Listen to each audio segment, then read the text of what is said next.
Welcome back. Before we begin our spooky adventure tonight, remember to like the video, subscribe to the channel, and share this video with other horror enthusiasts to give us more motivation. I'd love to know where you're watching from and what time it is, so leave a comment below and cheer me on YouTube. 3 of us kayaked to the forbidden asylum island at 3 a.m. Only 2 of us came back, and now the dead one won't stop calling my phone. I know how that sounds. Another internet horror story. I wish it was. This all started when I was a grad student, writing a thesis on abandoned hospitals. I wasn't a ghost hunter. I wasn't chasing clout for a channel. I just needed sources, old reports, floor plans, photos. That's it. But then my friend got the brilliant idea, why don't we just go there one night? Nobody has to know. So we did. We launched our kayaks from the Jersey side, in the middle of the night, with the city lights behind us and that black shape of the island in front of us. No guards, no Coast Guard, no cameras, just us, the river, and whatever was waiting in that hospital. We thought the worst thing we'd have to worry about was getting arrested. We were wrong. Because weeks after that night, after the cops said my friend fell asleep at the wheel and drowned, my phone started ringing at 3 a.m. Same number, same contact name, his name. And when I finally picked up, the voice on the other end sounded exactly like him, right up until it started replaying things I'd said on that island. Word for word. If you're still listening after this, just remember one thing: once that place learns your voice, it doesn't let go.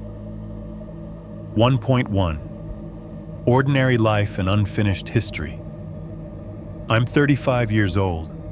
I live in a small third-floor apartment in Fishtown, Philadelphia, and most days I'm boring as hell. I wake up to the same ringtone, hit the same snooze button 3 times, shuffle to the kitchen, and stand there half awake while my cheap coffee maker coughs its way to life. I drive the same stretch of I-95 every morning, in the same crawl of brake lights and half-asleep commuters. I answer emails, sit through meetings, eat at my desk, pretend to care about quarterly numbers, and silently debate whether I have the energy to cook or if I'm going to let DoorDash win again. If you met me now, you'd never guess there was anything strange about me. You'd see a guy with a soft office belly, thinning hair, and permanent screen-tired eyes. You'd think finance or middle management or something equally beige, not the guy who can't sleep because of a place that technically doesn't even show up on most maps. There are only 2 things about my life that don't quite fit the bland picture. The first is the river, from my apartment. If I lean out the bedroom window at the right angle, I can see a thin slice of the Delaware. Not much, just a gray strip between warehouse roofs and billboards, but enough to know it's there. At night, when the city finally stops shouting, I can hear it too. The low, constant rush of water, and every so often, the long, hollow horn of a ship sliding through the dark. The second thing is the way sound makes me tense now. Normal stuff sets me on edge. The HVAC hum in our office ceiling that everyone else tunes out. It makes my shoulders knot up by 10 in the morning. The muffled TV through the wall from the guy next door. His late-night crime shows leaking into my bedroom. I lie there and listen too closely, waiting for a voice I recognize to come through. And the footsteps in the hallway, those bother me most. This building is old, with warped floorboards and thin walls, and people are always coming and going. But some nights, when it's after 2 and I'm alone and the street outside is dead, I hear someone walk past my door. Slow, heavy steps, one foot dragging just a little. They never stop. They never knock. They just go by. Those are the moments when my brain stops pretending I'm normal. Those are the moments I remember the island. I didn't always live like this. There was a time back when I was in grad school at Temple that I thought the scariest things in my life were unpaid internships and looming student loans. I used to stay up late in the campus library, eyes burning from old microfilm machines, cursing footnotes and caffeine headaches. Back then, I was supposed to be someone else. Not Jake with the boring office job, but Jacob Henley, M.A., urban historian. My thesis topic sounded cool when I pitched it, abandoned institutional spaces in the Northeast United States memory, architecture, and the margins of care. I said it so many times in presentations that it stopped sounding like English. What it meant, basically, was this: I spent a lot of time reading about places we built to hide people we didn't want to look at. I dug through records of crumbling state hospitals, quarantine islands, and youth rehabilitation facilities that were really just prisons with better PR. I wrote about North Brother Island in New York, where they used to send people with smallpox and typhoid. I wrote about Trenton State Hospital in New Jersey, famous for overcrowding and experiments that no one likes to talk about now. And then there was Renfield. Even on paper, it felt different. Renfield Island State Hospital started its life as a quarantine station in the early 1900s. When the epidemics slowed down, they repurposed it as a psychiatric facility, and when that fell out of favor, they turned it into a juvenile rehabilitation center. Different names, different signs on the gate, but the same idea: take the people you don't know what to do with, ferry them to a little patch of land in the river, and hope the rest of the world forgets they exist. From the documents I found, Renfield was a small island, mostly trees and scrub, sitting low in the middle of the Delaware. The main complex was clustered near the center, a 3-story brick hospital, a chapel, some dormitory blocks, and a squat concrete wing that showed up on floor plans as special treatment and holding. The files said it closed in the late 80s. They didn't say much about why. Officially, it was budgetary constraints and shifting models of care, the usual bureaucratic language, but buried in scanned newspaper clippings and half-redacted state reports. There was a clearer story if you were willing to squint at it. There was a fire in one of the buildings. 2 juveniles died. Others claimed they'd been locked in their rooms while staff saved themselves first. An investigation found signs of systemic abuse and neglect. A few names were mentioned, then blacked out. Words like restraint, isolation. Corrective protocol showed up a lot. There were also references to missing kids, not runaways, not transfers, just missing. One article quoted a parent who said her son had vanished from Renfield and was never seen again. The hospital claimed he'd escaped. The state admitted, years later, that they couldn't confirm that. No body, no record, just a hole where a person used to be. I remember sitting in the library, the blue light from my laptop making the old photos look even colder. In one grainy black and white shot, taken from the river, you could see the main building rows of narrow windows with metal bars, like dim little eyes staring out over the water. The sky overhead was blank gray. The trees around the complex were stripped bare. It didn't look haunted. Exactly. Just wrong. That's the funny thing, I hadn't set foot on the island yet, and it was already under my skin. Even reading about Renfield made me uneasy. Not jump scare uneasy, more like a slow, low dread that sat in my stomach while I scrolled through PDFs. I told myself it was empathy or anger at the way those kids had been treated. That sounded noble enough for an academic. But sometimes, walking back to my tiny grad student apartment long after midnight. I'd hear a ship horn howl from the river, and my brain would flick straight to that picture of the island. I'd imagine those barred windows in the dark. And for a second, I'd feel like something on the other side of the water had turned its head and noticed me. Back then, I thought it was all in my head. Stress, sleep deprivation, too much horror trivia mixed with too many real-world atrocities. Back then, I had no idea you could be right to be afraid of a place you've never seen. I know better now, these days, when I'm sitting in my office staring at spreadsheets, the building's HVAC kicking on above my head. I sometimes catch myself counting the seconds between the distant ship horns on the Delaware. At home, when my neighbor's TV leaks through the walls, I mute whatever I'm watching, just to make sure that what I'm hearing is really his show and not something else. I'm telling you all this so you understand my life looks ordinary. It sounds ordinary, most of the time. But my nervous system never really came back from one night a long time ago. One night that started as a stupid adventure for my thesis and turned into something else. One night on Renfield, when 3 of us crossed the river to see an abandoned hospital. And now, years later, I'm the one telling you this story because only 2 of us ever came back alive. 1.2, the bar, the bet, and the bad decision, the night everything really started.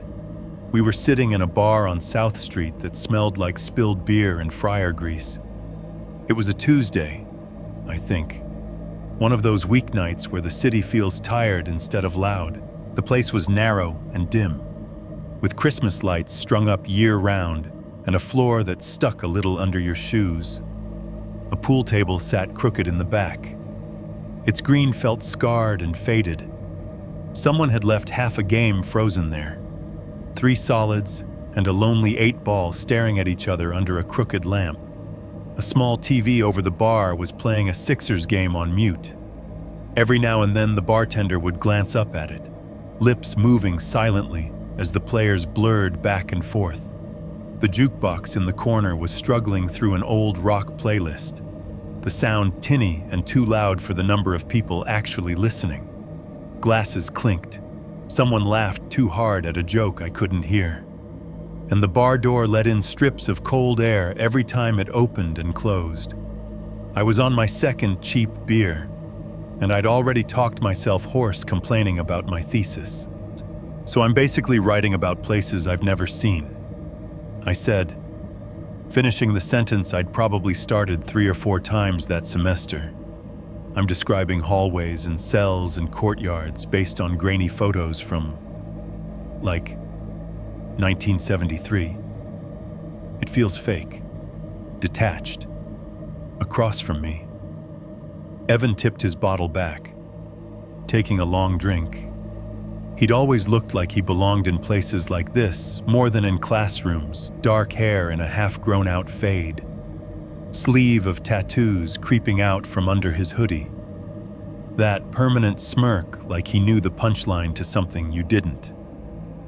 We'd met freshman year at Temple and stuck together out of habit more than anything. If you'd asked me back then what he did now, I would have said something with computers. Officially, he worked in IT for some mid-sized company downtown.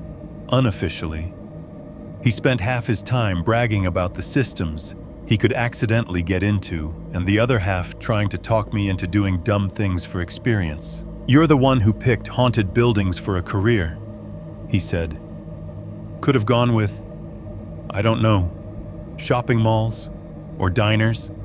You can't write a thesis on diners," I said. "Bet." He grinned. "The History of Hash Browns, a Socioeconomic Study." I'd read that, on my other side. Maya snorted into her drink. Maya had joined our orbit a couple years after college. She was an ER nurse at Jefferson, usually in navy scrubs and a ponytail when I saw her. But tonight, she'd changed into jeans and a black t-shirt.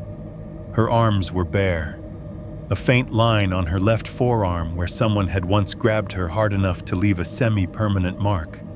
She wore it like a tattoo she hadn't asked for. Maya didn't scare easily. I'd heard some of the stories from her shift's car accidents, overdose kids, half-finished suicides, the kind of things that make normal people go quiet at parties when they accidentally stumble into them. "Let him rant," she said, nodding at me. "It's either this or he starts quoting Foucault again." That was one time. I protested. 3 times. She corrected.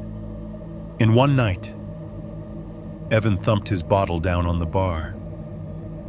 "All right, fine. So what's the latest depressing hellhole you've been reading about?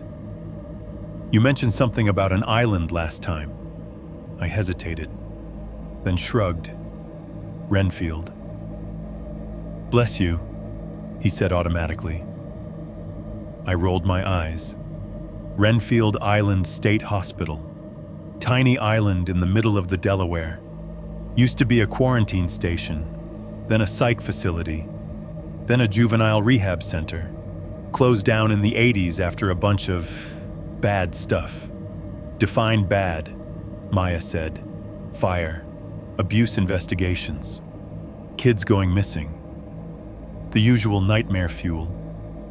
Maya made a face and reached for the bowl of stale peanuts between us.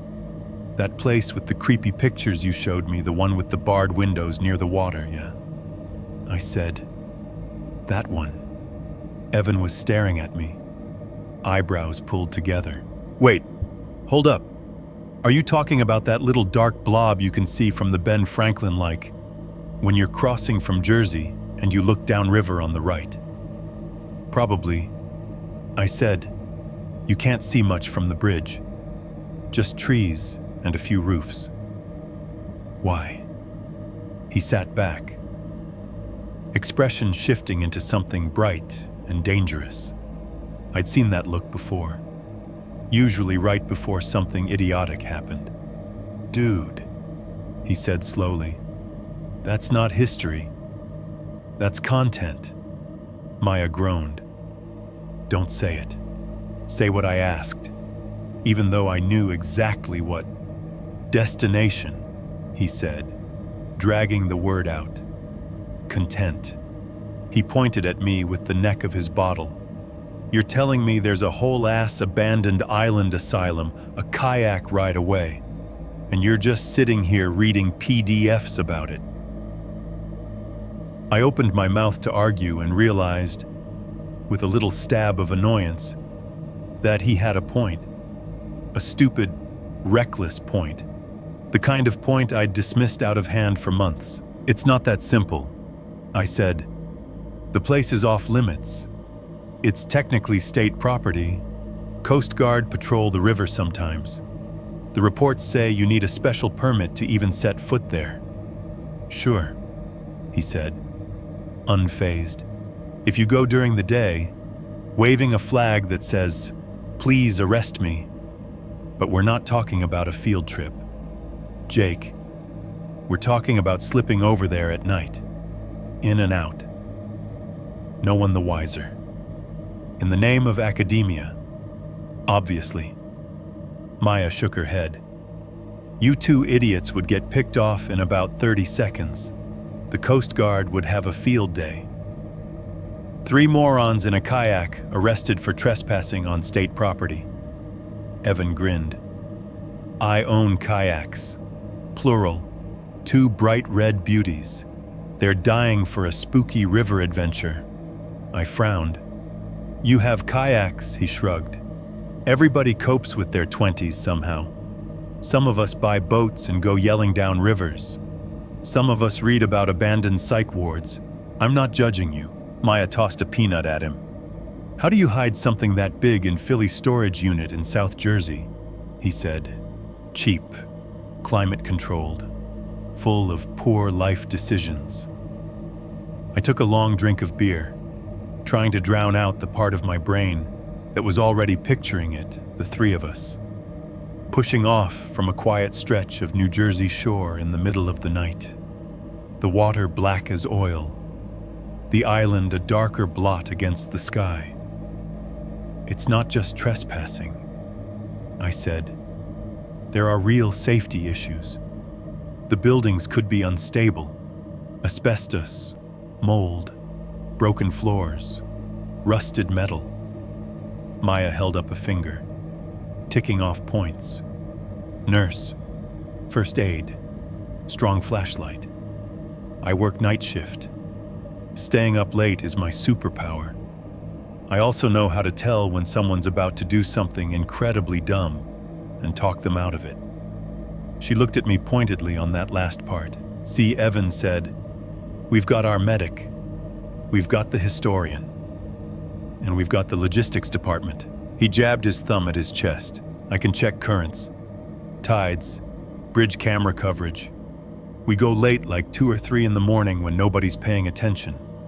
Sunday night, when the river's quiet, park on the Jersey side, launch from somewhere nobody cares about." This still sounds like the world's dumbest heist. Maya said, "Except instead of money, we steal tetanus and felony charges." I laughed, but it came out thin. There was a knot in my chest that wouldn't quite loosen. Because here's the thing, I knew it was stupid. I knew, objectively, that the smart move was to keep my research in the realm of documents and interviews. Maybe the occasional sanctioned daytime tour if such a thing existed. But I was tired. Tired of screens and fluorescent lights and pretending old buildings could still hurt you only in metaphor. Tired of feeling like my life existed to produce footnotes no one would read. And there was something else, something I hadn't admitted to myself in words yet. I wanted, badly, to prove that the unease I felt about Renfield wasn't just in my head. "Let's say," I said slowly, "we did this, hypothetically. How would it work?" Evan lit up. "Now we're talking." He launched into details where the storage unit was, the best place along the Jersey shore to slide in without being seen, the rough distance to the island. Maya interrupted occasionally with practical questions. "What about currents?" "Check tide charts," Evan said. "We go when it's slack or gentle. Life vests, obviously." "And what if someone sees us?" she pressed. 2 kayaks on a river at night." He shrugged. "People go fishing all the time. Worst case, we turn off lights and pretend we're ghosts." Maya gave him a look. "If someone yells boo at you from behind, you'll be the first one screaming." "False," he said. "Second, Jake will beat me to it." They both looked at me then, waiting. I stared into my bottle. The TV above the bar replayed a slow-motion dunk. A few guys cheered. The jukebox coughed, skipped a track, and settled on a song I vaguely recognized from high school, in some other life. This would have been the point where I laughed, shook my head, and said, "No way. I'm not risking my degree and my neck for a ghost story." We would have finished our beers, paid the check, gone home. And the island would have stayed what it was on my laptop screen, a creepy footnote in history. Instead, I heard myself say, if we did it, it would have to be quick. In and out. 1 hour on the island. Max, we stick together. No wandering off for solo hero shots. Evan raised his bottle like a toast. Done.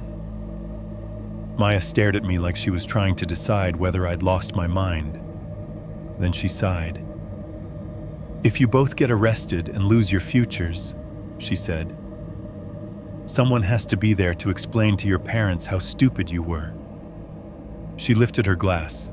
"Fine, I'm in, but I swear to God, if I get hepatitis from this, I'm suing both of you."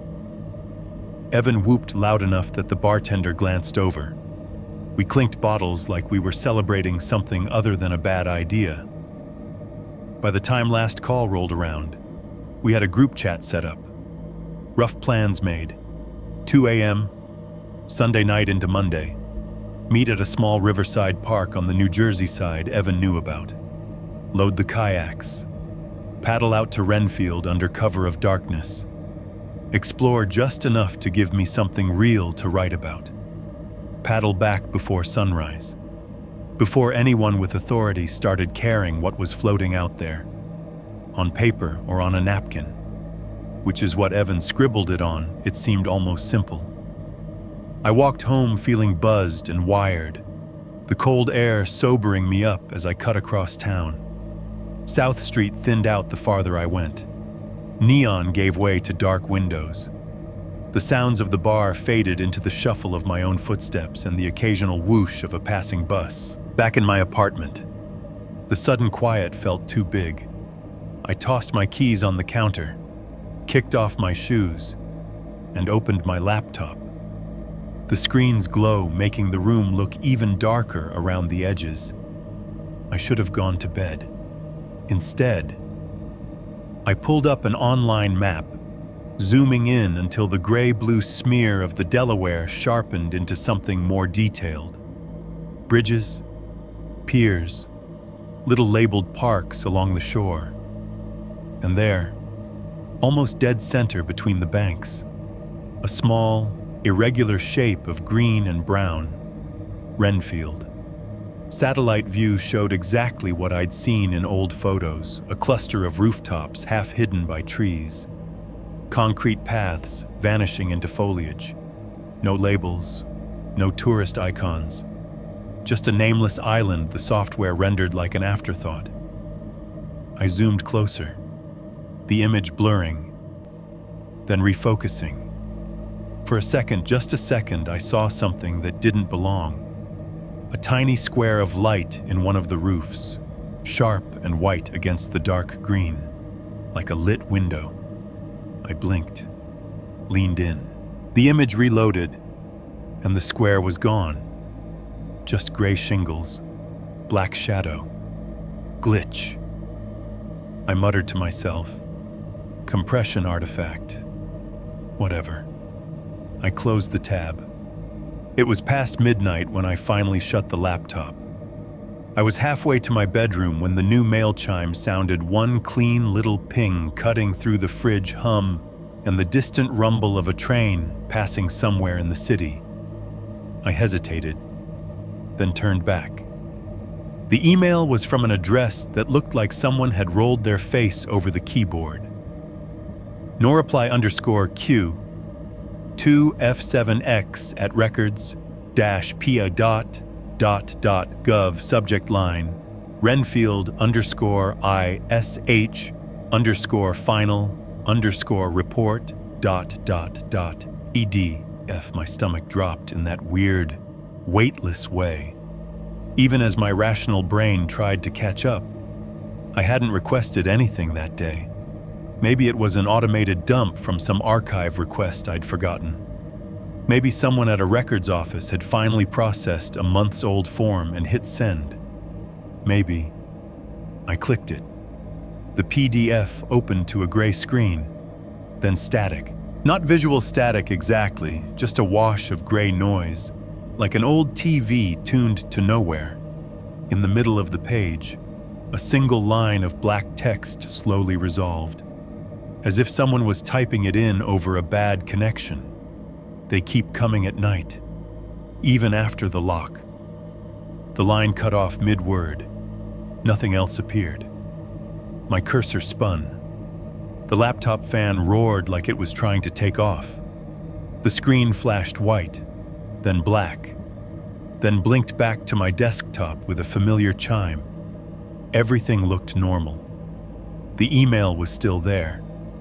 The attachment icon sat beside it, mockingly innocuous. I clicked again. An error box popped up. File not found. I checked the downloads folder. Recent documents. Temp files. Nothing. No Renfield_ISH_final_report.pdf. No corrupted fragment.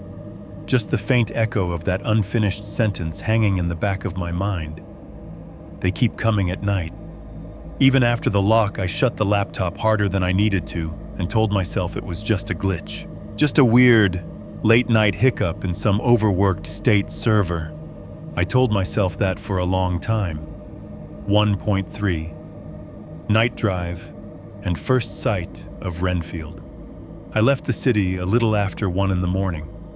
Philadelphia at that hour feels like someone turned the volume down, but never quite hit mute. Traffic thins to the occasional delivery truck and the stubborn few who treat red lights as suggestions. Storefronts become black rectangles.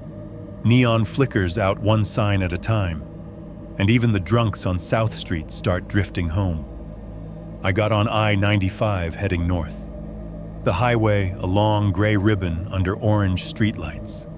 The exits glowed green ahead of me, floating in the dark like low-hanging stars. Bridge Street, Castor Avenue, Betsy Ross Bridge. My car's headlights tunneled forward, catching the reflective paint of lane lines and the occasional pair of eyes from some animal in the brush. On the radio, a late-night DJ murmured about nothing in particular.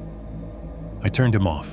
The relative silence felt heavier, filled with the low growl of my engine and the faint rattle somewhere in the dashboard I kept meaning to get fixed.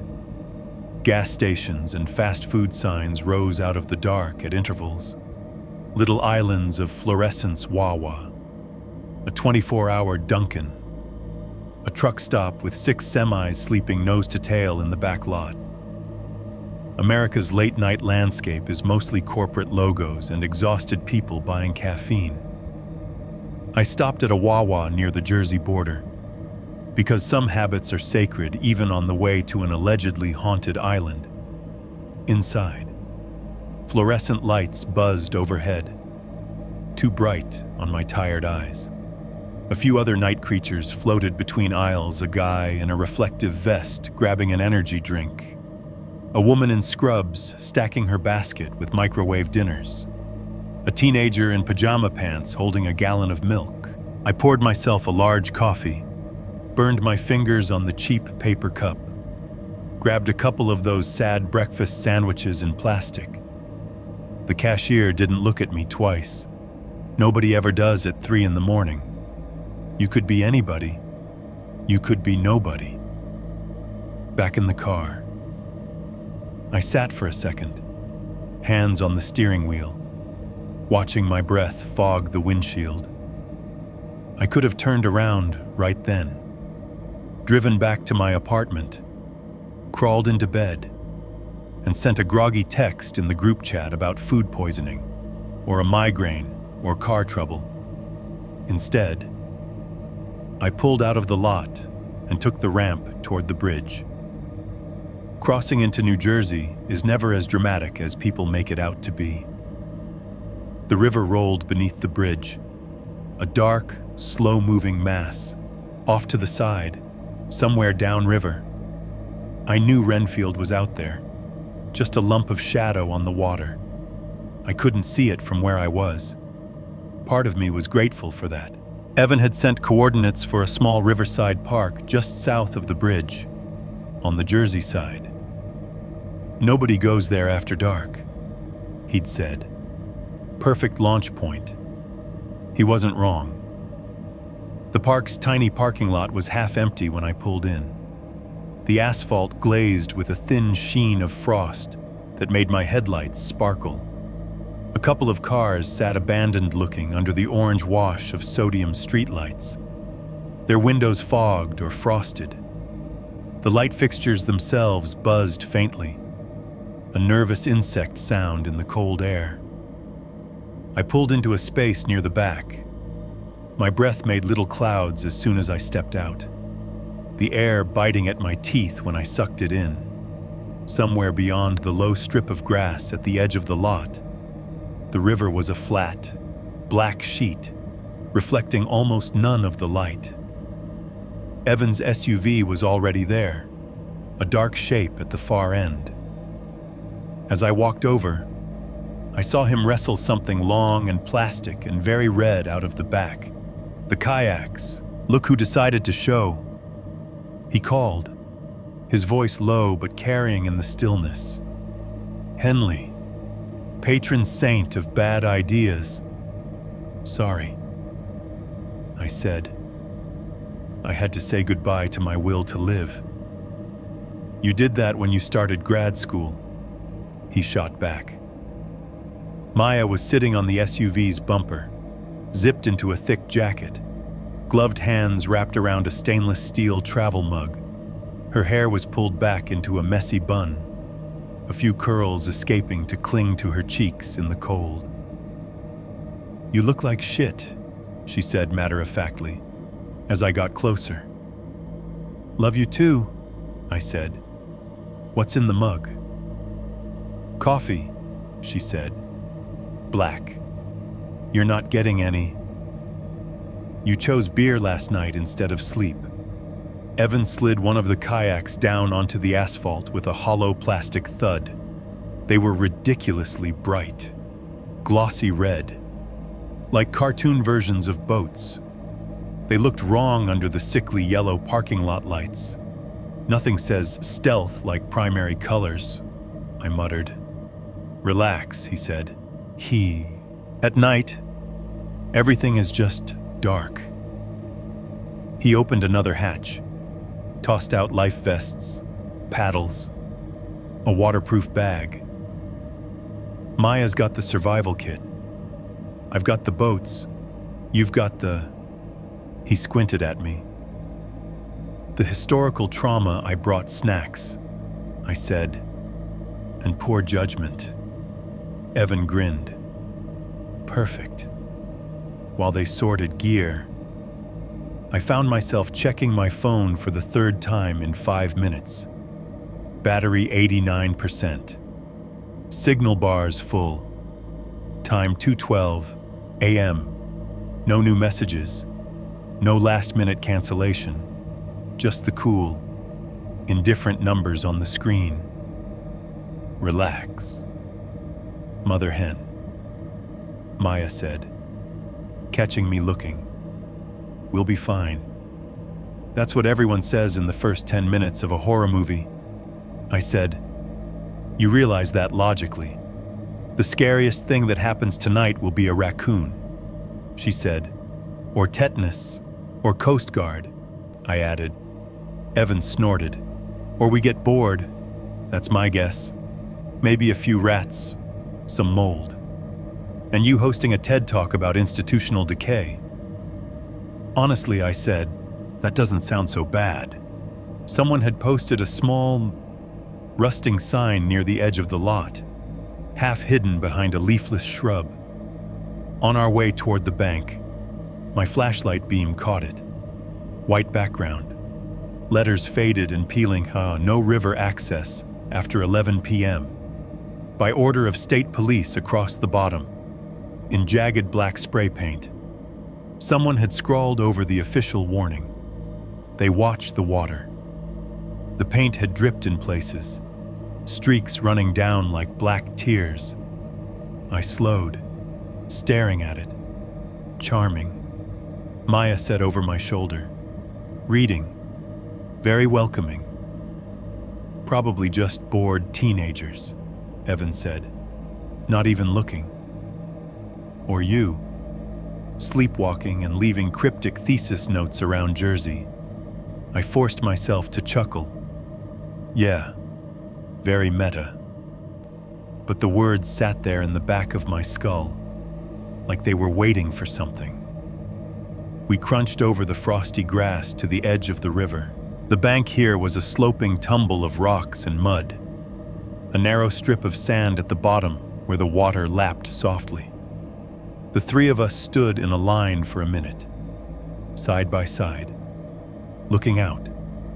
The city was behind us now, its glow a dim dome on the horizon. Ahead, the river stretched out in a long, black lane. Off to the right, further down, a darker shape rose from the surface of the water. Renfield, in daylight. Maybe it would have looked like a clump of trees and some harmless old buildings. At night, under a clear, starless sky, it looked more like a hole punched out of the world. The faint ambient light didn't seem to touch it. The shoreline, the trees, the structures, everything on the island was a single, matte silhouette. There are places that reflect light, and places that soak it in. Renfield felt like the second kind. The air coming off the river was colder than in the lot, a raw, wet cold that slid under my jacket and bit through my jeans. It burned a little when I breathed it in. The smell was sharp mud, algae, something metallic underneath, like old pennies and diesel. Small waves slapped lazily against the rocks, making a hollow, rhythmless sound. Somewhere beyond the trees, a car hummed along the distant highway, a faint rushing whoosh. Overhead, the sky was just flat, empty. No stars, no moon we could see from that angle, just dark. So, Evan said, breaking the silence, this is the part where one of us says we can still back out if we want to. I didn't say anything. Beside me, Maya sighed. We're already here. If I'm going to be this tired tomorrow, I at least want a good story out of it. There's the spirit, Evan said. He clapped his hands together. All right. Boats. The kayaks sounded strangely loud when he dragged them over the rocks. Plastic scraping against stone. Every clatter seemed too sharp in the cold air. We set them down as close to the water as we could. Fitted spray skirts, attached paddles. Maya checked the first aid kit again, bandages, antiseptic, a small flashlight, extra batteries. The click of plastic opening and closing, the crinkle of packaging, all felt amplified. I sat down in my kayak and immediately felt the wobble. Water slapped the hull, gentle but insistent. The ground fell away under me in a way that made my stomach twist. Relax your hips, Evan said, already half in his own boat. It's like riding a bike. Bikes don't sink, I muttered. Depends how bad you are at it. Maya said. We shoved off together, the kayak sliding into the water with a wet, sucking sound. For a second, everything tilted. Then the boats leveled, gliding forward. I dug my paddle into the river, the cold splashing up onto my hands. Each stroke made a hollow whoomp as the blade sank, then a small chop as it cut back out. The kayaks moved surprisingly easily, slicing through the dark surface. The shore slipped away behind us. The parking lot lights shrank, then blurred, then became just another weak glow at our backs. In the middle of the river, there's a moment when you can't quite tell which side is closer. City behind, dark shore ahead, water all around. The cold starts to feel more ambitious, like it's wrapping itself around your ankles, creeping up your legs. I risked a glance back. Philadelphia was a low smear of light on the horizon now, smeared gold and orange. The highways were faint ribbons. The buildings downtown were jagged teeth in the distance, glowing at the edges, but distant enough to feel unreal.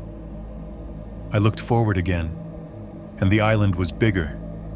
We paddled mostly in silence. Conversation felt wrong out there, too loud, like it might call something up. Halfway between shore and island, there, halfway between shore and island, there was a patch where the water sounded, muted.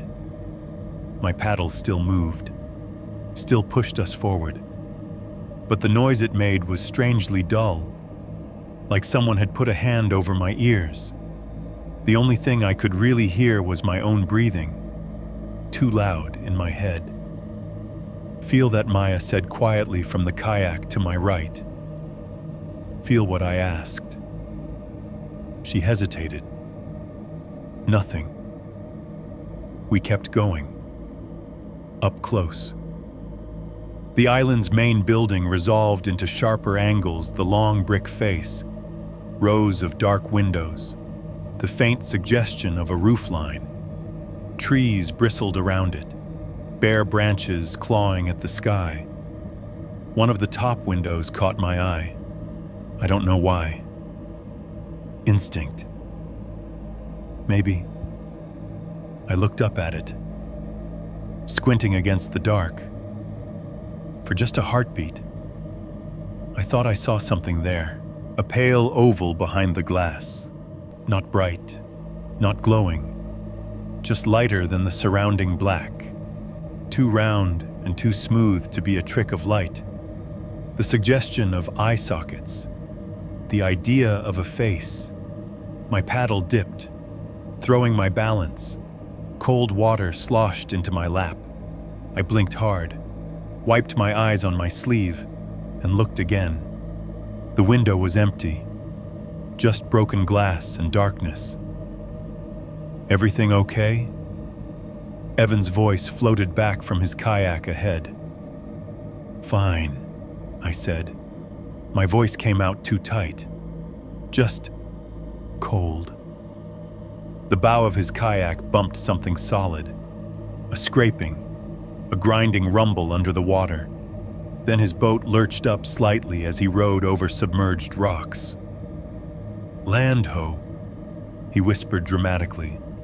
Our kayaks scraped along the shoreline, plastic grating against stone. The sound made my teeth hurt. We slowed, maneuvering awkwardly until we could shove the boats up onto the rocks. Evan hopped out first, boots splashing. He dragged his kayak a few feet higher, then turned to face the looming dark bulk of the island's interior. Welcome to Renfield. Boys and girls, he said, half whisper, half laugh, somewhere far downriver, unseen through the trees. A foghorn sounded once. The low, mournful note rolled over the water and up through my shoes, through my legs, into my bones. It felt less like sound and more like pressure, pushing something inside my chest out of place.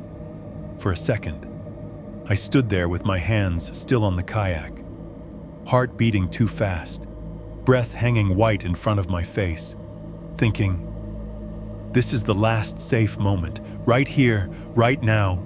Turn around. I didn't listen. We hauled the kayaks up onto the rocks and out of reach of the tide. My phone buzzed once in my pocket, a sharp little vibration against my thigh. I pulled it out, expecting a message from Maya or Evan, or maybe a weather alert. The notification bar was empty. No texts, no missed calls. No app notifications, just the lock screen, glowing faintly in the dark. For a moment, the time read 2:47 a.m. Then, as I watched, the numbers flickered, blurred, and rolled backward like some cheap digital clock glitch. 2:23 a.m. My brain stuttered. 2:23 was the exact time we'd pushed off from the New Jersey shore. I blinked, heart thudding in my throat. The digits steadied. 2:48 a.m. I stared at the screen for a few seconds, the skin on the back of my neck prickling. Jake. Maya called softly. You good? I clicked the phone dark and shoved it back into my pocket. Yeah, I said. Let's get this over with. 2.1. Crossing the threshold, up close. The shoreline looked less like a place and more like a wound. We scrambled over broken concrete slabs and patches of mud where the river had eaten away at whatever dock used to be here. Rusted metal bollards stuck up at odd angles, streaked orange and flaking under my fingers when I brushed past them. Weeds had claimed everything that wasn't solid rock tall. Brittle stalks of dead grass. Tangles of thorny vines that waited until you weren't looking to snag your pants or your skin. My shoes were soaked within 30 seconds. Cold seeped in through the canvas and into my socks. Mud sucking at my soles with an ugly, wet kiss every time I lifted my foot. The air smelled heavier on land. Somehow river mud and rotting leaves, layered under something drier, dustier, like old plaster and mouse droppings. Near the tree line, half buried in dirt and leaves, a metal sign lay at a tilt. One corner snapped clean off. I wiped away a crust of mud with my sleeve. White letters, chipped and faded state property, no trespassing. Renfield Island State Hospital. The word hospital had taken the worst of the weather. Only the H and TAL were really clear, so from a distance it might as well have said state, no trespassing. Renfield Island Stall. Someone had put a dent right through the middle of the sign at some point, bending it inward. It looked like it had been hit with something heavy truck bumper. Sledgehammer. Sheer anger. Maya glanced down at it, then at me. Last chance to respect authority. She murmured, "Feels a little late for that." I said. We pushed through the first line of trees, and Renfield swallowed us. Branches reached down like fingers, clawing at our jackets and hair. The undergrowth was a mess of dead brush and unknown bushes, some of them crackling underfoot, some of them bending and springing back with unnerving elasticity, as if they really didn't want to let go. A few times I walked straight into invisible webs, the fine threads catching on my face and glistening in my flashlight beam. My skin crawled until I rubbed at it hard enough to hurt. The ground rose gradually, each step squelching or crunching or both. My breaths came out in quick white bursts, hanging for a second in the beam of my light before being shredded by the cold. And then the trees thinned, and we stepped into a clearing. The main building loomed above us, bigger than it had any right to feel after seeing it from the water. 3 stories of brick, long and flat. The facade broken by rows of tall, narrow windows. Most of the glass was gone, leaving dark rectangular holes. On some, thick metal bars still clung to the frames, streaked with rust, paint peeled in long strips from the wooden trim, curling like old skin. A set of concrete steps led up to the front entrance, cracked and spalled, green with moss in the corners.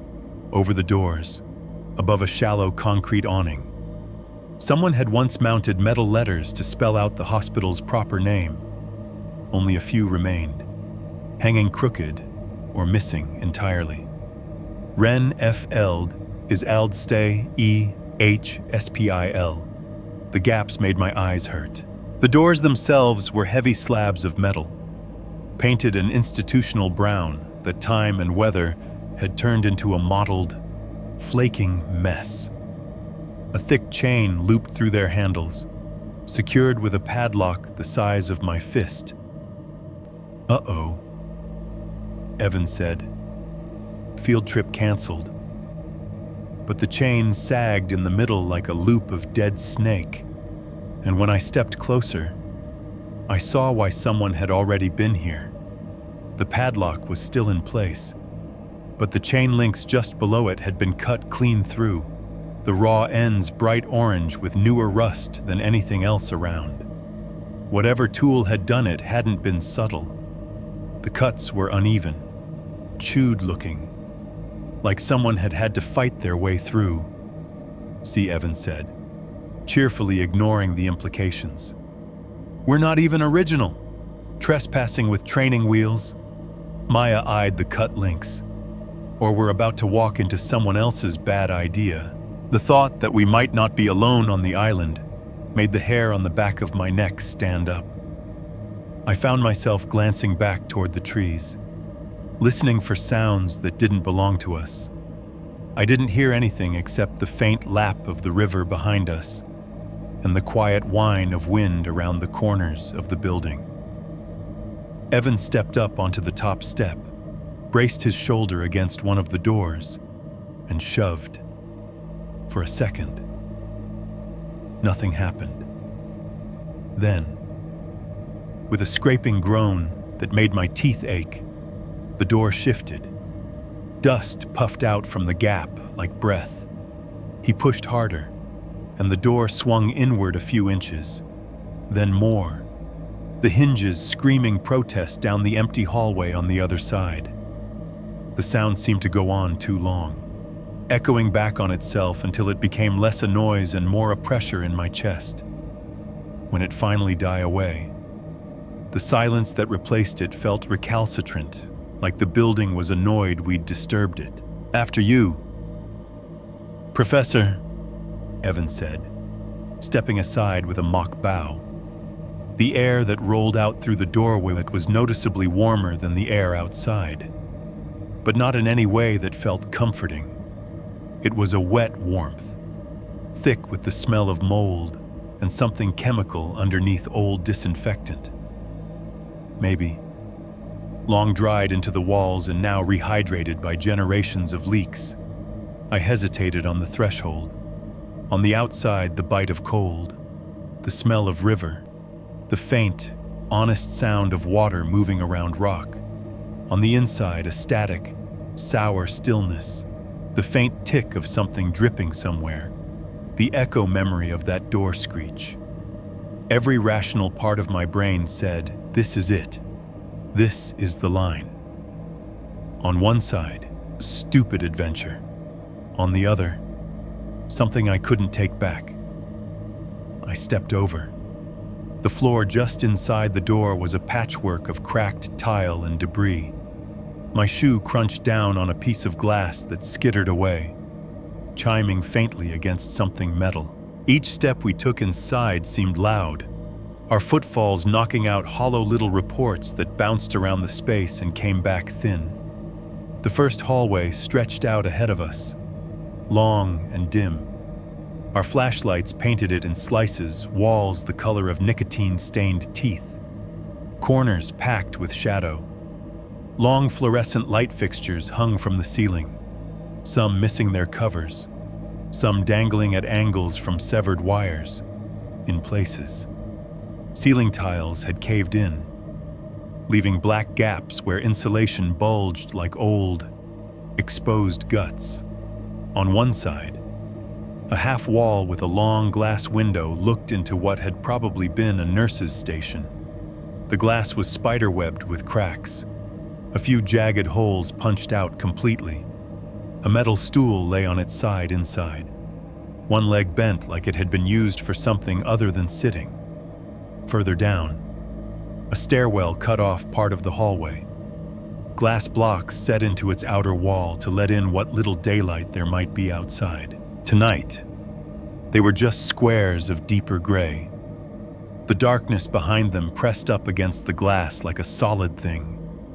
The posters on the wall were the worst part. They clung there in tatters, stubbornly insisting on their bland optimism. One showed a cartoon brain lifting a barbell. Anger is a choice in bold letters underneath.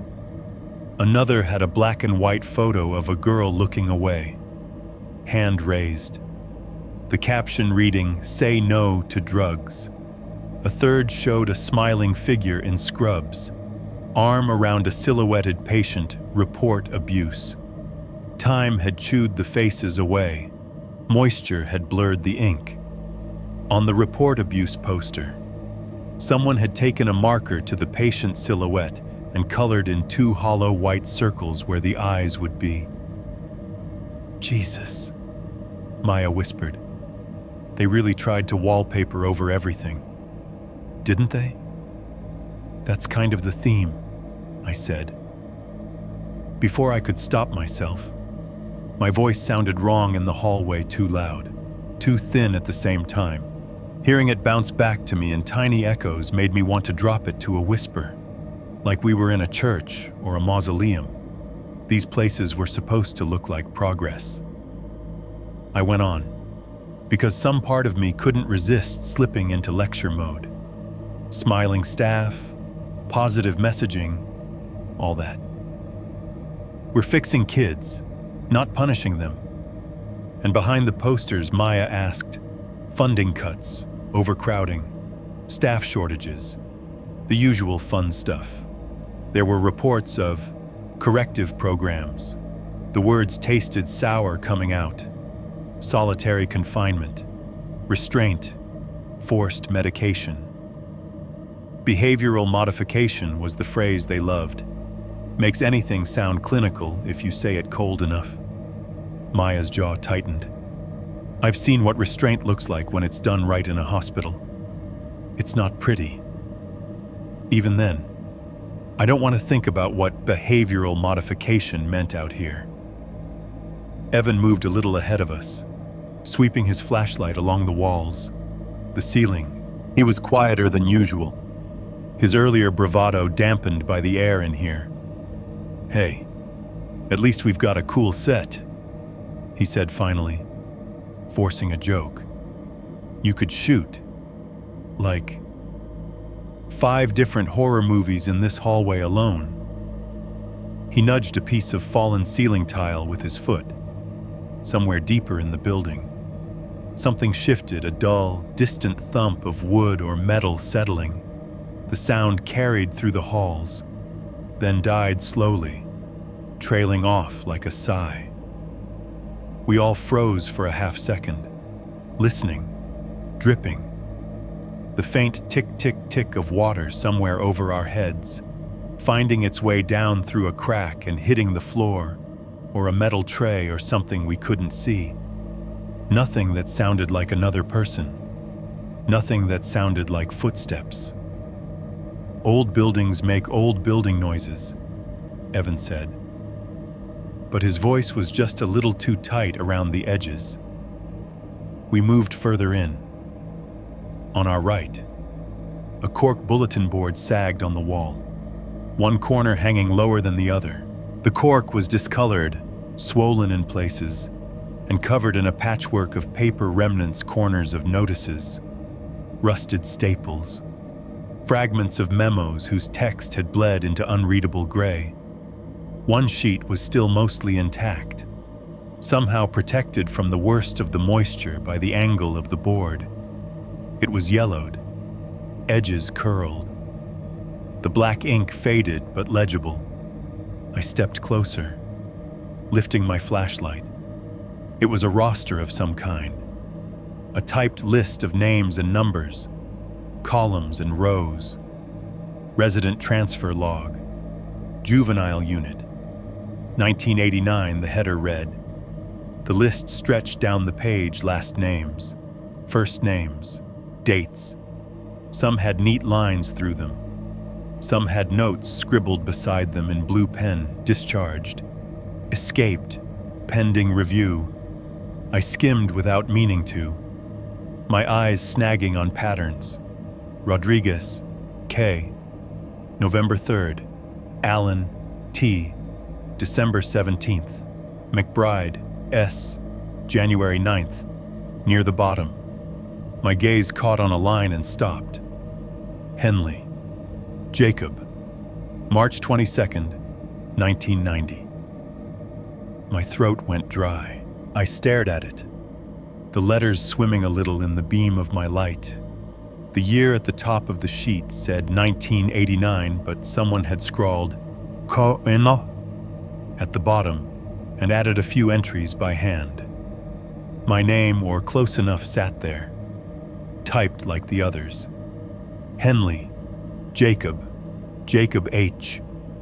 Same first and last name as me, same spelling. The date beside it was the year I was born. Everything okay? Maya asked behind me. It's just weird, I said, hearing how thin I sounded. What as Evan stepped in beside me, squinting at the paper. Some kid who had your name 30 years ago, he said after a second. Relax, man. Henley isn't exactly Smith, but it's not unique either. Could have been anyone. Yeah, I said. Yeah. Coincidence. I forced my eyes away, but the line burned behind my lids when I blinked. Henley. Jacob. Somewhere behind the walls. Water kept dripping, steady and patient, like it had all the time in the world. Two. Echoes of residence. The farther we moved from the entrance, the less the building felt like a shell and more like a body. Past the nurse's station, the hallway opened into what must have been a common area, once a day room. You could tell by the bones of it, a wide, rectangular space with big windows along one wall, glass mostly gone, wind threading in and making the old curtains stir like they were breathing.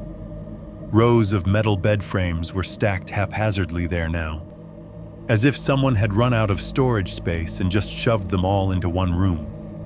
Some were still intact, perfectly rectangular skeletons. Others were twisted, their legs bent, mesh supports sagging or torn.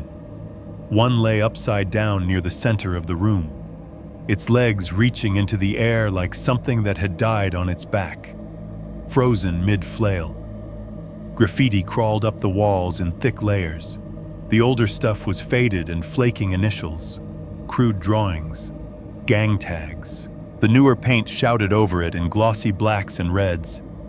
Fuck docs in dripping capitals above one window. No one hears you scrawled along the ceiling in jittery handwriting, so you had to tilt your head back to read it. A stylized skull with bat wings grinned down from above a doorway, tagged with a date from just a few years ago. Trespassers, kids like us. The idea that other people had come in here with spray paint and bravado didn't make me feel better. It was like walking into a cave and finding other people's footprints leading in, but not out. Classy, Evan said, sweeping his flashlight over the slogans. Nothing says therapeutic environment like a big fuck docs over the TV. He lifted his phone and started filming, panning slowly. Welcome back to the channel, he whispered in a fake announcer voice. Tonight, your favorite idiots break approximately 6 laws and 1 curse. He'd been half joking about content in the bar, but seeing him actually record here made my skin crawl. It felt disrespectful. It felt dangerous. In a way I couldn't name yet. Try not to capture my good side, I muttered. Don't worry, he said. Your good side stayed in Philly. Maya ignored us. She was looking at the bed frames, her face unreadable in the swinging beam of her headlamp. I hate this, she said finally. Because it's creepy, Evan asked. Because it's familiar, she said. The newer psych units, the ones with money, they don't look like this anymore. They're all bright colors, soft edges, calming art. But the underfunded ones, she shrugged. Strip out the mold and the graffiti. And this is still how a lot of places feel once the PR team goes home. I watched her walk over to one of the stacked beds. The metal frame was cold and dull under her gloved fingers. I've put restraints on patients before, she said quietly, like she was talking to herself more than to us. Chemical and physical. Sometimes it's necessary. Sometimes it's the only thing keeping them or someone else alive. She exhaled slowly. We have protocols now. Checks, paperwork, cameras. And it still goes wrong. I can't even imagine what behavioral modification looked like here, with no one watching. She let go of the frame, fingers flexing as if she were shaking something off. We moved on. In one corridor off the day room, The dorms lined up like teeth, small rectangular rooms, each just big enough for a bed, a narrow dresser, and maybe a chair. Most were empty now. Some still held mattresses, eaten by mildew into mottled gray-green things that folded in the middle like bodies turning away. Personal artifacts clung to the place in stubborn little pockets. In one room, a torn page from a Bible lay in the corner, half plastered to the floor by some old spill. The paper was thin and soft when I peeled it up with 2 fingers, the edges dissolving at my touch. A verse ran across the top in tiny print. The center of the page had been violated by ballpoint pen. 3 words underlined over and over again until the pen had almost punched through, "Do not sleep." Maya's light hovered over my shoulder. "Comforting," she said. "Maybe they just really loved caffeine." Evan offered weakly. I put the page back where I'd found it. In another dorm, a plastic bracelet still circled one of the bed frame bars. The kind they snap around your wrist in hospitals, thin, oval, designed to be disposable yet hard to break. The little white rectangle where the name and date should have been was blank now. The ink washed away or faded. It looked wrong, somehow. To see it still locked around cold metal instead of a wrist. Near the foot of that same bed, a small, boxy shape lay half submerged in dust. I towed it out into the light. A Walkman, old, cheap, transparent blue plastic. Its battery compartment open and empty. The headphones were a tangle of brittle black cord. One foam ear cushion missing. Someone had put a cassette tape in and never taken it out. The label was handwritten in blocky letters. "Mix for night shift," Evan whistled. "Vintage," he said. "Bet that playlist slaps." "Don't," I said sharply. When he reached for the eject button, he blinked at me. "Relax, Grandpa. I'm not going to put it on my Spotify. Just leave it," I said.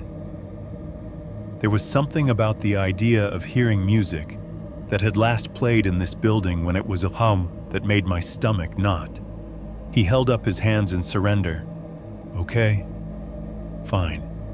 Look, touch nothing, steal nothing, only borrow trauma." Got it. We kept moving, weaving through the dorm hallways, peering into rooms, sometimes. When we stepped into a threshold, wind would rush past us from broken windows, making the doors rattle faintly. Somewhere deeper in the building, a loose metal sign clanged in a lazy, irregular rhythm as the air shifted around it. Clink, clink, clink, like a coin flicked again and again against a radiator. Every few steps, I could hear Evan's sneakers squeak on the tile, short, sharp, rubbery sounds that would have been forgettable anywhere else. Here, they were little exclamation points stabbing the quiet. He filmed more as we went. Short clips, a slow pan across the line of beds, a close-up of the graffiti slogans, the halo of his own breath in front of the lens when he laughed softly at something Maya said, every time he lifted his phone. The tiny screen lit his face from below, making him look like some campfire ghost storyteller. Once, when I glanced over his shoulder, I saw the live preview on his screen stutter. For a fraction of a second, the image smeared sideways, stretching our bodies into tall, thin shapes that didn't match the way we were actually standing. Then it snapped back, perfectly normal. "Did you see that?" I asked. "See what he said?" "Nothing." I lied. The human debris didn't stop. In one room, a sneaker lay on its side, laces still threaded, tongue drooping out like a tired mouth. Dust had settled inside it in a perfect, undisturbed bowl. In another, somebody had taped a torn magazine photo of a beach to the wall. Blue water and yellow sand faded into gray. The tape curled and dangling. The only place that felt like someone had been there more recently was at the end of a long side hall. It was a small room with a narrow window, glass mostly intact, overlooking what might once have been a courtyard. A radiator sat rusting under the window, against the far wall. A card table sagged on 3 good legs and 1 improvised stack of books. 4 folding chairs, 2 upright, 1 toppled, 1 folded and leaning in the corner. On the table, a deck of cards lay spread out in a sloppy circle of solos and stacks. At first glance, it could have been a game frozen in time decades ago. The cards were yellowed, edges softened, the faces dulled. A thin layer of dust covered everything in the room: the chairs, the radiator, the windowsill, the floor. But the dust around the cards was different. Instead of an even coating, there were faint, irregular smudges, tiny arcs and cleared patches, like fingertips had brushed through it more recently than the rest, like someone had sat here and played a hand long after the rest of the building started to rot. Bending over, I could see the cards themselves had slightly cleaner rectangles where the dust didn't cling as much, from being picked up and put down. "Tell me that's not recent," I said softly. Maya stepped closer, expression tightening. She reached out with a gloved hand and turned one of the cards over.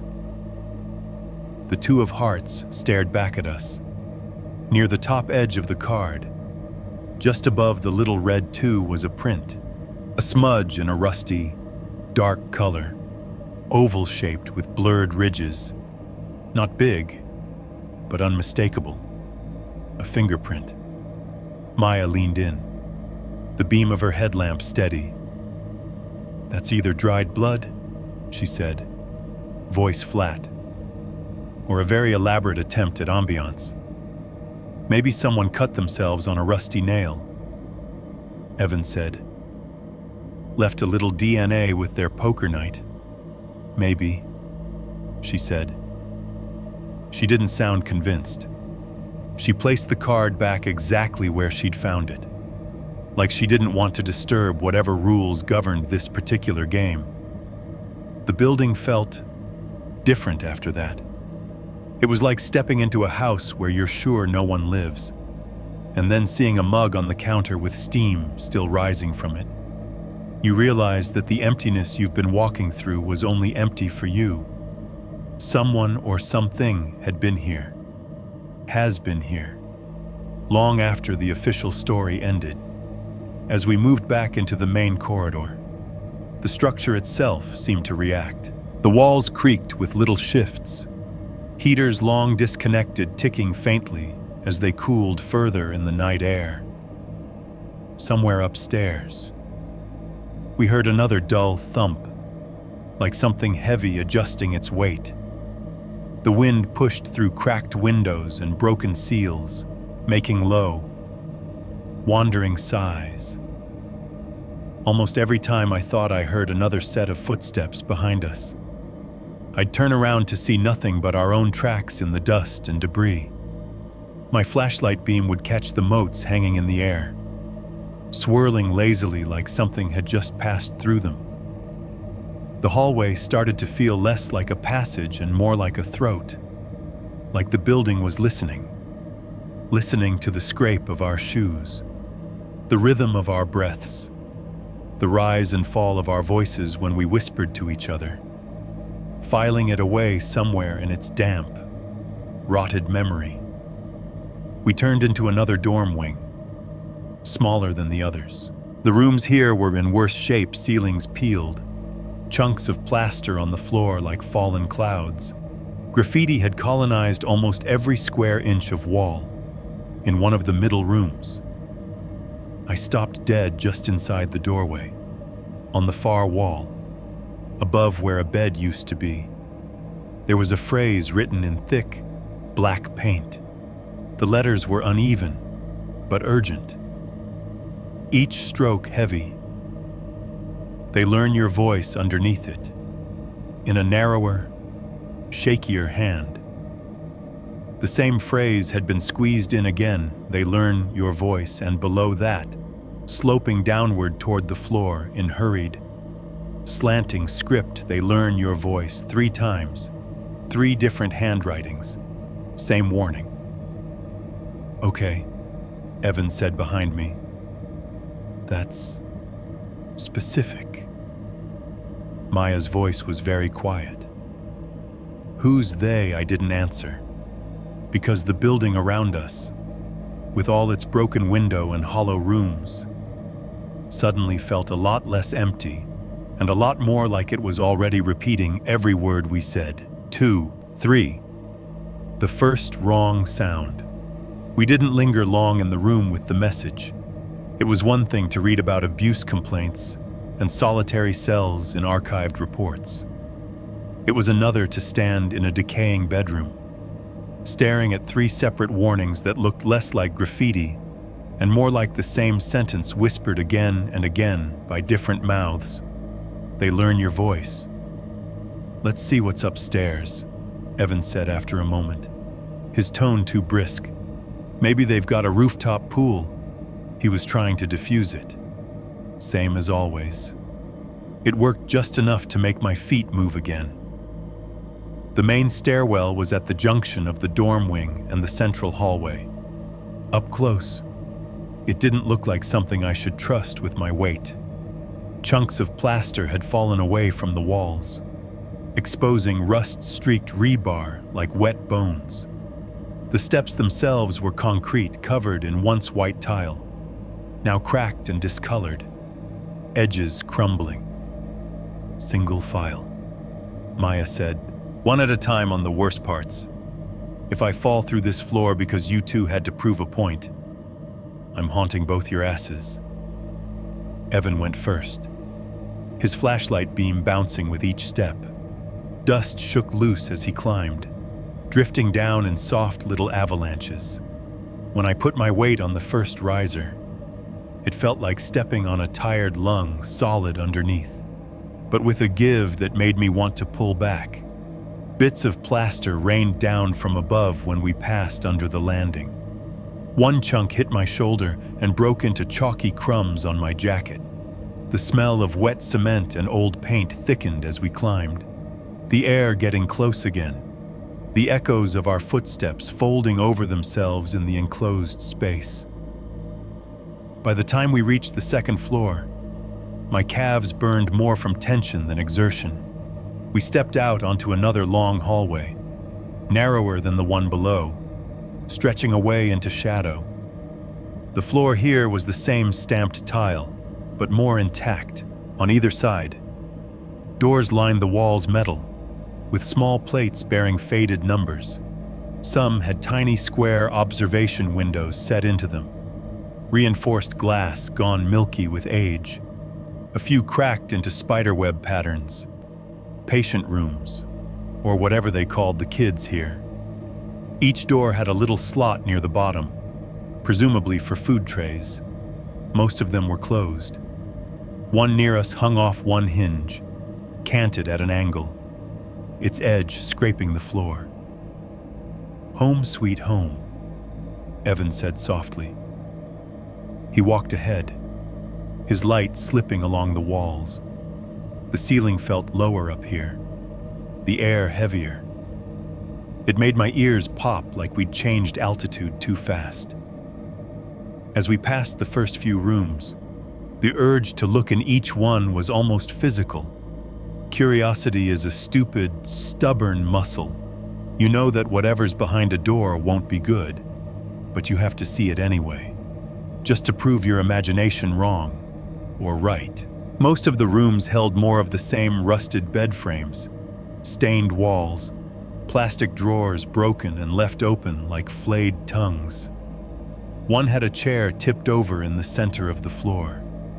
its metal legs tangled in something that might have been a torn restraint strap. Another had nothing but a smashed fluorescent tube in the middle of the room, glass scattered in crystalline arcs. "Echo check," Evan announced suddenly, his voice louder. Before either of us could tell him not to, he stepped into one of the rooms and shouted, "Hello! Oh!"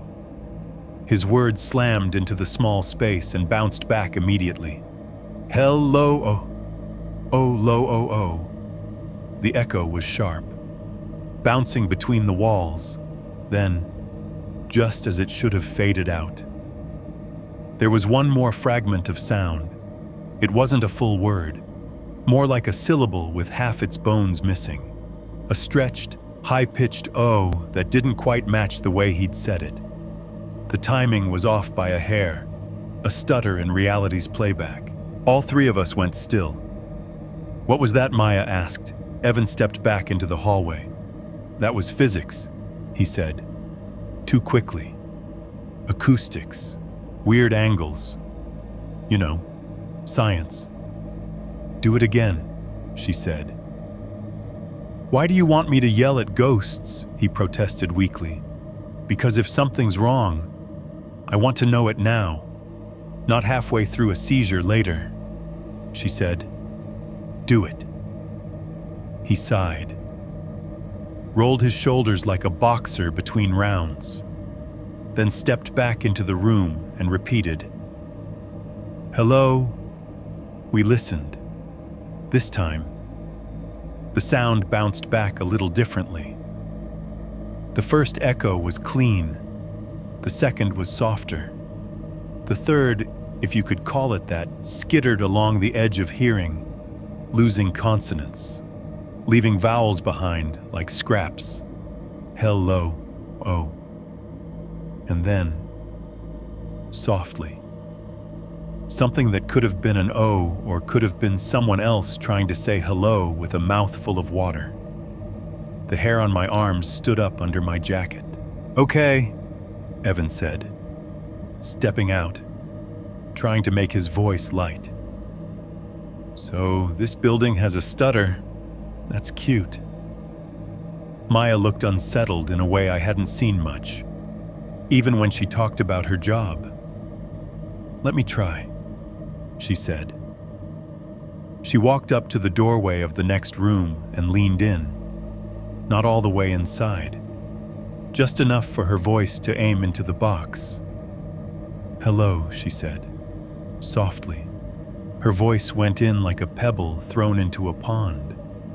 The echo came back smooth, a gentle, diminishing repetition, a low, hello, hello. For a second, it seemed normal. Then, on the tail end of the last one, there was a little hitch, a half-second pause, and then a whisper that sounded like someone else trying on her tone. "Hello?"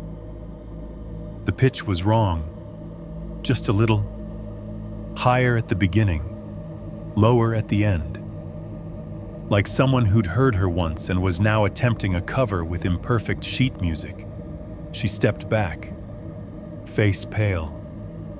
"Okay," Evan said, holding his hands up. "We've confirmed this place is an acoustic marvel. Awesome. Jake, want to write a paper?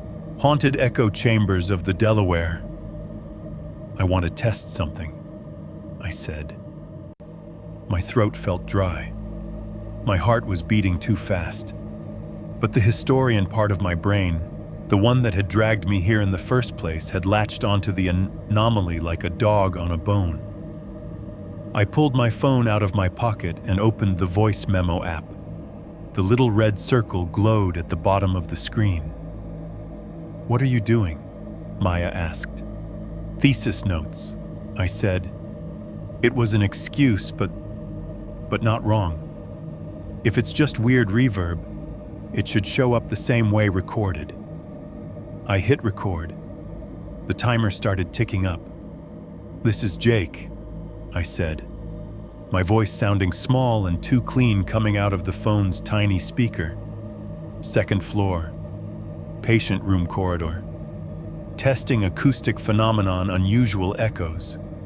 Saying a simple sentence, "We shouldn't be here." My own words made my chest tighten. I stopped the recording and hit play immediately. My voice came back to me from the speaker, flattened and slightly tinny but recognizable. "This is Jake. Second floor, patient room corridor. Testing acoustic phenomenon, unusual echoes. Saying a simple sentence, 'We shouldn't be here,' on playback." The words bounced around faintly in the background, real echoes in the space. Captured in miniature. A soft repetition that faded under the main audio. Then, after what should have been the last syllable after the recorded me said "here," there was a tiny hitch of static and a sound I didn't remember making. It was small, easy to overlook if you weren't listening for it. A ghost syllable. A half-swallowed E sound, like the beginning of a word. I rewound and listened again, thumb tight on the screen. "This is Jake." Unusual echoes, saying a simple sentence. "We shouldn't be here." "There," I said. "Did you hear it?" Evan leaned in, shoulder pressing against mine. Maya stepped closer on the other side. We replayed the last few seconds twice more, the three of us hunched over the little screen like it was a campfire. "Could be your breathing picking up," Evan said. Not very convincingly. You know how mics do that thing sometimes, turning exhale into extra consonants. "That's not how breathing works," Maya said. "He's not Darth Vader. It's got to be something like that." He insisted. "Or the phone glitching. Ghosts are not subscribing to your podcast." "Jake," he smiled, but it didn't reach his eyes. "Maybe it's the way the corridor's shaped," I said, more to myself than them. Sound bouncing around, overlapping. "I don't know. Old building, weird angles," Maya said, latching onto it, like when you can hear someone whisper from the other end of a hospital hallway, but you can't hear the person right next to you. "Exactly," Evan said quickly. "Weird acoustics. Done. Spooky. But explainable. No one brought up the graffiti. They learn your voice." The air on the second floor felt thicker than downstairs, like it hadn't moved in decades.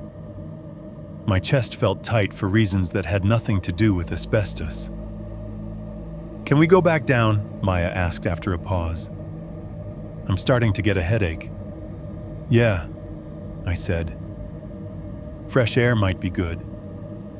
Evan hesitated, glancing down the rest of the hallway. More doors. More shadow. More rooms that would probably look exactly like the ones we'd already seen. "We can always come back up," I said. "If we decide this isn't the worst idea we've ever had." "That's a big if," he muttered. But he nodded and led the way back toward the stairwell. The steps groaned under us on the way down. Every footfall echoed in the shaft, the sound ricocheting between the walls. I listened hard for any extra noise threading through our own another rhythm, another pattern.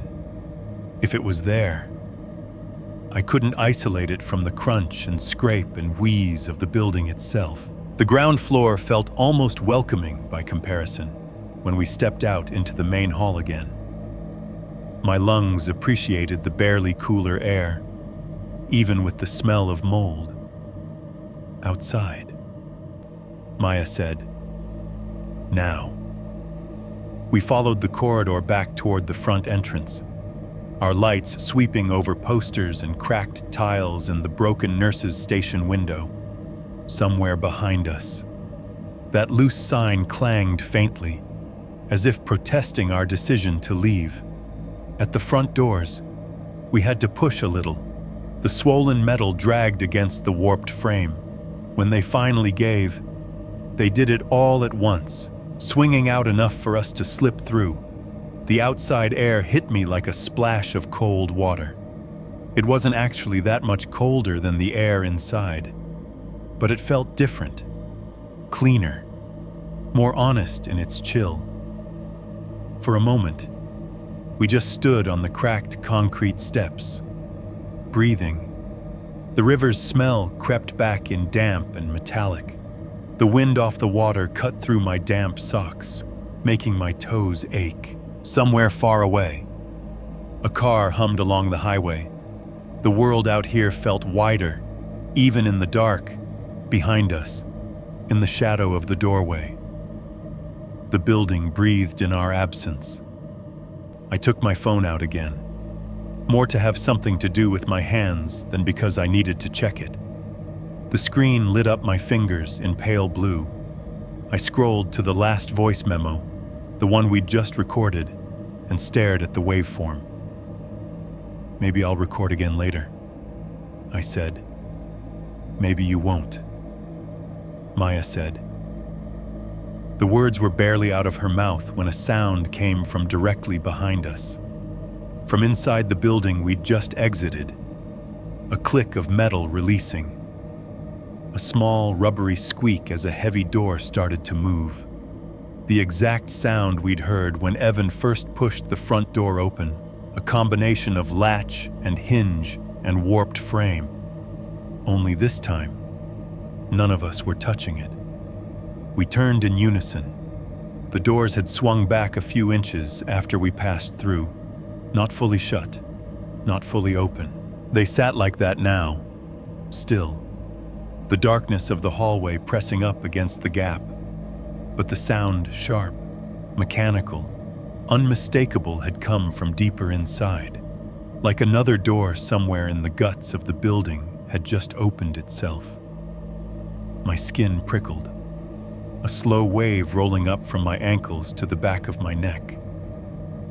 Old building, Evan said, but it sounded like a question. Yeah, I said, without believing it. We stayed out there longer than we needed to, letting the outside noises soak back into our ears. Wind, water, distant traffic, the soft rustle of branches, the normal world, reminding us it still existed. Eventually, we went back in. Of course we did. The night wasn't over yet. I didn't listen to the voice memo again until later. Back at my apartment, long after the kayak ride home, after the bar of soap and scalding water and restless half-sleep, I lay in bed with the lights off and my phone screen a lone rectangle of light above my face. I played it from the beginning, thumb hovering over the pause button. My own voice filled my ears, recorded, detached. This is Jake, second floor, patient room corridor, testing acoustic phenomenon, unusual echoes, saying a simple sentence. We shouldn't be here. Heartbeat, breath, faint, distant echoes. I turned the volume up, right at the end. After here, after that little ghost syllable I'd heard before, there was something else. Quiet, almost buried under the hiss of ambient noise. But now that I knew where to listen, I heard it clear as anything. A whisper, my own voice, flattened, a little off, as if it had been played, rewound, and played again. You sound better this time. 3.1. Splitting up. The air outside tasted different after the main building, not cleaner. Exactly, there was still the river's wet metallic tang and the cold that slipped under your clothes, but at least it moved. The wind cut across the clearing, stirring the dead grass and the low shrubs that had clawed their way up through cracked pavement. after the stale. Heavy atmosphere inside. It was like stepping out of someone else's mouth. We stood in what must have been the central courtyard once, in the patchy beam of our flashlights. Renfield's layout finally made sense. Behind us, the main building hunched like a tired animal, all brick and empty windows. Off to the right, partly obscured by trees, a small chapel rose up, simple wooden frame, steeple leaning a few degrees too far toward the river. Its cross snapped off long ago. Ahead, a long dormitory wing stretched into the dark. 3 stories of repeating windows and balconies that looked like a cheap motel designed by someone who hated joy. And then there was the other building, half tucked behind the dorms, crouching lower than everything else, was a squat concrete block. It had no architectural grace, no decorative trim, just flat, gray walls, corners sharp as jawbones, no windows at human height. The only openings I could see were small, narrow slits near the roofline, like someone had designed it specifically to keep anything inside from ever looking out. I'd seen it before on photocopied floor plans, in schematic drawings buried in old state reports. Back then, it had been a labeled rectangle on a diagram, special treatment and holding unit. They always used phrases like that when they wanted to make something monstrous sound like medicine.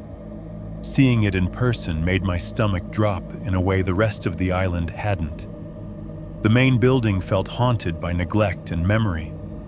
This one felt intentional, like a decision someone had made and then encased in concrete.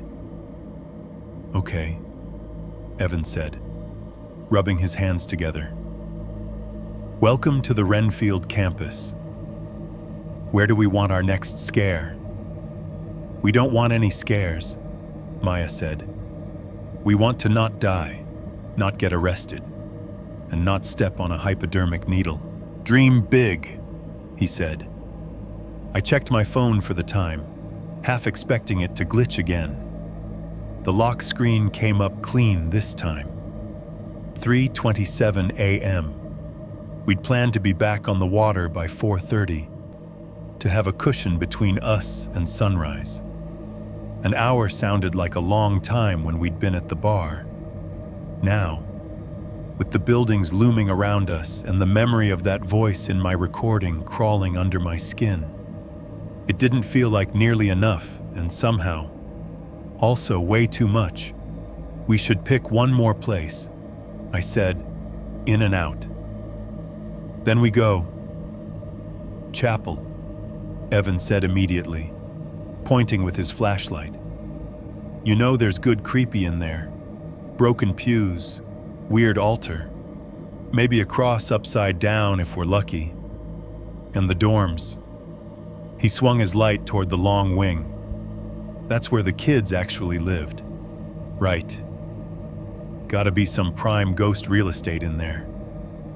My light drifted toward the squat block again, drawn like a compass needle. "The special unit," I said. "The what?" Maya asked. "That building." I nodded at it. "In the records, they called it the Special Treatment and Holding Unit. It's where they put the unmanageable juveniles, kids who didn't respond to normal programs. The worst cases, according to them." "Define worst," Maya said. I shrugged, feeling the weight of pages I'd read. Violent, runaways, kids who needed extra correction, solitary. Sometimes. There were rumors about experiments, but nothing that ever made it into official language. She stared at the low building. "That's the one you've been obsessed with, isn't it?" "It's important," I said. "Most of the abuse complaints involved that wing. If there's any physical evidence left of what they actually did here, it'll be in there." Evan huffed. "Of course you want the dungeon." He looked between the chapel and the special unit. weighing his options like he was picking between two rides at a deranged amusement park. "Look," he said, "I still want to see the chapel, and at least a peek inside the dorms. We don't have time to do everything if we stick together." The sentence hung there between us, splitting up. The classic horror movie fork in the road. Every cell in my body twitched in protest. "Nope," Maya said. "Absolutely not.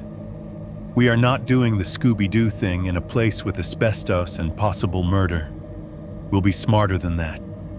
Evan said, "We won't go far. I walk the chapel in the front of the dorms, get some shots, poke my head in, then meet you back here. You two do your creepy government dungeon. Take notes and bail. 30 minutes. Tops. We're already behind." I said, "If we're still wandering around at 4, we'll be paddling back with the sunrise at our backs. Less cover. Then we keep it tight." He said, "Jake, you've been drooling over that special unit since we parked the kayaks. If we don't check it out tonight, you're going to drag us back here in a month anyway. I might as well get my chapel B-roll while you're getting your trauma." Maya swore under her breath, a soft string of words that condensed into white in the air. "If someone breaks their neck down there," she said, fixing me with a look, "it's gonna be you. History boy. I am not letting you go into the unmanageable juvenile holding area alone." I swallowed, throat dry. "I wasn't going to ask you to." "Great," she said.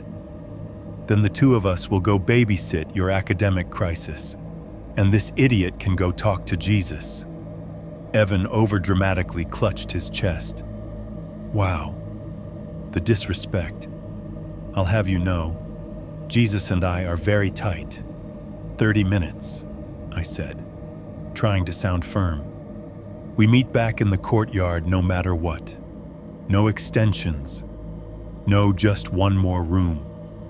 If you're not here by then, we come find you, and we all leave." "Fine.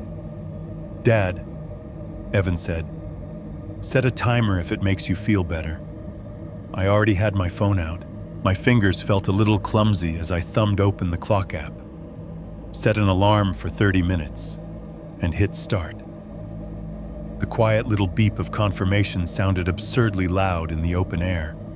We all heard it, and for some reason, that made me feel slightly better, like if the phone acknowledged time passing. It meant the night still obeyed normal rules. "We move fast," Maya said. "Walk straight. Don't try to be cute. If you hear me yell, you run. If I hear you yell, I run." "Deal, deal," I said.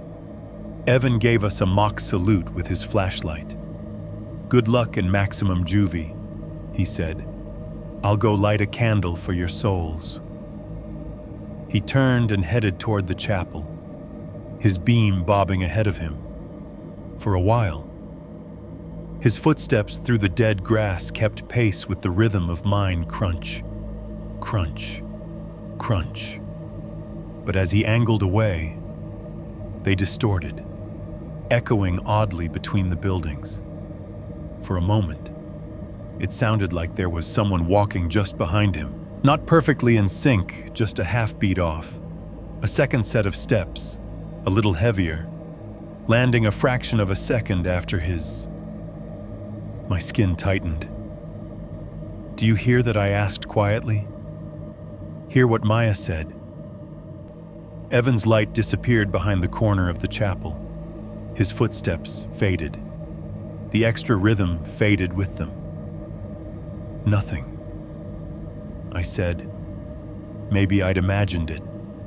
Maybe the sound was bouncing off the concrete and making acoustic ghosts. I kept telling myself that. We turned toward the squat building. Up close, the special unit was even less welcoming. The walls were poured concrete, stained in long vertical streaks from decades of rain. No graffiti here, no broken windows, just those narrow vents near the roofline. Black slits that didn't seem big enough to let anything important in or out. The entrance was a single, heavy-looking steel door set into a recessed alcove. It had no little glass pane, no cheerful lettering, just a rectangular metal plate where a sign must have once been bolted. The screws rusted in place. Hospital chic, Maya muttered. All the charm of a bunker, none of the safety. Think of all the documented misery this place holds, I said, and immediately wished I hadn't phrased it like that. The door had a handle instead of a knob, a solid metal bar, scuffed and pitted. I half expected it to be locked, but when I pulled, it moved. Slowly, grudgingly, like something on the other side had to get up and release it. The seal broke with a soft, sticking sound. A breath of air rolled out, warmer than outside, but laced with something that made my nostrils sting. Bleach, strong, sharp, the ghost of industrial cleaning supplies. Underneath it, another smell, subtler but there if you paid attention, something sweet and rotten, like meat that had gone bad a long time ago and then been scrubbed obsessively instead of removed. Maya wrinkled her nose behind her scarf. Fantastic, she said. My two least favorite perfume notes, Clorox and Corpse. Behind us, somewhere near the chapel, there was a faint metallic clang, Evan. Probably bumping into something. Under that, softer, the hint of a bell.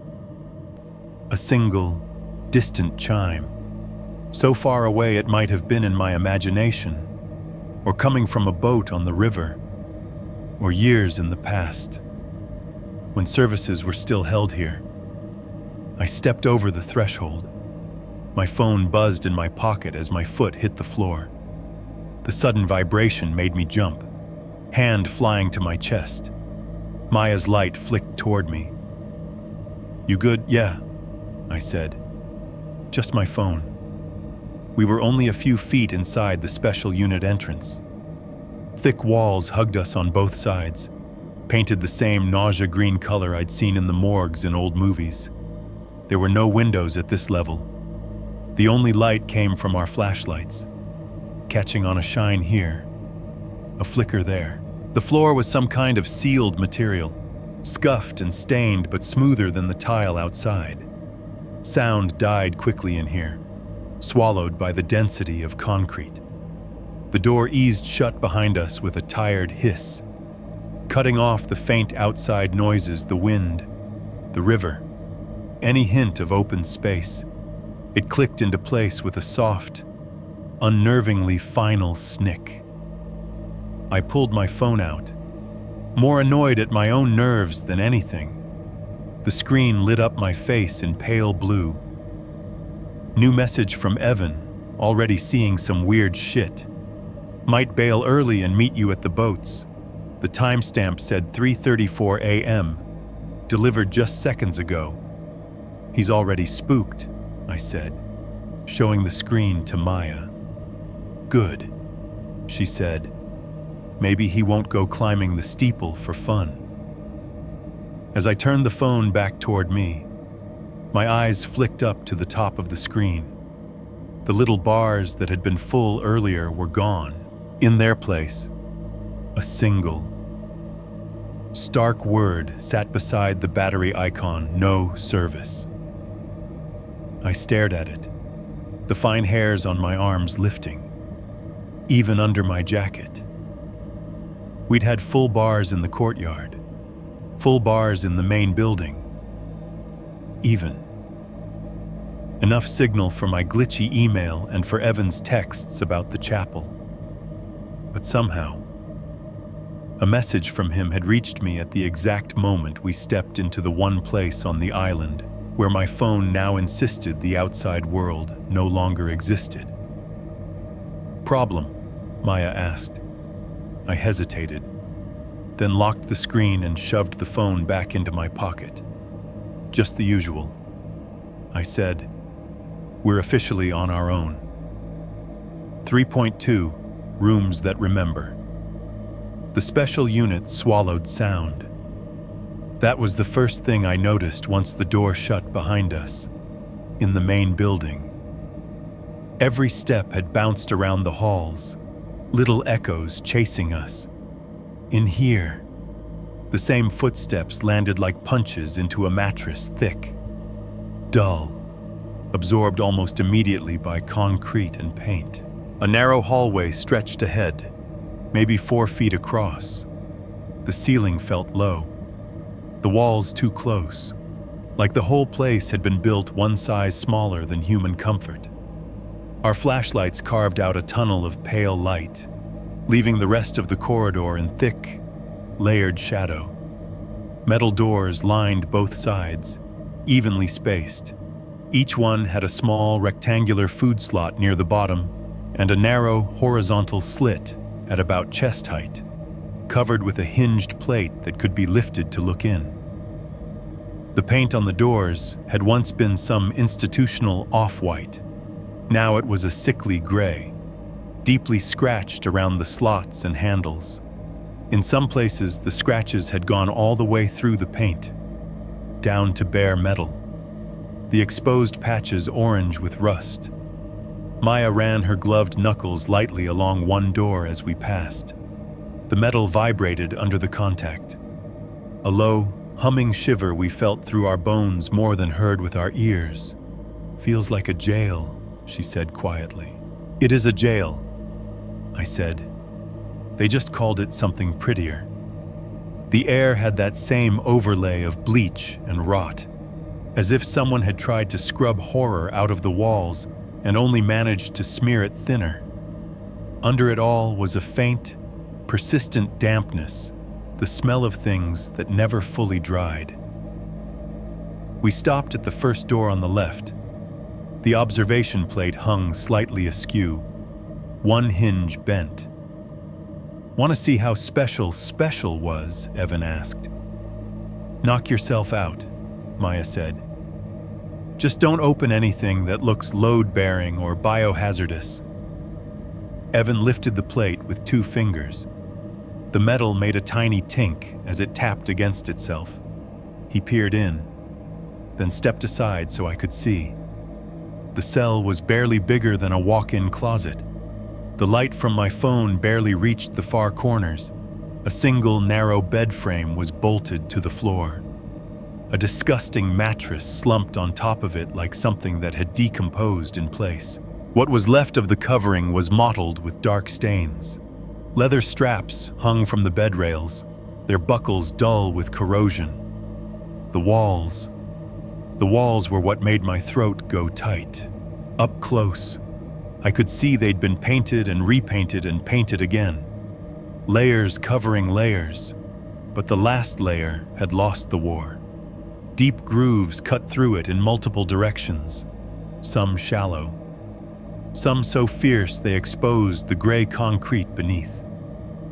Words had been carved into the paint by whatever was available, fingernails, maybe, or a fork slipped from a cafeteria tray, a stolen screw, a broken shard of metal. "Let me out," repeated in jagged letters above the bed. "I'm not crazy," scrawled in uneven capitals near the floor, like someone had written it curled on their side. On the wall nearest the door, where someone lying on the mattress would see it every time they opened their eyes. 3 words were gouged over and over until the paint flaked away in curls. "No more voices, no more voices, no more voices." The last repetition cut off mid-word. The O of voices just a half circle, as if whoever was scratching it in had been interrupted. I swallowed. My tongue tasted like dust and old pennies. Maya's voice came from just behind my shoulder. "Restraint room," she said. Low, or whatever they called it. We have seclusion rooms in the hospital now. But they don't look like this. What do they look like, I asked. Not sure I wanted the answer. Soft, she said. Bright. Cameras. Padding. A bed bolted down so no one can throw it. Staff checks every 15 minutes. More if needed. Observers. At least, that's how it's supposed to be. She paused. It's still awful. People still get hurt. But this... She didn't finish the sentence. She didn't have to. We moved to the next door. The food slot here was jammed partially open, as if something had shoved against it from the inside. The observation plate was missing entirely, leaving a rectangular hole. I lifted my light, aiming it through. This cell looked similar at first glance, same narrow bed, same filthy mattress, same suffocating size, but the walls told a different story. There weren't many words in here, just patterns, circles, mostly, scratched into the paint by a determined hand, over and over and over, some as small as coins, some big as plates. Each one had a few short lines radiating out from the sides, like crude cartoon ears. It took me a second to recognize what they reminded me of. Listening. Little symbols of listening. Under the largest circle, dead center on the wall facing the bed, someone had carved a sentence. The letters were smaller than in the other room. Careful. Like each stroke had been made slowly. It repeats until you fit. That's comforting, Evan muttered. Very motivational poster energy. I didn't say anything. We kept going, deeper down the corridor. The deeper we went, the more the air seemed to congeal, like we were walking into a thickening wall of memory. Every door had its own scars. Some had been pounded so hard that shallow dents bloomed out around the hinges. One had teeth marks visible around the food slot, small, ragged semicircles where someone had apparently bitten the metal until their mouth bled. We passed a door where the lower half was stained a darker, indistinct color, spread in a fan shape from the bottom like something once pooled there and then was half-heartedly wiped up. My light skated past it quickly, almost on instinct. About halfway down, the corridor opened into a wider space, a kind of central node. From here, another short hall branched off, ending in a heavier door. On our right, a pair of swinging double doors, their little square windows filmed opaque with grime. We pushed the double doors first. They swung inward sluggishly, sticking on the floor and making the metal hinges creak.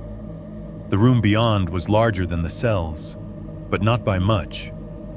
A treatment room, if you were being generous. A single chair sat in the middle, bolted to the floor. It wasn't a comfortable chair. It was made of tubular metal and cracked vinyl. The seat and backrest stained and torn. Leather straps hung from the armrests and the front legs, each one ending in a heavy buckle. More straps dangled from the back, designed to hold a chest in place. They drooped now like dead snakes, the leather stiff and darkened in patches. On a metal stand behind the chair, an old cathode ray machine loomed, its screen dead, its knobs and dials crusted with dust. Thick cables trailed from its base to the wall, where they disappeared into conduits. A few wires ended in rubberized pads, which lay on a nearby tray like oversized coins. Maya stood very still, her light fixed on the setup. Her jaw worked, but she didn't say anything at first. Electroshock, Evan said, voice too bright. Or whatever the nicer term is. Electroconvulsive therapy, Maya said. Finally, Her tone was flat, professional, like she was giving a presentation, done properly. Now, it's nothing like this. Anesthesia, muscle relaxants, controlled. There are actual guidelines. In severe cases of depression, it can be useful. And this I asked. She shook her head, lips pressed into a thin line. Nothing they did here would be allowed now. At least, not where anyone could see it. We left the room as if not turning our backs on the chair might keep it from being real. Back in the main corridor of the special unit. The walls seemed closer than before. The overhead fluorescent fixtures were fewer and farther between. Metal housings empty. Their bulbs long since shattered or stolen. Our beams created pockets of bright detail surrounded by almost complete blackness. In the next cell we peeked into, the sight hit me like a physical blow. The entire far wall, from floor to ceiling and corner to corner, was smeared with something brown and uneven, a patchwork of streaks and swirls. At first, I thought it was just mold or water damage, a particularly ugly bloom of decay. Then I stepped closer. Our lights picked out shapes, circles, ovals, little crescents, not the listening symbols from earlier. Faces. They were crude, drawn with fingers dipped in whatever had made those stains, but unmistakable. Dozens of them, crowding the wall, some large, some small, some overlapping each other. Each one had a wide, open mouth, a dark, perfect circle carved or smeared in the center of the oval. None of them had eyes, where eyes should have been. There was just blank wall, or smeared lines as if someone had tried to add them and then thought better of it. All mouths, no eyes. "What the fuck?" Evan whispered. The sound of his voice in that doorway felt wrong, like an intrusion. The faces seemed to lean toward us, their empty mouths open in a chorus of silent screams. The smell in that room was worse than in the others. Old iron and mildew. I didn't want to think about what the original medium for that artwork had been. I stepped back, chest tight.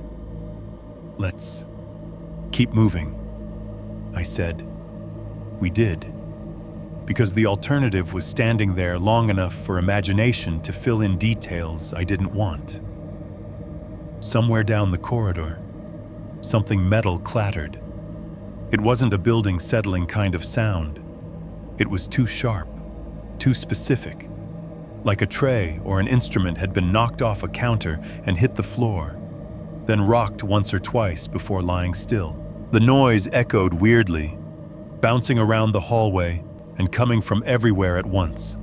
We all froze, flashlights swinging toward the source and catching only blank walls. Closed doors, shadows. "There's no draft in here," Maya whispered. "Nothing's moving air around enough to knock stuff over. Maybe a rat." Evan said. He sounded like he didn't believe it. "That was heavy," I said. "Not a rat. A rat doesn't make steel sound like that." We stood there, holding our breath, waiting for a follow-up sound. Footsteps, a door, a voice mimicking one of ours. Nothing came. Instead, another noise crept in, the faint, irregular tick, tick, tick, of old pipes cooling or heating, or water negotiating its way through some far-off system that should have been shut off decades ago.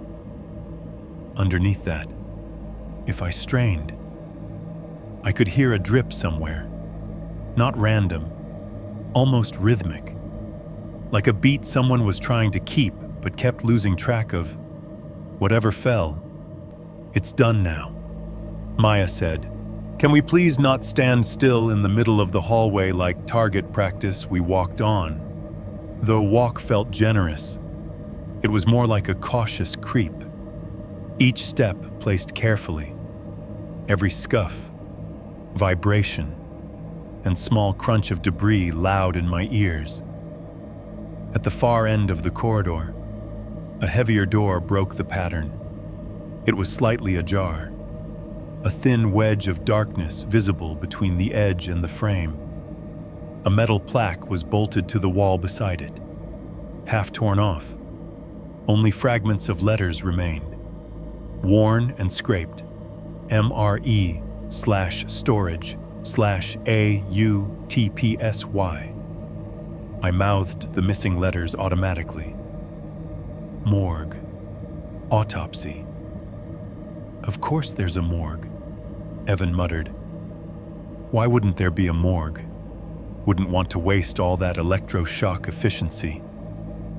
Maya shot him a look. You don't have to follow us down there, she said. I am absolutely not judging you if you bail on the corpse basement. He hesitated. For the first time since we'd stepped onto the island, Evan looked undecided. His eyes flicked from the door back down the hall, toward the way we'd come, the way out. Then he squared his shoulders, forced a grin that didn't quite land. Come on, he said. In for a penny, in for a traumatizing pound. The door was heavier than the others. When I pushed, it vibrated through my hands, through my arms, into my chest, like something humming a low note right up my bones. It opened onto a short landing and a set of concrete stairs leading down. The light from our flashlights hit the walls of the stairwell, revealing peeling paint and more of that damp sheen, like sweat on skin. The air that rose up from below was colder, the bleach smell stronger, cut with something metallic and old. As we started down, our beams skimming over the crumbling steps, something small on the wall to my right caught the edge of my light and flashed back. I stopped, heart thudding. What Maya asked behind me, already tensing to grab my jacket if I slipped. There, I said, on the wall, halfway down, at about shoulder height. A small square of pale paper had been taped to the concrete. The tape had yellowed with age. Edges curled up, but it still clung. The paper itself was glossy, slightly warped from moisture. A Polaroid. I brushed dust off it with the back of my hand, careful not to pull it loose. The photo was faded, colors leached out, but the scene was clear enough. 3 teenagers stood on a rocky shoreline, almost certainly Renfields. Behind them, half visible, were the low shapes of kayaks pulled up onto the stones. The kids wore hospital gowns under open jackets, bare legs pale beneath. Their faces were turned toward the camera. They were all smiling, but it was a strained, too wide kind of smile. The water behind them was dark. The trees beyond were bare. Something about the composition made my stomach twist. For a second, I saw us in their places, 3 idiots on a forbidden island, boats behind us, pretending this was an adventure instead of a mistake. Let me see the back, Maya said, carefully. I eased the Polaroid off the tape. The adhesive let go with a soft crackle. On the reverse, in smeared blue ink, someone had written, in a hurried hand, 1988, last try. The Y tailed off into nothing, ink running thin at the end. I stared at the words until the letters blurred. We should not be here, I said again, this time without any attempt to make it academic. 3.3, the morgue and the skull. For a moment, all I could see was that Polaroid, hovering in my beam like a tiny window into someone else's bad decision. 3 kids, gowns, jackets, kayaks, Renfield behind them, 1988. Last try. I slid the photo into my jacket pocket without really deciding to. It felt wrong to leave it there. It also felt wrong to take it, like stealing someone's last sentence. There wasn't a choice that didn't feel wrong. Behind me, the stairs yawned downward, a concrete throat swallowing our light. "Okay," Evan said, voice a shade too loud in the cramped space. "This is where I call it. You two have fun with the corpse closet." I turned. "What?" He shrugged, rolling his shoulders like it was no big deal. "I'm officially at my morgue quota for life, and that's at 0. I'll go check on the dorms, maybe swing by the chapel again, and meet you back in the courtyard." Some part of me wanted to argue, to tell him we should stick together, but another part, a bigger, more exhausted part, was relieved to see him retreat from whatever waited below. 15 minutes, Maya said. "No more. If you're not there, we're leaving without you." "You say that now," he said, already backing up the stairs. "Try not to wake anybody up." His footsteps faded upward, each one duller than the last, until the only sounds were our own breathing and the faint tick, tick of some pipe hidden behind the walls, counting off a rhythm only it understood. Maya met my eyes. We go down. We look. We go back up. She said, "If we see anything that looks like biohazard level 10, we're out." "Deal, deal," I said. We went down. The temperature dropped with each step. The air grew denser, the bleach smell intensifying. Riding underneath it something else, old moisture, old meat, the kind of thin sweetness that lives in walk-in freezers and never quite leaves. At the bottom, another door waited, this one with a metal push bar. My shoulder protested when I leaned into it. The weight of it vibrated through my bones, as if the whole slab had a pulse. It gave seconds later, moving reluctantly, like it had been closed for a long time and wanted to stay that way.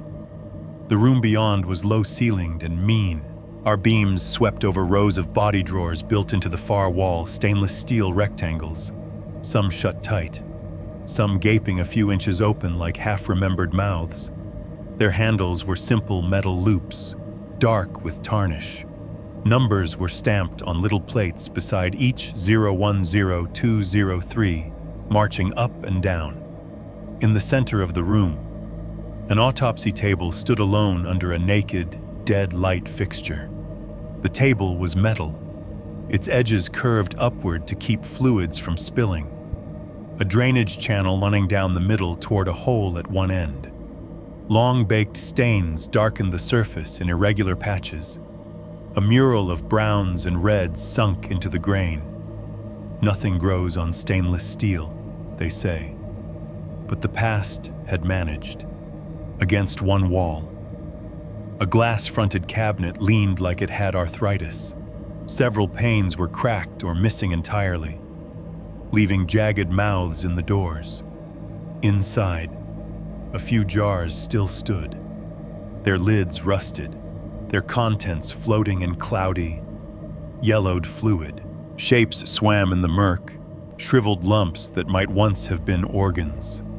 Something that looked unsettlingly like a tiny, curled hand. Fingers pressed against the glass, as if it had reached out and been stopped right there. Maya made a small, involuntary sound in her throat. It wasn't fear, exactly.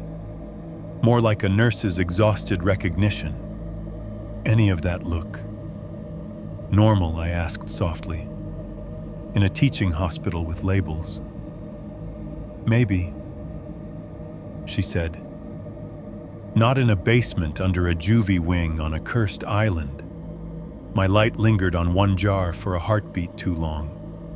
The thing inside it was pale, with spidery lines extending from a fat central knot. It could have been a malformed lung. It could have been something else. Either way, it didn't need my attention. History felt abstract in the day rooms. Up there, you could pretend the walls were telling you stories. Down here, the stories had bodies. Curiosity is a disease. I moved toward the body drawers almost before I realized what I was doing. "Jake," Maya said in warning. "I just want to see if they're actually, you know." I gestured, unable to say full. "They might be empty." "That's what I'm hoping," she said. "Leave it that way." But my hand was already closing around the handle of the nearest drawer that hung slightly open. The metal was cold, burning through the thin leather of my glove. I pulled. For a second, it resisted, then slid out with a harsh scrape of steel on steel. Dust spilled out, a fine gray wave that puffed into the air and made my throat itch. The tray itself was empty. No bag, no sheet. Just the faint outline where something once lay, and the ghost of a rectangle in grime. "See," I said, half to reassure her, half myself. "Nothing." "Great," she said tightly. "You proved there's nothing where dead bodies are supposed to be." Very comforting. One slot over, another drawer sat half-closed, its edge crooked in the frame like it had been shoved back in hastily and never quite seated right. "Just one more," I said. "Then we're done." This is how every horror story goes wrong, Maya muttered. "One more." The handle on this one was stickier. I had to jerk it to get it moving. It came a few inches, then stopped. Something catching inside. I frowned and yanked harder, putting more of my weight into it. The drawer lurched all at once. For a split second, it felt like I'd pulled against a person tugging from the other side, and then that person had let go. The tray shot out of the wall, metal shrieking on metal, momentum yanking it from its tracks. A full-sized gray body bag slid out with it, then dropped. It hit the floor with a wet thump, the sound thick and final. The zipper seam tore along one side on impact, the bag yawning open like a wound. Something hard and solid rolled out of the opening, spun once, then clattered across the concrete floor with a series of sharp clicks. It stopped against the toe of my boot. For a second, my brain refused to put the shapes together. The item was round, mostly, with odd protrusions, yellowed, textured. Then my light found the eye sockets. A skull stared up at me from the floor. It was human. There was no mistaking that. The bone was stained an uneven tea color, darker in the crevices.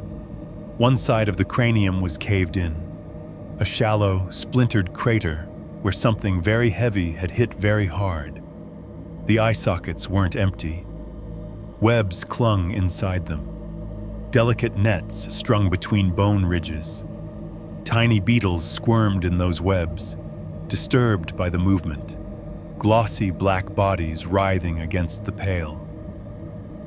As I watched, something long and segmented emerged from the nasal cavity, a centipede, fat and reddish-brown, feeling its way out into the air with a wave of frantic legs. It crawled down over the maxilla and across the front teeth, disappearing into the darkness of the shattered side. My stomach lurched. I staggered back, slamming into a metal tray with my hip hard enough to send a bolt of pain up my spine. Dust puffed up around the skull, ghosts of whoever it had been mixing with the powdered remains of everything else. Maya swore under her breath, a raw, ugly word. Then her training kicked in and she was kneeling, not close enough to touch anything, but close enough to scan. No visible tissue, she said. Voice tight but steady. No smell of rot. Just old bone. Probably decades. She looked up at me. Congratulations. Historian, you found your primary source. I'm going to throw up, I said. Do it away from the evidence, she said automatically, then grimaced at herself. God, listen to me. I hate this job even off the clock. I dragged my eyes away from the skull and the slack, empty bag behind it. Inside the bag, I could see handfuls of loose bone fragments, shards and pieces. Someone had shoved a body in there broken, or let it break later, and then just left it. This wasn't an official morgue procedure, I said, hearing the thinness in my own voice. This was storage. Stop, Maya said. Seriously, you're going to give yourself a panic attack, and I'm not doing CPR in here. The buzzing in my head was loud enough that it took a second to register the pulsing in my pocket. My phone vibrated against my leg. I jolted like someone had touched the bare wires of my nerves. Don't you dare answer a call in a morgue, Maya said. That's like rule number 1 in the handbook of not summoning shit. It's probably the timer, I said, fumbling it out with clumsy fingers. It wasn't the timer. The alarm icon sat dormant in the corner of the screen. A new text notification glowed. From Evan. Where did you guys go? I thought we were meeting in 15.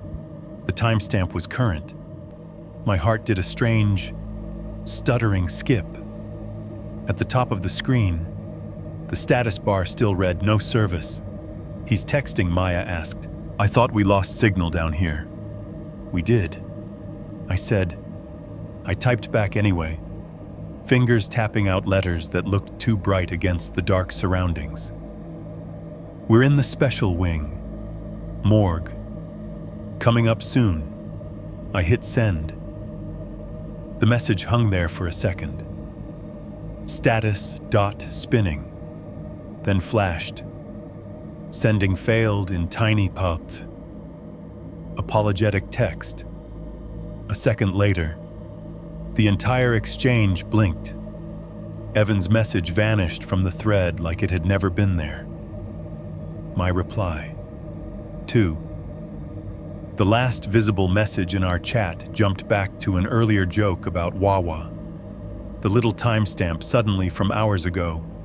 The notification on my lock screen was gone. Did you delete it? Maya asked, reading my face. No, I said. I didn't have language for what had just happened. It felt like the island had reached through the network between us and smudged out the line. Okay, she said, standing up abruptly. We've hit my limit. Dead kids, torture chairs, skull full of bugs, ghost texts. We're done. We need to get back upstairs, find Evan, and get off this rock. I didn't argue. We picked our way around the skull. The centipede was gone, retreated somewhere into the bag or the drawer above. I stepped carefully, as if not disturbing it was some kind of respect for whoever's head that had been. As we crossed the room toward the door, my pocket erupted in sound. The timer alarm. I'd forgotten I'd even set it to 30 minutes. The phone shrieked out a bright, synthetic pattern of electronic chirps, beep, beep, beep, beep, beep, beep, suddenly huge in the low space. The noise ricocheted off the metal drawers, ran up the autopsy table, bounced back at us in distorted waves. Jesus, Jake, Maya hissed, "Turn it off." My hands fumbled at the screen. For a second, the buttons didn't seem to respond. My thumbs too clumsy. My heart was racing hard enough that I could hear it in my ears, competing with the alarm. Finally, my finger found the stop and stabbed it. Silence dropped like a curtain. The skull sat where we'd left it. The jars watched with cloudy eyes. The autopsy table waited. "Let's go," Maya whispered. "Now." We were halfway to the door when it happened. From across the room, near the far wall, nowhere near where we'd been standing, nowhere near my phone, the timer went off again. Same pattern, same pitch, same little stuttering rhythm. Beep, beep, beep, beep, beep, beep. Only this time, it sounded wrong, like someone had recorded the original alarm and was playing it back through blown-out speakers down a long, tiled hallway. The edges of the sound were fuzzy, stretched, bits of static fraying at the peaks. The pulses didn't quite line up. There was a tiny hitch between the second and third chirps, as if whoever or whatever was pressing play kept losing the beat and catching up. Every muscle in my body seized. "My phone is off," I said, because my brain needed it on record. "That's not my phone." Maya's face had gone very still. "Then we're done," she said. "We backed out of the room like you do from the cage of an animal you're not sure is asleep." The stairwell felt narrower on the way up. My legs wanted to sprint, but the slickness on the steps and the thought of breaking my neck in a haunted juvenile morgue kept my pace in a fast, controlled climb. Each thunk of my boots on concrete sounded too loud, like punctuation marks a thing could follow.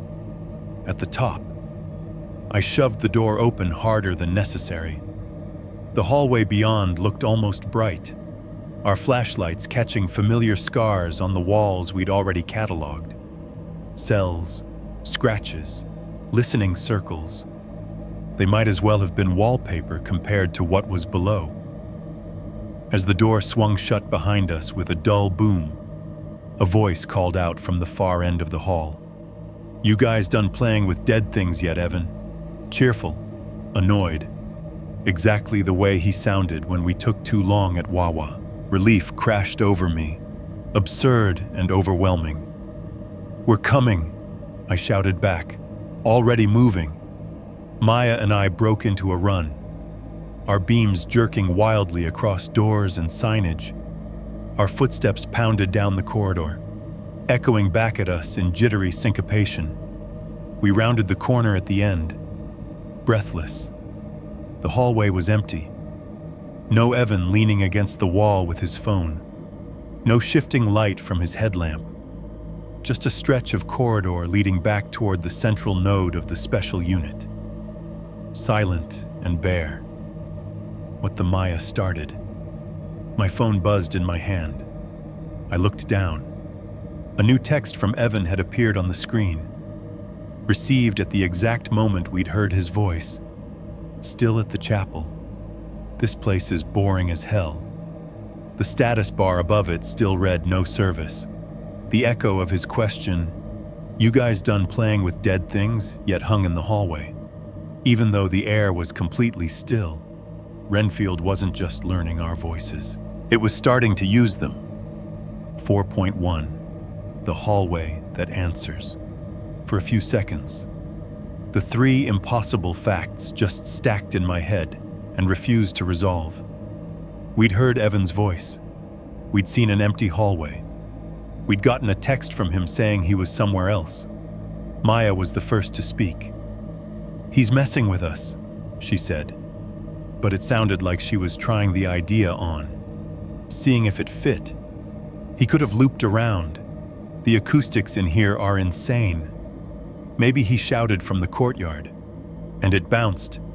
In perfect clarity, I said, "Down a hallway, around a corner, through concrete and timed exactly with his text.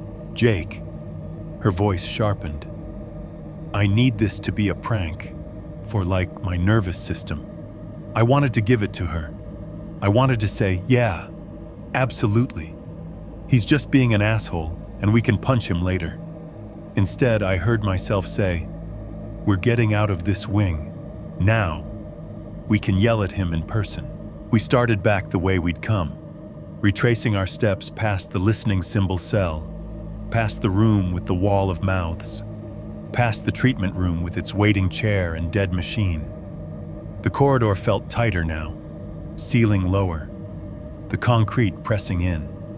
With every footstep, I listened for another rhythm in the mix, a syncopation that didn't belong to either of us. My ears felt strained, like I'd been in a loud concert for too long, except the only thing loud here was my own heartbeat. Evan Maya called, voice echoing down the hall. "If you're in here screwing with us, this is your last chance to not get murdered." Her words bounced off the walls, came back in fading fragments. "In here, with us. Chance. Murdered." No extra voice. No mimicry. "Maybe he's actually at the chapel," I said. "Maybe that was just..." "Don't say just acoustics," she cut in. "I've seen what you look like when you lie." We reached the bend near the entrance to the special unit. The heavy door that led back to the main building loomed ahead, a flat rectangle of slightly darker shadow in the murk. I cleared my throat, not sure why I was about to do what I did, just knowing that if I didn't test it, my brain would chew on the possibilities for the rest of my life. I stopped walking. "Evan." I called down the corridor, voice steady. "Yell if you can hear us." The sentence went out like a thrown object. It hit the end of the hall and crashed back, softer. "Evan can hear us. Evan, hear us, then." After a beat that was just a hair too long, something else spoke. "Evan, yell if you can hear us." Same words, but the cadence was wrong. Instead of my emphasis, "Evan, yell if you can hear us." The stress landed in odd places. "Evan, yell if you can hear us," like a non-native speaker of my own voice, getting the rhythm almost right, but not quite. Every muscle in my back locked. Maya's hand closed around my wrist hard enough to hurt. "Nope," she said. "Nope. We're done. We're leaving." She tugged me toward the exit, boots squeaking on the floor. My legs obeyed, but my head turned, eyes searching the dim for a shape, a mouth, anything. The corridor was empty. "Evan, yell if you can hear us, this time." The voice slid out of the walls in Maya's tone. Same pitch, same slight rasp on the yell, same subtle filly flattening of "here." Only the timing was off. The words marched a fraction of a second too slow, like a recording dragged with a thumb. Maya stopped dead. "That wasn't me," she whispered. "No," I said. My throat felt tight. "It wasn't." The voice spoke again, closer to us now, though I couldn't say how I knew that. The words seemed to vibrate through the concrete itself. "Evan, yell if you can hear us." Now it sounded like both of us at once. Our tones layered poorly, my lower register under her higher one. Phrases dragging against each other like out-of-sync audio tracks.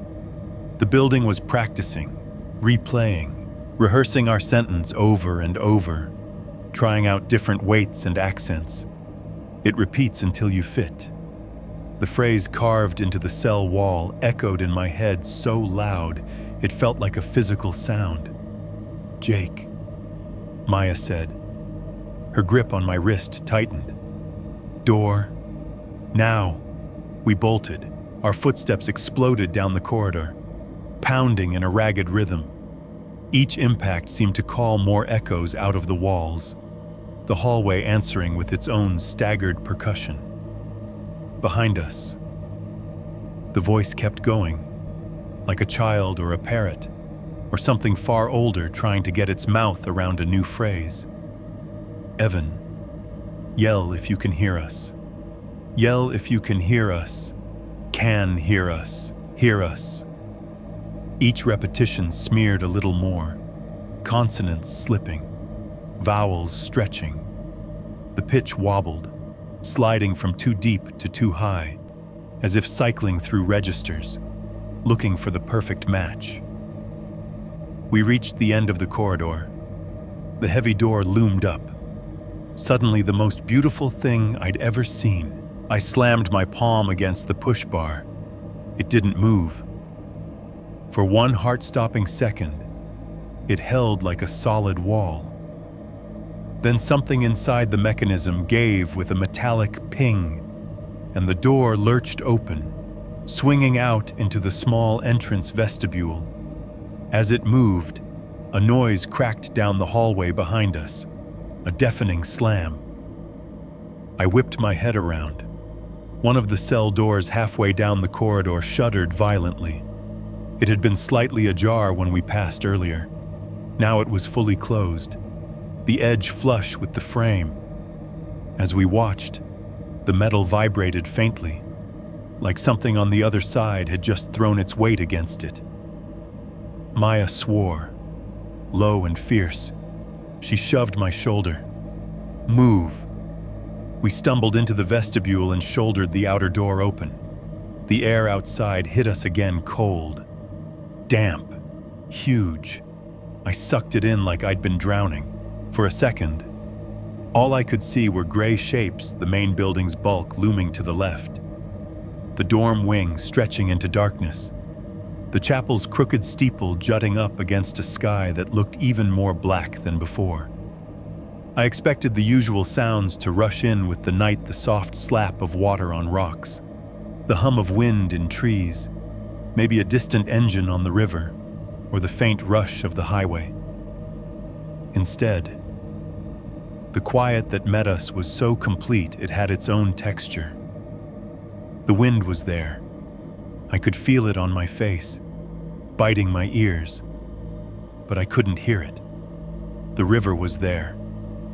I could see the faint, shifting glint of its surface beyond the clearing. But there was no lapping, no whisper of wave against stone. It was like someone had taken the world's volume knob and twisted it down, leaving only the sounds that belonged to us, the scrape of our boots, the ragged pull of our breath, the faint rustle of our jackets. "There's something wrong with the sound here," I said, though it felt unnecessary. Of course there was. Maya turned in a slow circle, scanning the dark with her light. "Where the hell is he?" she muttered. "He should have been back by now." I swallowed, throat dry despite the damp. "Courtyard." I said, "We go there. We wait 2 minutes. If he's not there, we head for the boats and call for him from the shore. I am not going back into that wing." She nodded once. Sharp. Deal. As we started across the open space, my hand brushed against my pocket, and I realized my voice memos app was still open. At some point down in the special unit, maybe in the listening hallway, maybe in the morgue, I'd fat-fingered the record button. A little red bar glowed at the top of the screen. Timer counting up. It read 0005. I must have hit it when I pulled the phone out to check Evan's impossible texts. Without thinking too hard, I tapped the stop icon, the new file saved as new recording 3. "Don't," Maya said. "Jake." seriously. If you're about to listen to more creepy audio on this island, last 5 seconds, I said. I need to know if that thing's in here with us or only in the walls. I hit play, volume low. First, just our footsteps, a slow crunch, then a faster one. The faint squeak of Maya's boot at the heel. Our breathing, too fast. Then my own voice, speaking, slightly distant the moment I'd said, "There's something wrong with the sound here." No extra echoes, no mimicked line, just my words and the empty air. For a heartbeat. Relief loosened my chest. Then, right before the clip cut off, another voice spoke. You shouldn't have answered. It was my voice. Same timbre, same little catch on shouldn't that I always hated hearing in recordings. But the way it said the sentence, there was nothing natural in it. No hesitation, no intonation. It was flat, like someone had embroidered my tone onto a monotone. I hadn't said those words. I knew with the certainty you only get about your own speech patterns that I had not formed that sentence anywhere tonight. The recording ended with a soft click. My thumb hovered over the screen. My heart hammered so hard I could feel it in my teeth. What was it, Maya asked. I locked the phone and shoved it into my pocket. Nothing helpful, I said. Come on. Let's find Evan before this place learns any more lines. 4.2. Reunion and the tall shape. The courtyard felt like the center of a bad dream. We came out of the special unit's shadow and into the open, our beams swinging in nervous arcs. For a heartbeat, I thought the square was empty. Then my light caught a figure on one of the cracked concrete benches.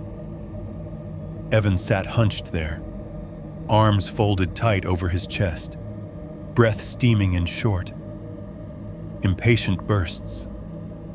His headlamp was off.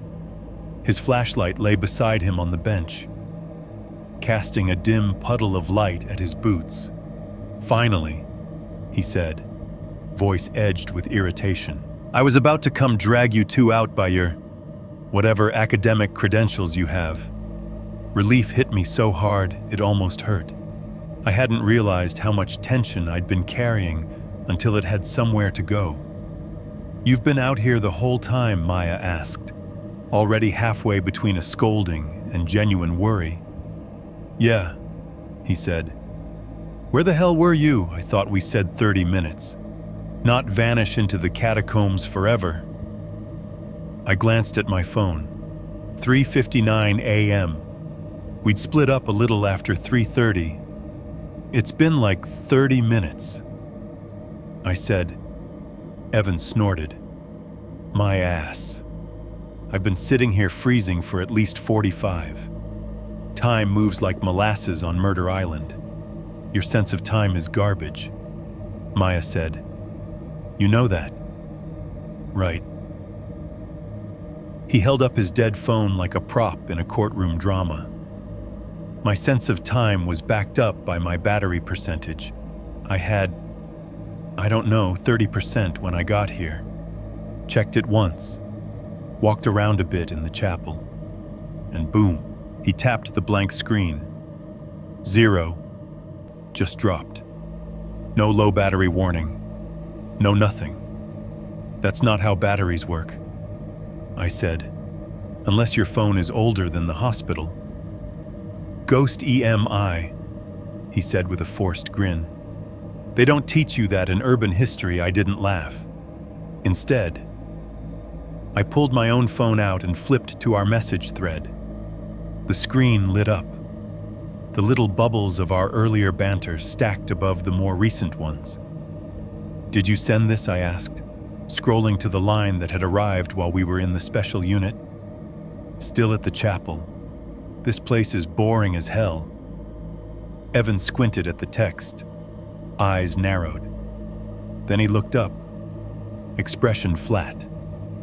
I did not send that, he said. I didn't text you from the chapel at all. I was too busy trying not to fall through the floor and imagining you two making out in the morgue or whatever. Gross, Maya said automatically. Your phone died, I said slowly. When? He shrugged. I don't know. Man. Time is fake. I texted you guys when I got up there going into the chapel, and then I did a couple of laps, checked out the altar, looked for Satan, didn't find him, pulled my phone out to see how long I'd been gone, hit the button, and it gave me that sad little red battery icon and shut off. That chapel text never came through. I said, only this one. I shook the phone gently, the fake Evan message glowing like an accusation. We'd heard his voice in the special unit at the same moment the text arrived. Now he was insisting he hadn't sent it, hadn't shouted. The island had filled in the gap. Maya had gone quiet, too quiet. I followed her gaze. She was looking past us, up at the main building. At first, I didn't see what she saw, just the long, blank face of the second floor, its windows like missing teeth, black rectangles chewing the night. Then my light skimmed over one of the openings and caught something in the frame. A silhouette. It stood where a pane of glass should have been, filling the space almost completely. Tall, too tall. Its head nearly brushed the top of the frame. Its arms hung down past mid-thigh, long and thin, not quite matching human proportions. The shoulders were narrow. The head was tilted to one side at an angle that made my neck ache just to look at it. There were no features, just a cutout shape, a hole in the darkness that somehow seemed darker than the dark around it. My breath caught. Do you see? I see it, Maya whispered. Then my light jerked in my shaking hand. The beam slid away for a fraction of a second. When I dragged it back, the window was empty, just broken glass, ragged edges, a few strands of old curtain flapping in a wind I still couldn't hear. Okay, Evan said slowly, eyes flicking between us. Someone want to tell me what the hell I'm supposed to be seeing before I start inventing my own horrors? It was in the window, Maya said. Her voice had taken on the clipped, controlled tone she used when things were bad in the ER, and she didn't have time to panic. Something tall, wrong. It's gone. Ghost stickman, Evan said. But there was no conviction behind the joke. He's shy. I want to leave, she said. No humor, no argument, just the plain, heavy truth of it. Now. Evan blew out a breath, clouding the air. We're so close to sunrise, he said. We've got, what, an hour? It'd be way easier to navigate back with a little light. We came all the way out here. You found your torture basement. I got my chapel. We can at least what she snapped. Get possessed, lose another 30 minutes. We can't account for. Grow extra legs like Slenderman's cousin up there. He held up his hands. I'm just saying, if we bail right this second, we're paddling blind, freezing our asses off, and we leave with enough, I said. They both looked at me. The historian part of me was still screaming, even if more quietly now. There's more. There's always more. The dorms, the chapel, the records you haven't seen, the rooms you haven't walked. But it was being drowned out by something older and simpler, an animal instinct that had finally, fully woken up. We've confirmed the special unit is exactly as monstrous as the reports implied, I said. We've got more than we came for. Whatever is in there. I nodded toward the buildings. Is learning us, sampling us. It's not just memory. I don't want to give it more material. Maya exhaled, some tension leaving her shoulders. Thank you, she muttered. Evan opened his mouth, maybe to argue, maybe to agree. From the open doorway of the main building, across the courtyard, a voice called out, "Jake, Maya, Evan, in here." We all turned. The darkness inside the doorway was absolute. A rectangle of black set into the decaying facade. Nothing moved there that I could see. No shifting light. No flicker of movement. But the voice. It was mine. Not just similar. Not just close. Perfect. Every inflection. Every little pattern I hated when I heard recordings of myself. It even carried the same slight tightness I got when I was trying to sound more confident than I felt. "Jake, Maya, Evan, in here." The words rolled out of the doorway with unnatural clarity, as if spoken into a mic and piped through invisible PA speakers. No reverb, no environmental noise, just a clean, crisp sound that landed in my ears and stayed there. My mouth went dry. I didn't say that. I whispered, "I know." Maya said, "It sounded like..." Evan trailed off, swallowing. "Yeah. No. Nope. Okay. Yeah. Fuck this." He grabbed his flashlight, stuffing it into his pocket, and stood up so fast the bench scraped under him. "Boats," he said. "Now. I don't care if we have to swim and hitchhike back to Philly soaking wet. I'm done being background noise for whatever this place is recording." No one argued this time. We turned toward the path that led back through the trees to the shoreline. It felt longer than before, the shadows thicker, the underbrush more eager to snag at our legs. As we walked, that strange stillness followed us. Every step we took seemed to fall into cotton. The world outside the island felt so far away, it might as well have been on another planet. Somewhere far off. Maybe. Or just in my head. A faint drip, drip, drip, kept count. Not rain, not pipes. Just a drop. A pause. Another drop. The rhythm of something patient. Branches scratched at my jacket. Leaves whispered against one another in movements I still couldn't hear. The river. When it finally came into view between the trunks, was a black expanse without sound. We were almost to the line where the trees thinned and the rocks began when I heard it. Laughter. My own. It floated down from somewhere behind us, light and unbothered and young, spilling out of one of the second-floor windows of the main building like somebody had hit play on an old tape. It wasn't how I laughed now. These days, my laugh was short, often more a snort than anything, worn down by years of office jokes and forced politeness. This was a full, open sound, unguarded. The way I'd laughed in college when Evan showed me something stupid on his laptop, and we'd almost gotten kicked out of the dorm for being too loud at 3 a.m. The kind of laugh you let out when you still think you're invincible. Hearing it echo over the courtyard of Renfield made my whole body seize.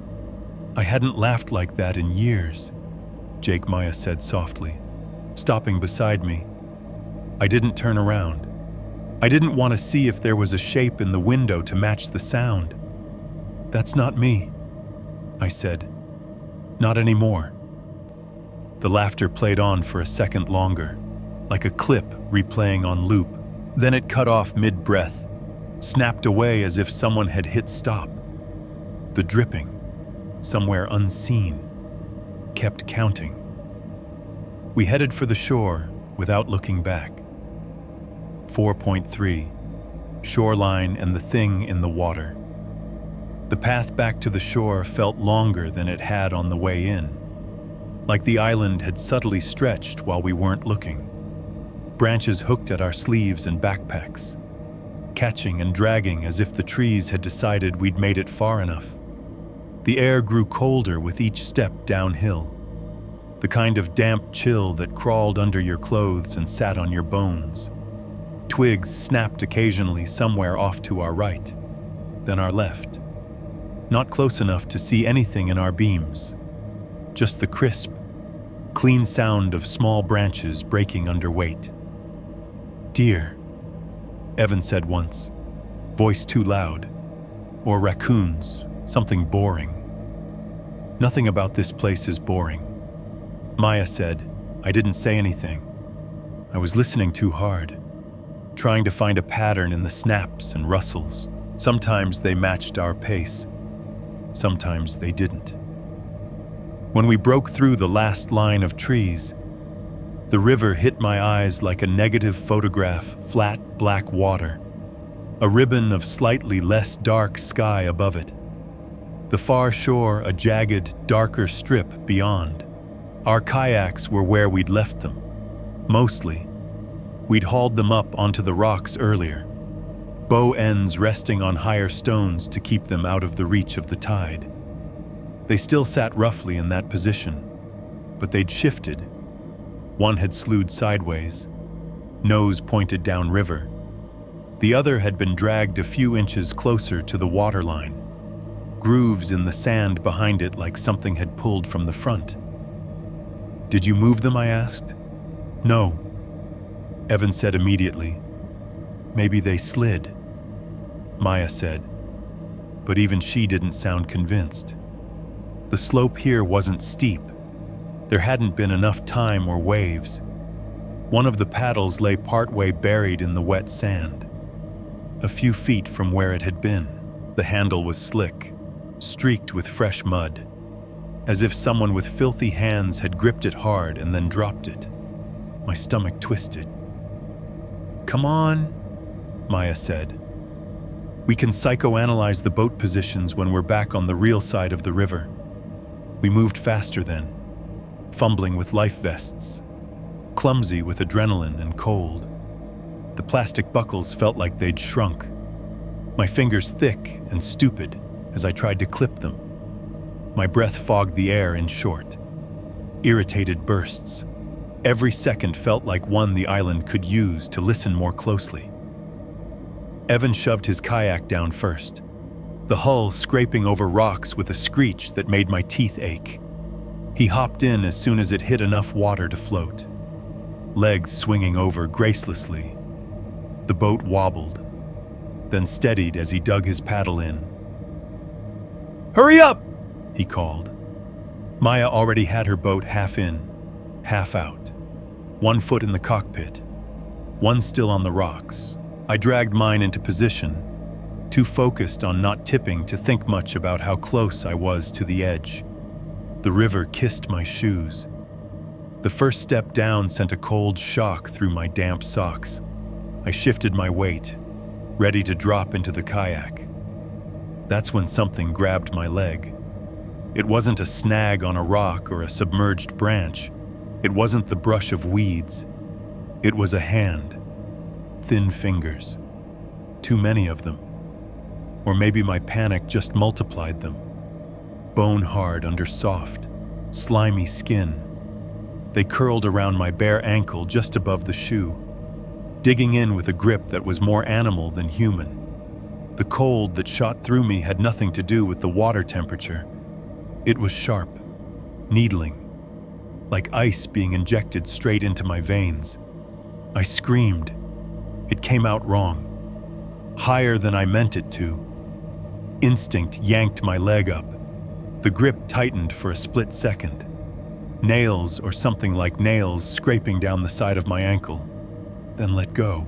I stumbled backward, nearly falling on my ass on the rocks. Ripples spread out from where my foot had been, concentric circles warping the reflection of the island behind me. Under the surface, just for a heartbeat, I saw a face, white and bloated, cheeks puffed, skin stretched too tight over whatever was underneath. Hair floated around it in a dark halo, trailing like pondweed. The jaw hung slack, unhinged, the mouth too wide, corners split, as if the bone had broken there at some point and never healed right. The eye sockets were empty hollows, black tunnels where eyes should be, but I felt it looking at me anyway, a pressure that pressed against my thoughts like fingers against glass. Then it was gone, sucked backward and down as if something had yanked it by the hair. Jake Maya's voice was right next to me, hands grabbing my arm. "What happened? I gasped. "There's something in the water." "Get in the boat," she said. "Now." I didn't argue. I dropped into the kayak too fast, the hull rocking alarmingly as my weight hit it. For a second, I thought I was going to tip. Then the boat settled, and I jammed my feet forward, slammed the spray skirt into place, grabbed my paddle like it was the only solid thing left in the world. "Go," Evan shouted. His kayak bobbed a few yards out, his paddle throwing arcs of cold black water into the air. We pushed off almost in the same motion. The rocks slid under us. The river grabbed our hulls, first resisting, then letting us through. I dug the paddle in hard. Each stroke bit deep, muscles screaming, wrists twisting just enough to keep the blade angle right. The kayak shot forward faster than it had on the way over, adrenaline adding horsepower. Behind and beneath me, something moved. A dark shape slid under my boat, just barely visible in the thin slice of light from my headlamp reflecting off the water. It kept pace with us in the black, matching my speed with lazy, efficient motions I couldn't see. A wet slapping sound started to accompany our strokes. At first, I thought it was just my paddle hitting the surface wrong, the blade skimming instead of plunging cleanly. But the rhythm was off. It wasn't synchronized with my movements, or Maya's, or Evan's. It came from just off to my left, then my right, then under my bow, heavy impacts, like limbs striking water in an arrhythmic crawl. Slap, slap, slap, slap. My arms burned, my shoulders ached. The cold leached heat from my fingers even through the paddle shaft. I didn't care. As long as the boat moved, I could convince myself we were gaining on something instead of it gaining on us. Somewhere in the slurry of water noise, another layer crept in. Voices. At first, they were just muffled shapes of sound, like hearing a conversation through a wall. Then, as we paddled, they rose up, threaded between the splashes. "We go home." My own voice, chopped up, pieces of a sentence I'd said earlier without thinking. Each word bubbled up separately, echoing through the black. "In. Here." Maya's tone, twisted. The words stretched and garbled like it had been dragged through a speaker underwater.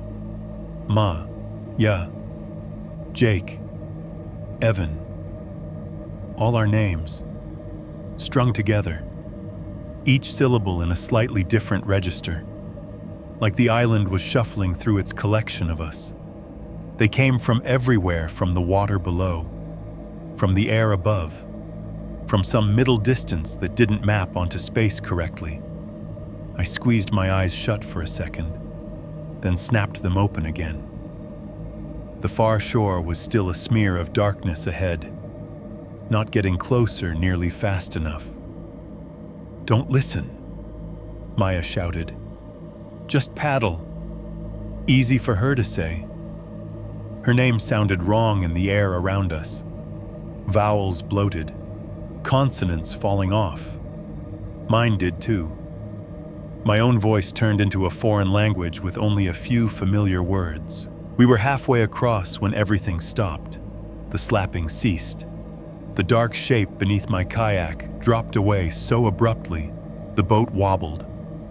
The voices cut mid-syllable, chopped off like someone had hit mute on the whole river.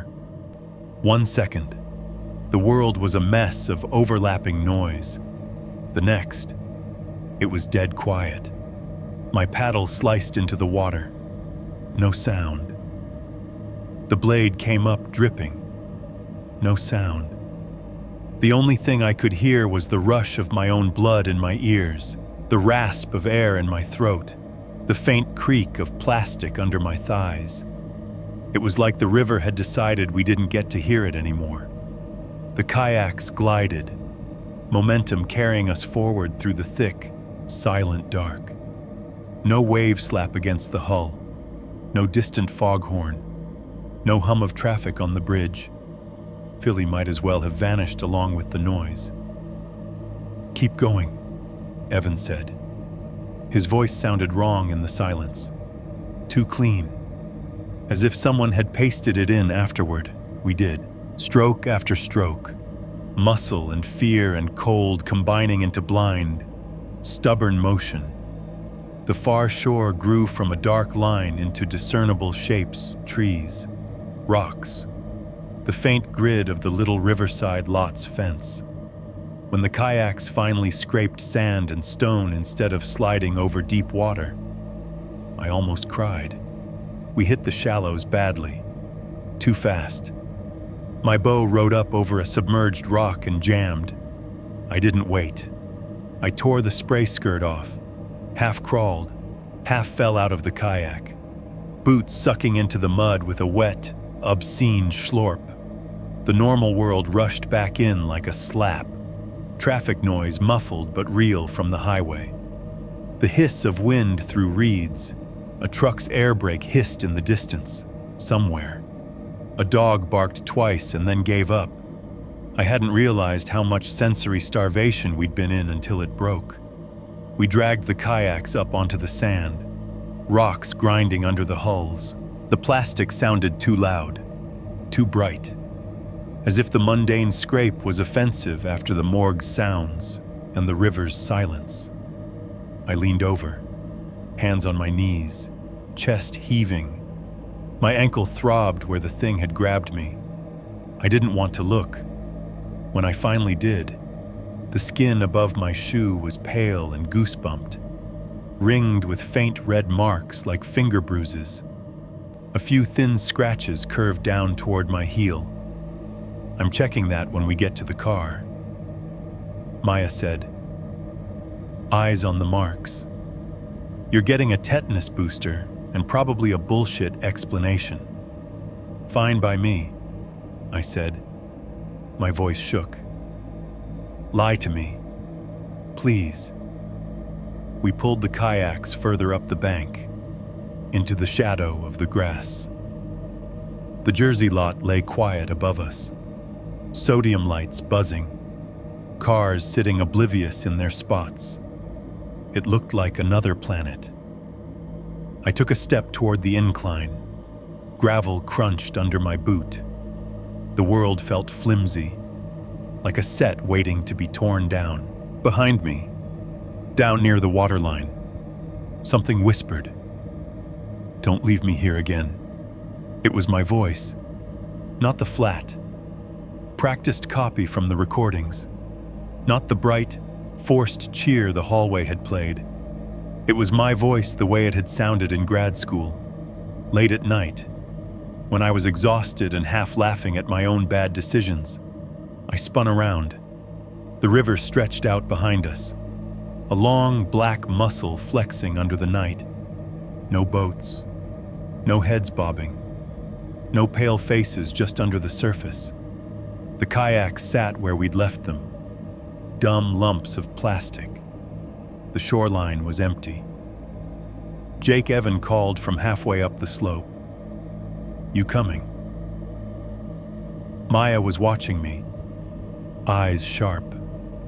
What did it say? I opened my mouth, closed it. The river looked back at me. Blank. Nothing. I lied. Let's go.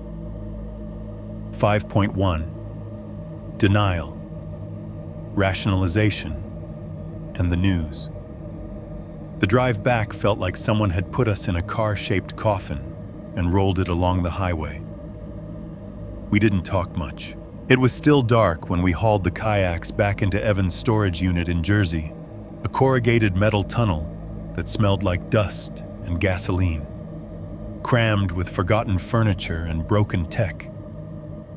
The garage light buzzed overhead, doing that half-flicker thing that would have seemed funny any other night. No one made a joke about it. From there, it was 95 south toward Philly, the sun starting to think about rising behind a smear of low clouds. The highway looked almost normal. UPS trucks, commuters, the occasional cop car. The world carrying on like we hadn't just spent the night feeding our voices to something rotten in the Delaware. Maya sat in the back seat, forehead against the window, eyes closed. Her hospital jacket was pulled tight around her. The reflective strip on the sleeve caught the first rays of orange and flashed occasionally when we passed another car. Evan drove with both hands on the wheel, which was how I knew he was shaken. Usually he was a one-hand, elbow on the door, music too loud kind of driver. Now he kept his eyes on the road, jaw clenched. The radio was off. The silence in the car felt almost as thick as the silence on the river had. The only sounds were the steady hum of the tires, the occasional whoosh as someone passed us, the faint rattle of something loose in the dashboard. "You good to work later?" Evan asked finally, eyes still forward. "I'm calling out," Maya said without opening her eyes. "Tell them I have a haunted island infection." "Do they cover that under PTO?" he asked. Automatic. Like his mouth hadn't gotten the memo that his brain was fried. "Only if it's union," she murmured. He glanced at me in the rear view. "What about you?" "Professor, you going to quote Foucault at some undergrads after all this?" "I have office hours at noon," I said. "I'll probably cancel." "Probably," he said. "Dude, we've had, negative sleep." "Yeah," I said. "I'll cancel. We dropped Maya off first, in front of her narrow row house in South Philly. The streetlights were finally winking off, one by one. Trash trucks were starting their rounds, hydraulic groans echoing off the brick. She unbuckled slowly. "So," she said, "ground rules." For what Evan asked. "For not losing our minds about this," she said. She looked at each of us in turn. "Rule 1, nobody goes back to that island. Ever. For any reason. I don't care if your thesis depends on it. Jake. Deal." I said immediately. It felt like signing a contract with my better self. "Rule 2, she went on. "We treat this like a really bad idea we survived in grad school. A dumb story. High-risk camping trip. We don't feed it. No ghost hunting forums. No Reddit posts. No trying to debunk it. We just let it fade." Evan nodded. "We make it an anecdote, not a religion." Her mouth twitched. "Exactly." "And rule 3, I asked. "Call me if you start hearing things that aren't there," she said. "I'll tell you if it sounds like a psych consult or a priest." She got out before we could argue, gave us a small wave, and disappeared up her front steps. Evan drove me home next. Fishtown was in that early morning lull where the night owls are finally asleep, and the day people haven't fully wound up yet. The Wawa on the corner had a line of bleary workers and one loud guy arguing about lottery tickets. The air smelled like coffee and stale beer and wet concrete. He pulled up in front of my building and put the car in park. The engine ticked softly. "We're good," he said. "You're good." "I don't know what good means right now." I said, "But I'm home." He nodded. For a second, his face softened in that way I'd seen once or twice, when a joke landed wrong or a party went sideways. "I'll text you later," he said. "Once my phone resurrects, I don't know, talk about literally anything else." "Yeah," I said. "Sounds good." I went upstairs on legs that felt like they were operating on a delay. My apartment was exactly as I'd left it, sink with 3 unwashed mugs, laptop closed on the coffee table, a pile of unfolded laundry on the chair, the normal clutter of a boring life. It should have felt comforting. It mostly felt flimsy, like a set built overnight. If I pushed too hard on any wall, it would fall away to reveal the river. I stripped off everything I'd worn on the island and shoved it into a trash bag. Socks, pants, jacket, even my t-shirt. The idea of any of that fabric touching my skin again made me nauseous. The shower was scalding, steam filling the small bathroom. I scrubbed until my skin was pink and raw, especially around my ankle where those fingers had grabbed me. The marks were faint, but real little half-moon bruises and a few thin scratches. Raccoon, I told myself. Weird. Mangy raccoon with a grudge. Or debris. Or muscle spasm. Anything. Afterward, I microwaved a breakfast sandwich I didn't really want and ate it standing at the counter, the hum of the microwave still buzzing in my ears. The fridge kicked on and off in the background, a low mechanical sigh. Upstairs, my neighbor's kid thumped across the floor, little feet racing, then skidding to a stop. Normal sounds, blessingly boring. I pulled the blackout curtains in my bedroom and let the room sink into artificial night. The clock said 9:13 a.m. My body felt like it had been awake for a week. Lack of sleep. I muttered to myself as I slid under the covers. Caffeine crash, adrenaline, island full of mold and bad history. Of course your brain acted up. Of course sound did weird things. You wanted it to. The words sounded hollow even to me, but I clung to them like a script before I let myself pass out. I grabbed my phone from the nightstand and opened the voice memo app. Part of me knew I shouldn't. Another part, the same stupid, hungry part that had pulled open that morgue drawer, couldn't help it. The list of recordings from the night scrolled down the screen. Little gray bars and timestamps. Recording 1 hallway test. Recording 2 second-floor echo. Recording 3, the one that had ended with, "You shouldn't have answered." I tapped on recording 1. For the first few seconds, it was fine. My voice, tentatively narrating the hallway, the echo bouncing back. Maya's off mic, that's creepy reaction. Then, halfway through, the sound fractured. A burst of static swallowed the audio, rising in pitch, then dropped into total silence. The progress bar kept moving. The file played to the end. No sound. Recording 2 was worse. It started clean, then snagged, then looped the same 2 seconds over and over, a muffled thump, and what might have been the beginning of my own hello warped beyond recognition. After 5 loops, the app crashed to the home screen.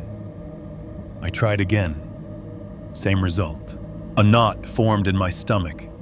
I scrolled to recording 3, the newest one, the shortest.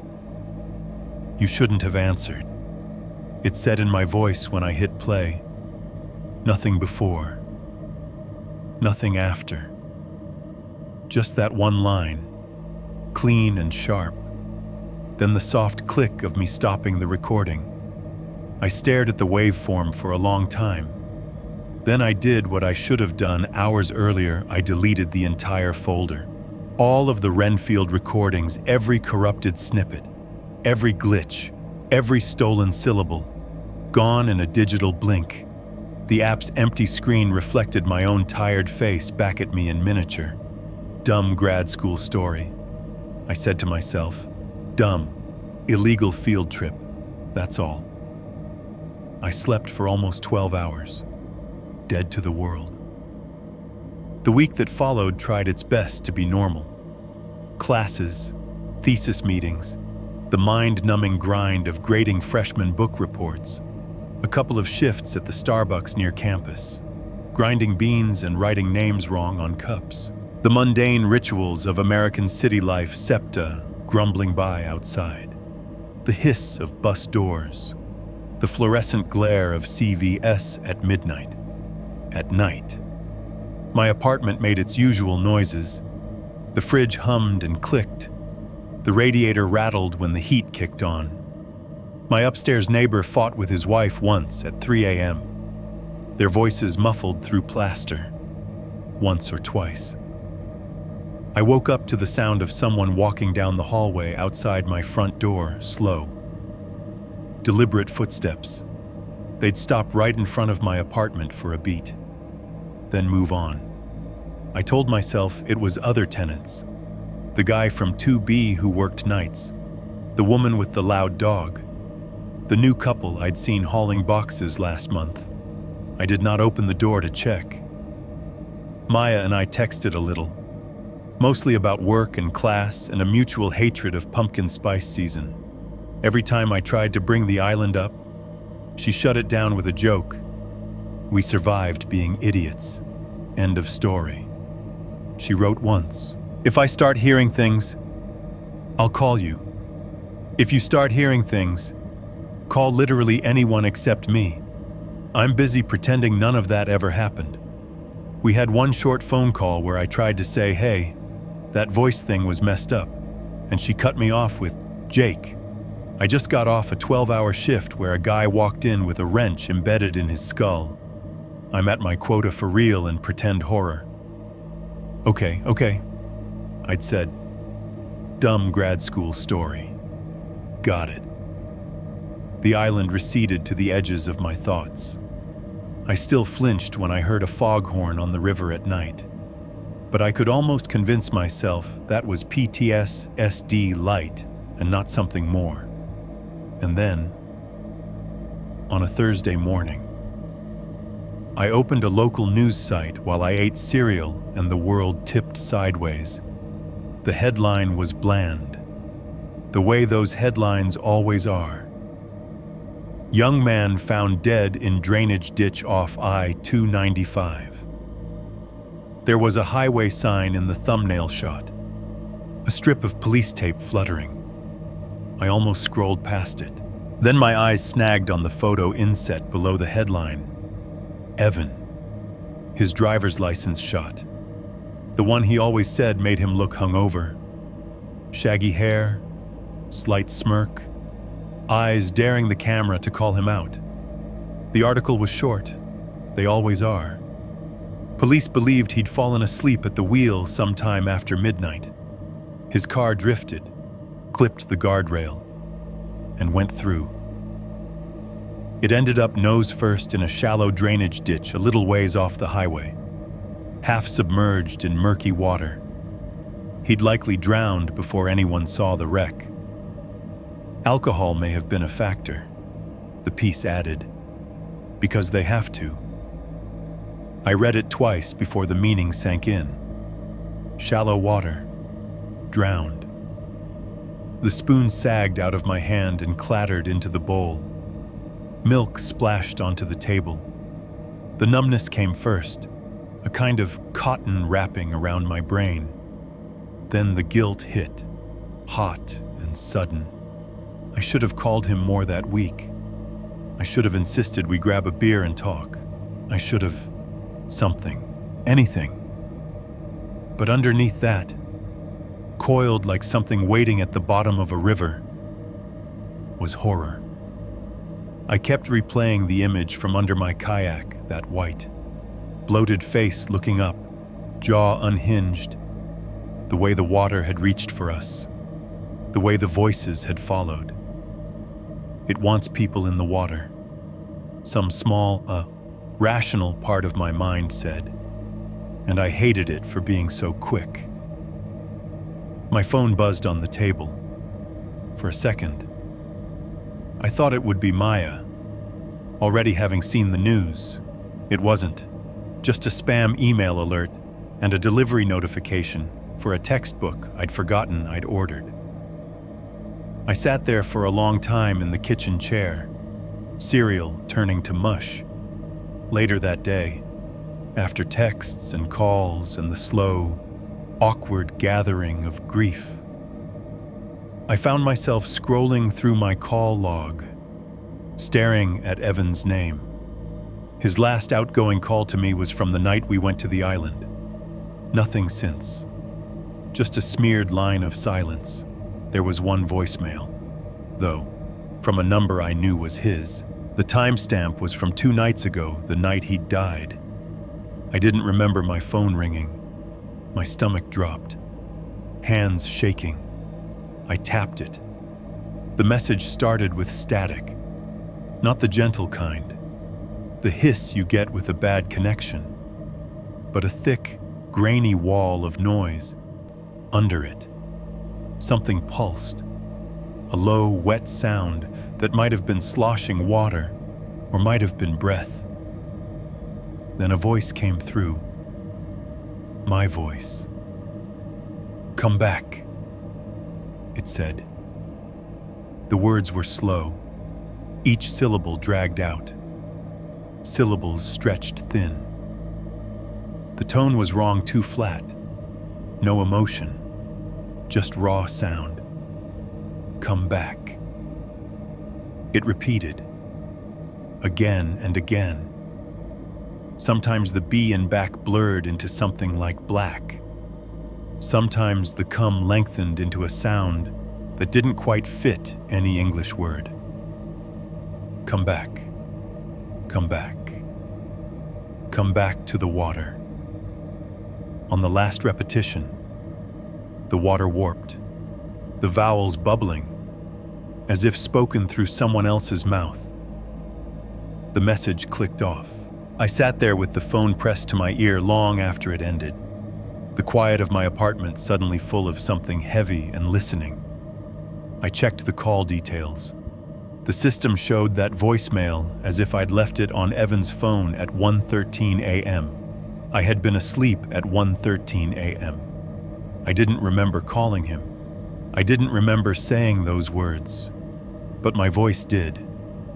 5.2. Trying to move on time did what it always does. It moved. I finished the thesis, somehow. Between Starbucks shifts and adjunct classes and the long, sleepless nights where the river sounded a little too loud, I dragged that mess of a document across the finish line, abandoned institutional spaces and the American imagination. 180 pages of careful analysis and sanitized horror. Renfield got 1 chapter. I wrote it like I'd never set foot there, like it was just another site, just another entry in a ledger of failed systems. I defended, I passed. People clapped. I didn't invite my parents to the defense. They still sent flowers. The card said, "So proud of you. Can't wait to read your book someday." They never did. I never sent them the PDF after grad school. I did what most people with stories about abandoned hospitals and zero marketable skills do. I got an office job. The title sounded more important than it was research analyst for some mid-sized logistics company headquartered near Center City. My days became spreadsheets and emails, meetings about optimizing supply chains, PowerPoints about metrics. I learned to nod at the right times and add per my last email without sounding too passive-aggressive. Life became a series of snapshots. Friday afternoon, happy hours with coworkers in button-downs, everyone complaining about the same 3 managers. Office holiday parties with too much red wine and all I want for Christmas is you looping in the background. Mandatory team-building exercises where we built spaghetti towers and pretended they mattered. I went on a few dates, apps, blind setups, women who worked in marketing, education, nonprofits. We had beers or coffee or overpriced cocktails. We traded childhood stories and favorite shows. And then things fizzled. Sometimes they ghosted, sometimes I did. A few times we both just stopped replying at the same time. Mutual inertia. My parents asked, on calls, when I was going to use my degree for something exciting. They wanted to know if I'd ever turn my thesis into a book, if I'd ever be on TV. Plenty of people write true crime bestsellers. Honey, my mom said once, you could do something like that. You always liked spooky stuff. I research freight routes now. I said, not spooky, just trucky. She laughed, but it didn't land right. Renfield, officially, became one of those crazy grad school stories I almost told people sometimes. You know the type. We once snuck into a place we weren't supposed to be. People love those stories at parties. I'd get as far as we kayaked out to this island, and then my throat would close. I'd pivot to, and we almost flipped the boat. And I realized I'm not cut out for outdoor life. Everyone would laugh politely, and we'd move on. If I didn't feed it, I told myself, it couldn't grow. The problem was, sound doesn't care what you feed it. The first time a ship horn blew after I moved to my new apartment, I nearly dropped a plate. I'd picked a place in an old factory building in Fishtown, half for the big windows and half because it was cheap. The landlord bragged about the authentic industrial character. Translation, brick walls that kept in the cold and thin floors that broadcast every footstep. The Delaware wasn't far. On quiet nights, I could hear the horns of cargo ships and tugs moving up and down river. Before Renfield, those sounds had been background texture, urban ocean noises. After, every low bellow felt like something big turning over in its sleep. On nights when I couldn't sleep, I'd lie in bed and track sounds like a paranoiac. Footsteps in the hallway at 3 a.m. made me sit up, heart pounding. I knew my neighbors' patterns after a while. The guy with the dog in 3C had a distinctive heel drag. The woman in 2A walked fast, in short, light steps.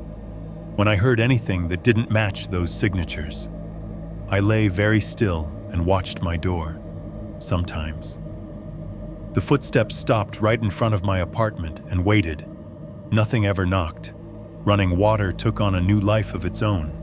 The shower sounded like a shower, but the kitchen faucet, when cracked just a little, sometimes transformed into whispers in my head, sibilant currents of nothing trying to form words. I knew it was white noise. My brain was pattern hungry. That's all. Knowing didn't help much at 2 in the morning when it sounded like someone murmuring through a thin wall of water. Maya moved to Texas. We kept up a kind of loose, drifting contact. A text every few months. A meme. A you alive. She got a job in a trauma ICU in Houston. She sent me one photo of herself in scrubs, hair stuffed into a cap, eyes tired above her mask. The caption said, "See, still not dead." Whenever I tried to poke at the island, she shut it down fast. One bout of supernatural audio-induced psychosis is my lifetime limit. She texted once. I work in a place where people crash at noon on a Tuesday because somebody ran a red. I don't need extra ghost bullshit on top.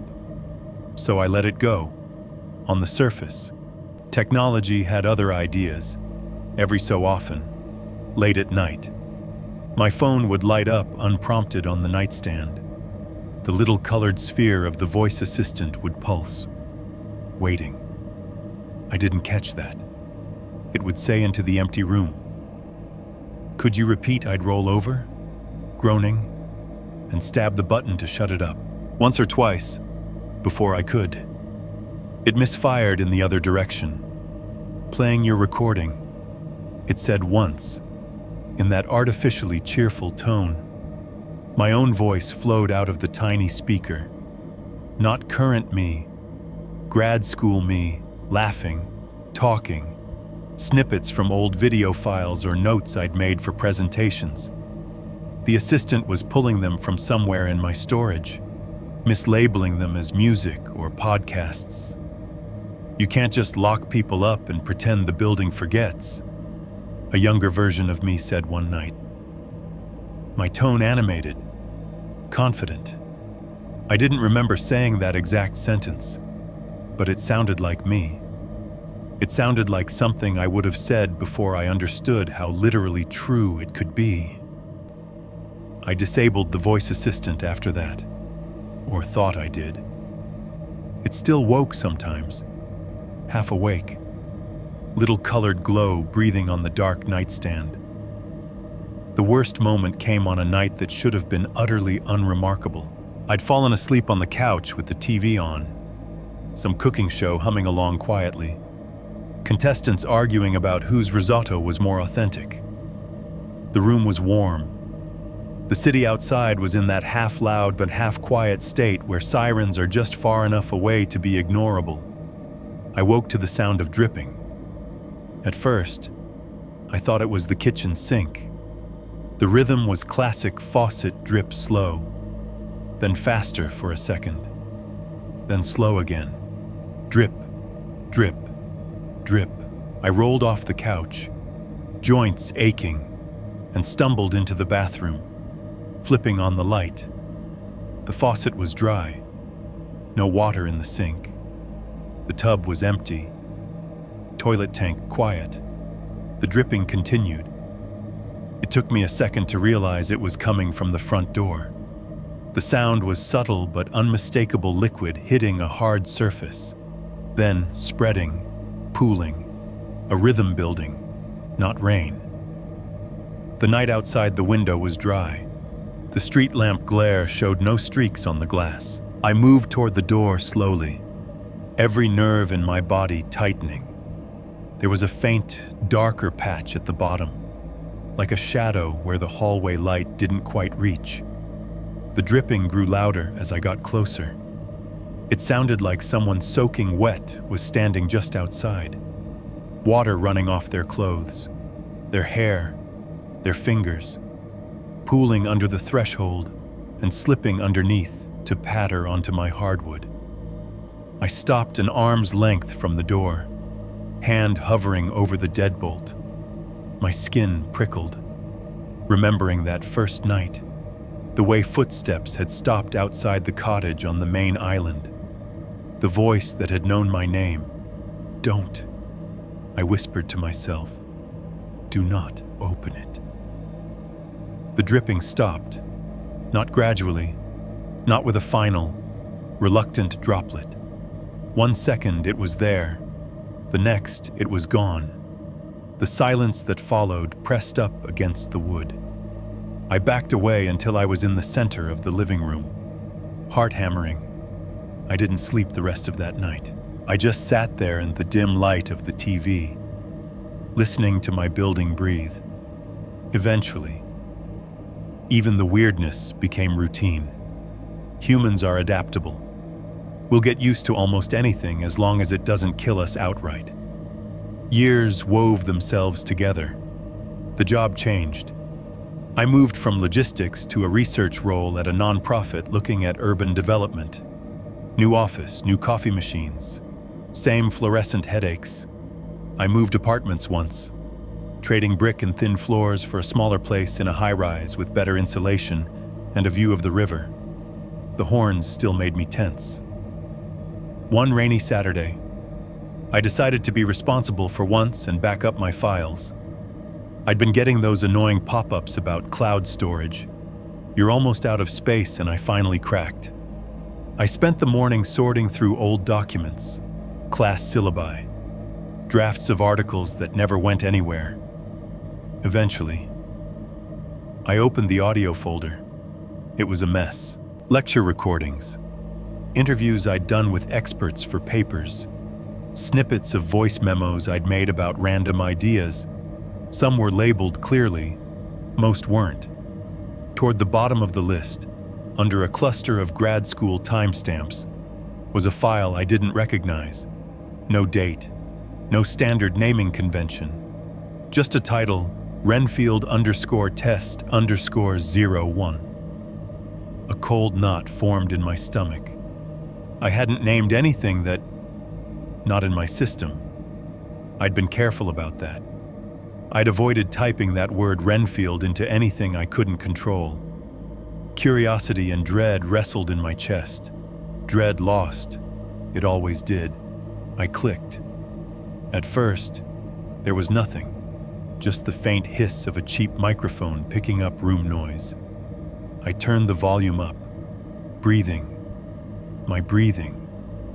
I recognized the pattern, the slight hitch on the inhale, the longer exhale. It was close to the mic, loud in my ears. No other sounds, no room tone, just breath going in and out. As the seconds ticked by, the breathing changed. It grew heavier, like I was walking upstairs or running. A faint wetness crept in, a subtle gurgle at the edges of the exhale. The inhale sounded thicker, like there was fluid somewhere it shouldn't be. I sat very still, hand frozen on the mouse. The breathing got worse, more ragged. Each inhale came with a faint, bubbling rasp, like air fighting its way through water. The exhale broke into little choked pieces, as if whoever was doing the breathing was trying not to cough. I realized I was holding my own breath, matching it without meaning to. My chest burned. On the recording, there was a final, desperate inhale, a horrible, wet, half-drowned sound, like a gasp pulled through a mouthful of river. Then nothing. No click to indicate a stop. No fumbling. Just dead air. The player showed the file had ended. My ears rang in the silence of my apartment.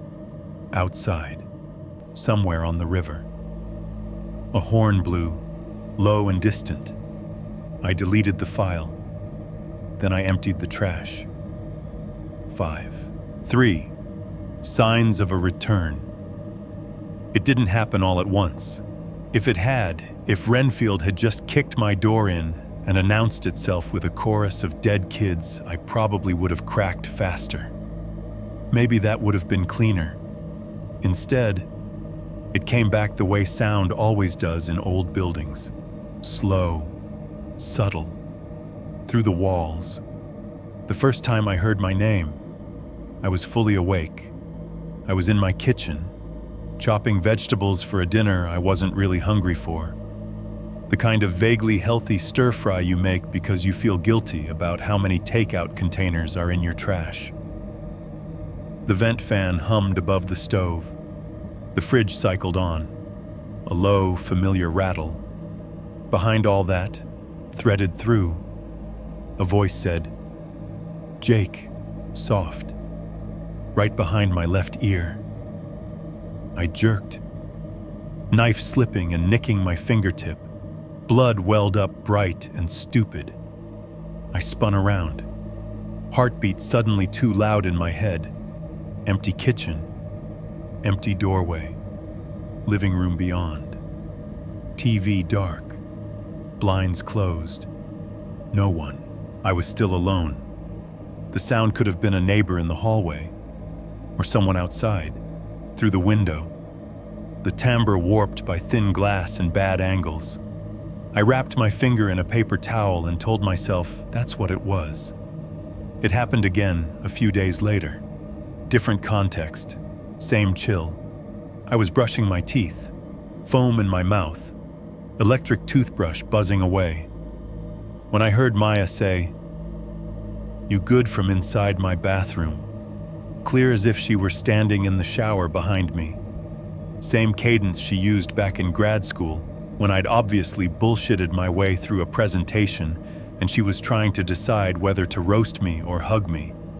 I spat into the sink, turned, toothpaste burning my tongue.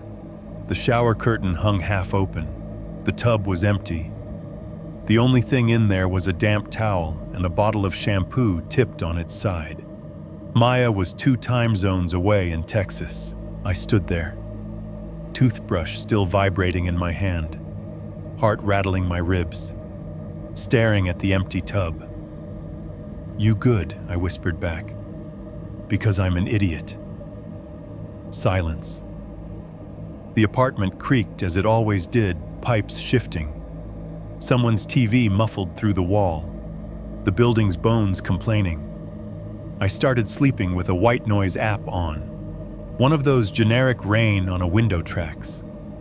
For a week or so, it helped.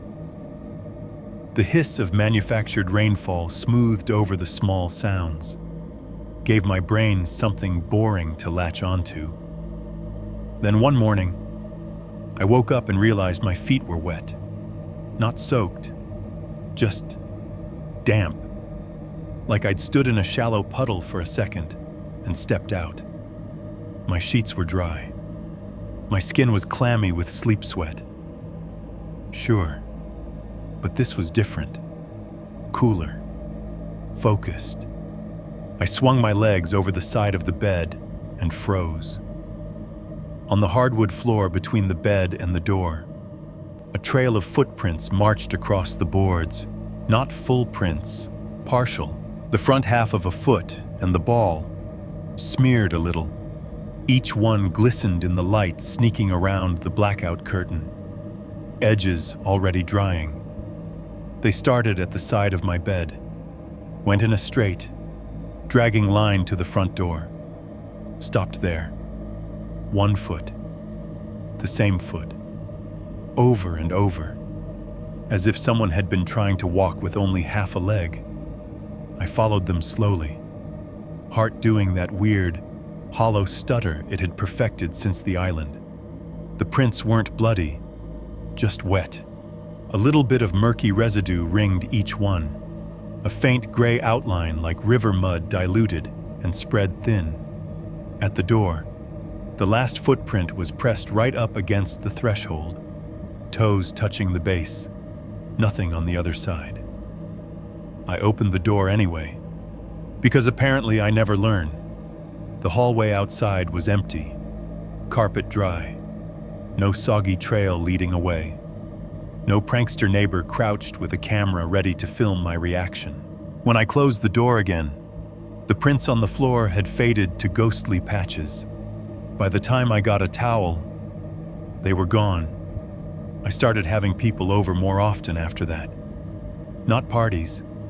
I couldn't stomach the idea of more noise layered over the weirdness. Just bodies, presence, someone else's footsteps in my space.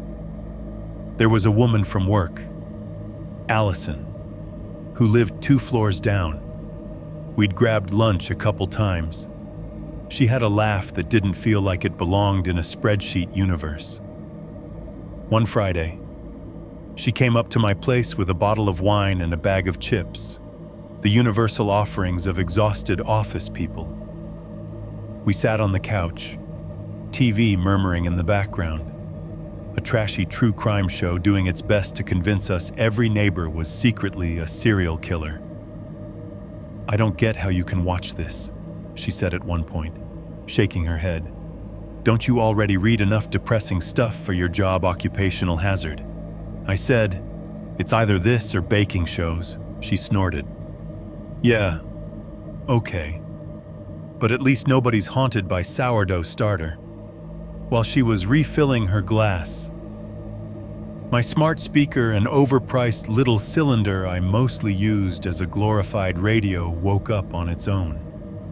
The light ring pulsed. It made the little "I'm listening" chime. We both looked over. "Did you say something?" she asked. "No," I said. "Mine's possessed." The speaker clicked.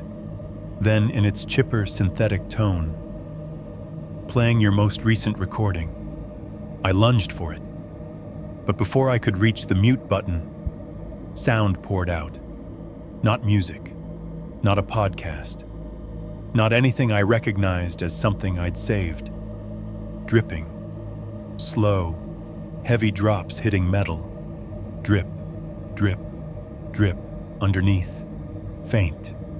A voice scratched against the edges of hearing. Not a full sentence, just a fragment. The tail end of a pleading phrase. "Let me out." The voice was small, rough, young. It didn't sound like me. My hand hit the mute. The sound cut off mid-drop. Allison raised an eyebrow. "Weird ad," she said. "You into, like, horror ASMR or something? Must have been some glitch." I said. My mouth felt dry. It pulls random stuff sometimes. She shrugged and went back to the TV. Attention snagged by a reenactment of a guy in a bad wig burying a fake body. I unplugged the speaker.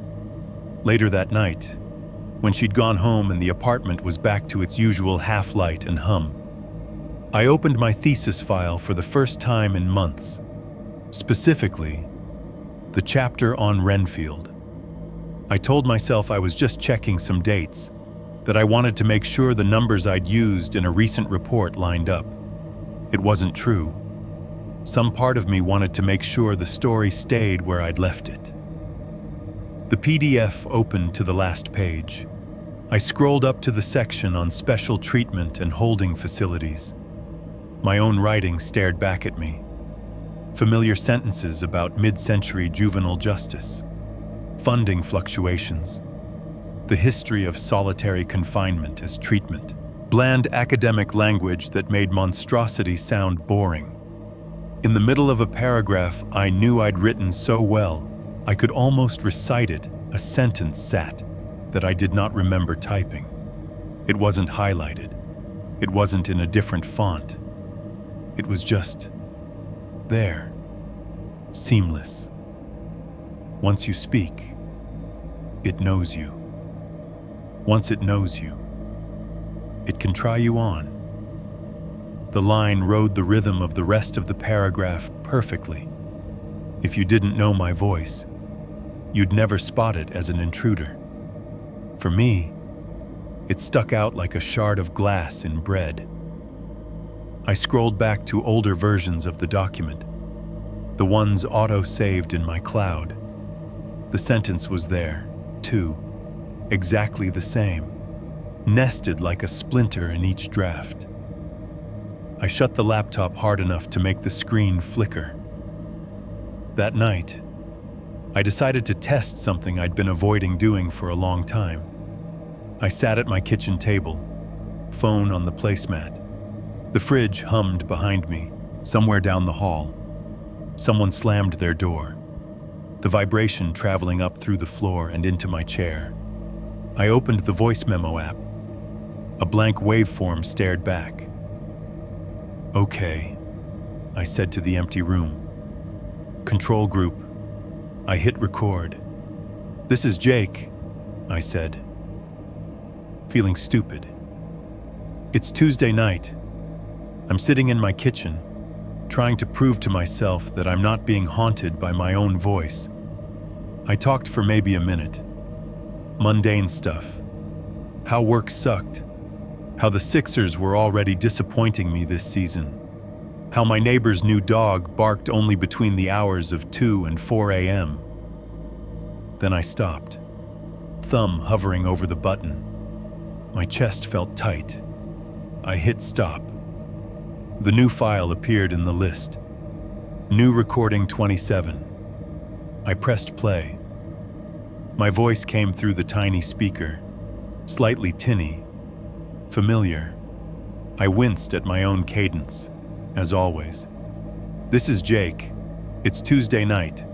I'm sitting in my kitchen, trying to prove to myself that I'm not being haunted by my own voice. A faint hiss underneath the sound of the room breathing. No extra whispers, no glitches, just me, rambling about the Sixers and the neighbor's dog. For a second, relief loosened something in my chest. Then, at the very end of the clip, after the point where I knew I'd stopped speaking, my recorded self kept going, and I still live in the same body. It said, in my tone, my rhythm, but with a weight I hadn't put there. And I'm so tired of the river. The words landed in the room like a physical object. I knew I had not said that sentence out loud. I would have remembered that kind of melodrama, if only to mock myself for it. On the playback, my voice carried it cleanly. No static, no distortion, no sign it had been stitched in after the fact. Just a seamless continuation of my own thoughts, headed somewhere I hadn't given them permission to go. I deleted the recording. My hand shook.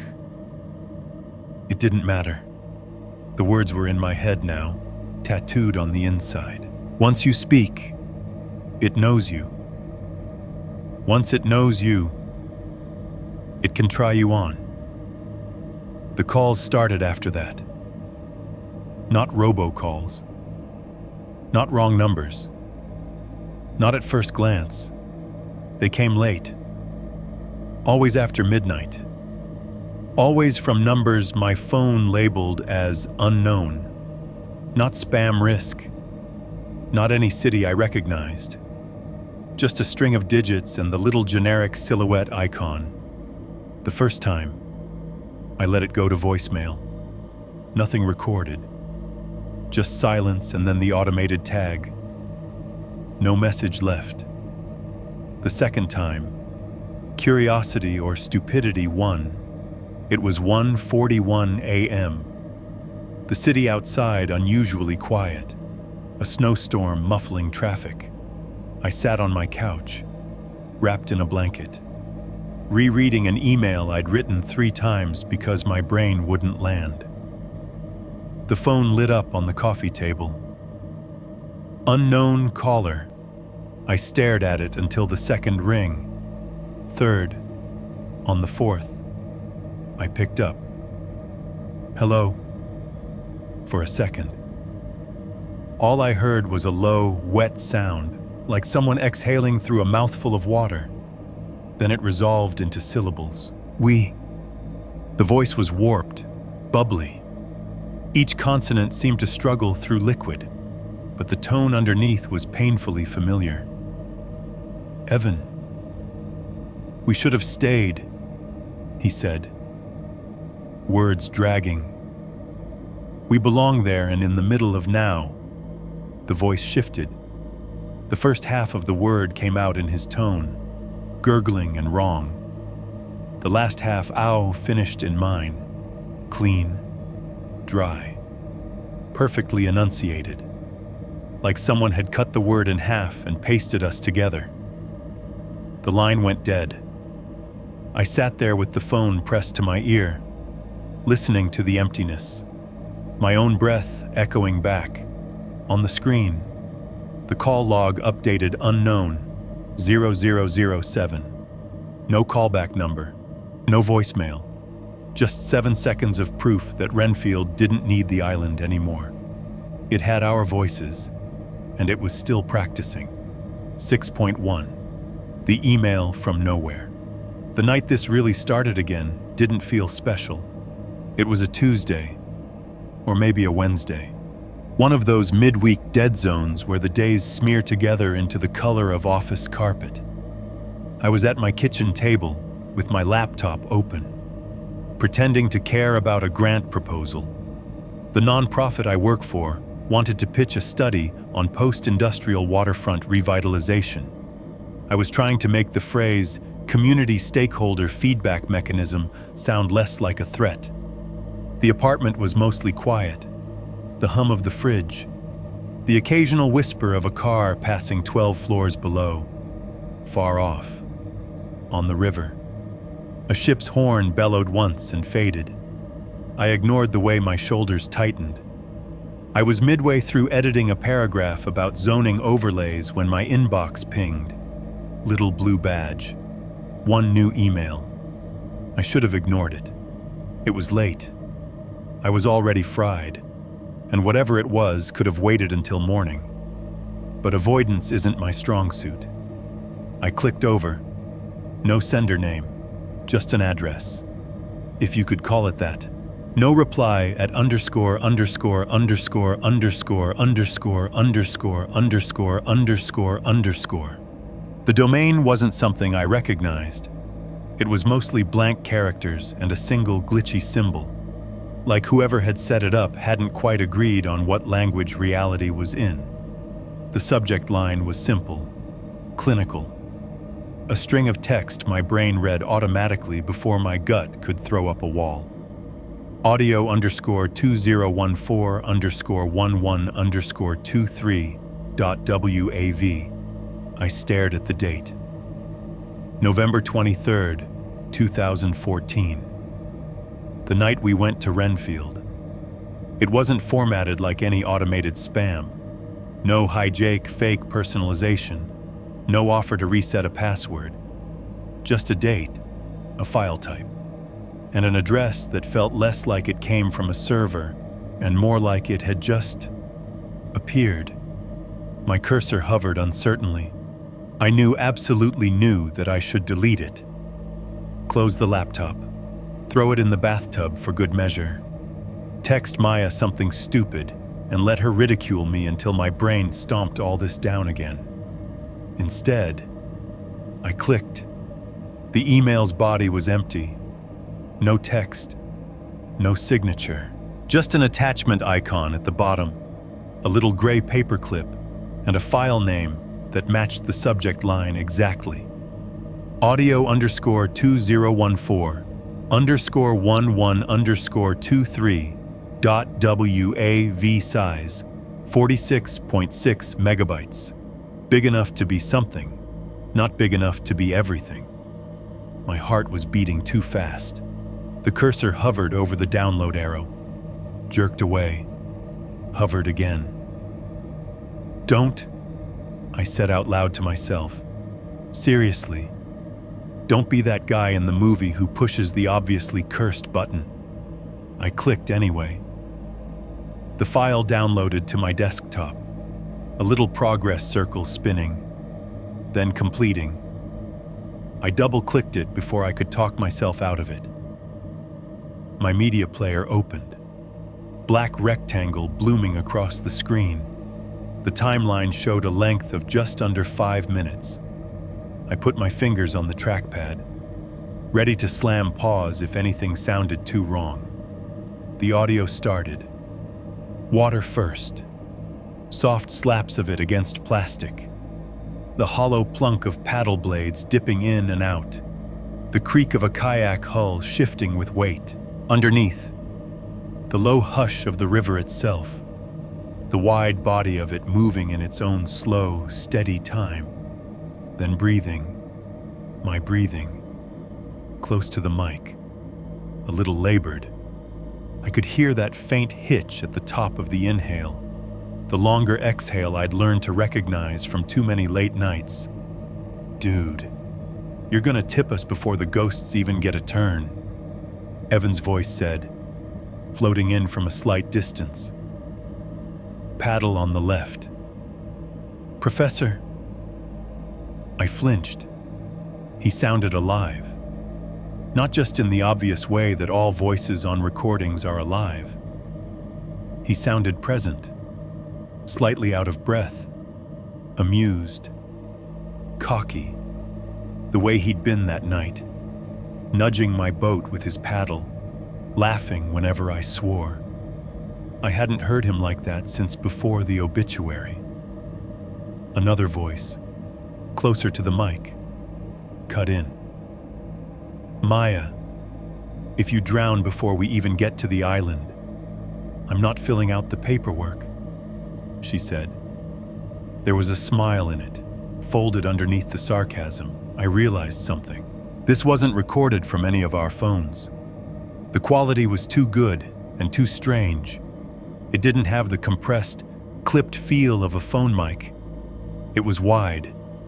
It picked up everything: the water, the river, the slight shift of air.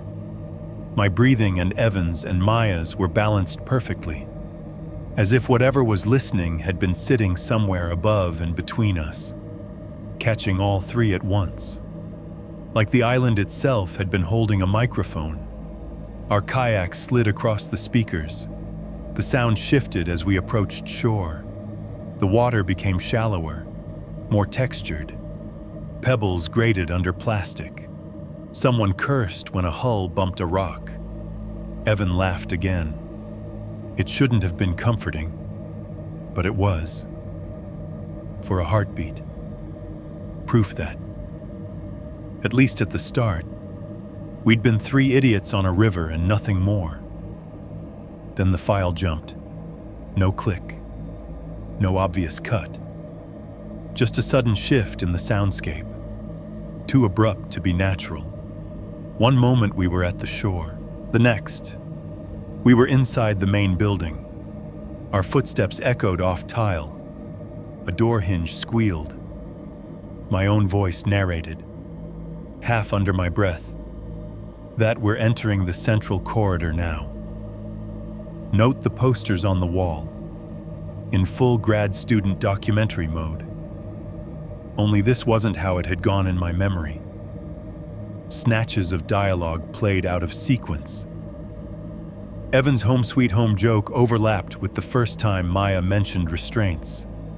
The squeak of his sneakers from down one hall suddenly bled into our approach to the special unit. Someone had taken pieces of that night and cut them together, not caring about continuity, only building something. A remix of our fear. "You seeing this?" my recorded self whispered at one point, likely staring at the faces smeared on the wall. A second later, without a transition, the file jumped to a bit from upstairs, Maya's voice saying, "That's not how breathing works," in response to Evan's attempted explanation of the weird echoes. The effect made my skin crawl. The whole thing had an uncanny third ear sensation. The mic wasn't attached to any one of us.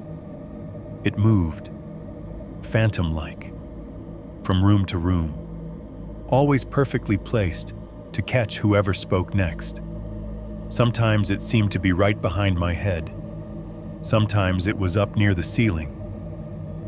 Once, during a brief stretch of silence, I could hear something else breathing just below the threshold of our own respirations, a faint, slow inhale-exhale that didn't match any of our rhythms. I hovered over the stop button more than once. I couldn't quite push it. Guilt did that. Every time Evan's laugh cut through the noise, light and irreverent, it felt like claws raking down my spine. Hearing him joking about maximum juvie and ghost stickman when I knew how he'd ended up a single paragraph on a news site.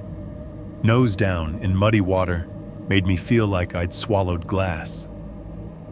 We reached the part of the audio that corresponded to the special unit. The sound shifted again. The airy reverb of the main building snapped into the deadened, swallowed acoustics of the concrete wing. Our footsteps dulled. The hum of the outside world dropped away. The file had been edited, but whoever or whatever had cut it cared about fidelity. I heard myself reading the scratched words on the wall. No more voices. It repeats until you fit my tone flat. trying too hard to sound detached. Maya's clinical disapproval as she talked about what would and wouldn't be allowed now.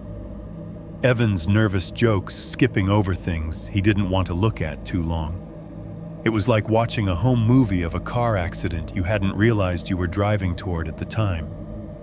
I realized, with a jolt, that there were moments here I didn't remember hearing from any device. A low, distorted hum when we passed the treatment room. A faint, high-pitched whisper riding on the edge of my own hello during the echo test, saying something that sounded like, "Hear us." The door slam at the end of the hallway came through the speakers with stomach-dropping force, louder than I'd remembered, followed by a sound I hadn't noticed that night, a quick, sharp intake of breath right next to the mic. Not mine, not Maya's, not Evan's. The timeline inched toward the morgue. I almost closed the player then. Listening to that part felt like volunteering for a second trauma I didn't need. Instead, I watched the little progress bar crawl and told myself I could hit stop at any time. The audio changed again, downstairs now. The air got heavier in my ears, the room tone shifting to that dense, cold quiet I remembered too well. The squeak-scrape of the morgue door opened, the low murmur of our voices as we stepped inside. The body drawer's metal handles clinked.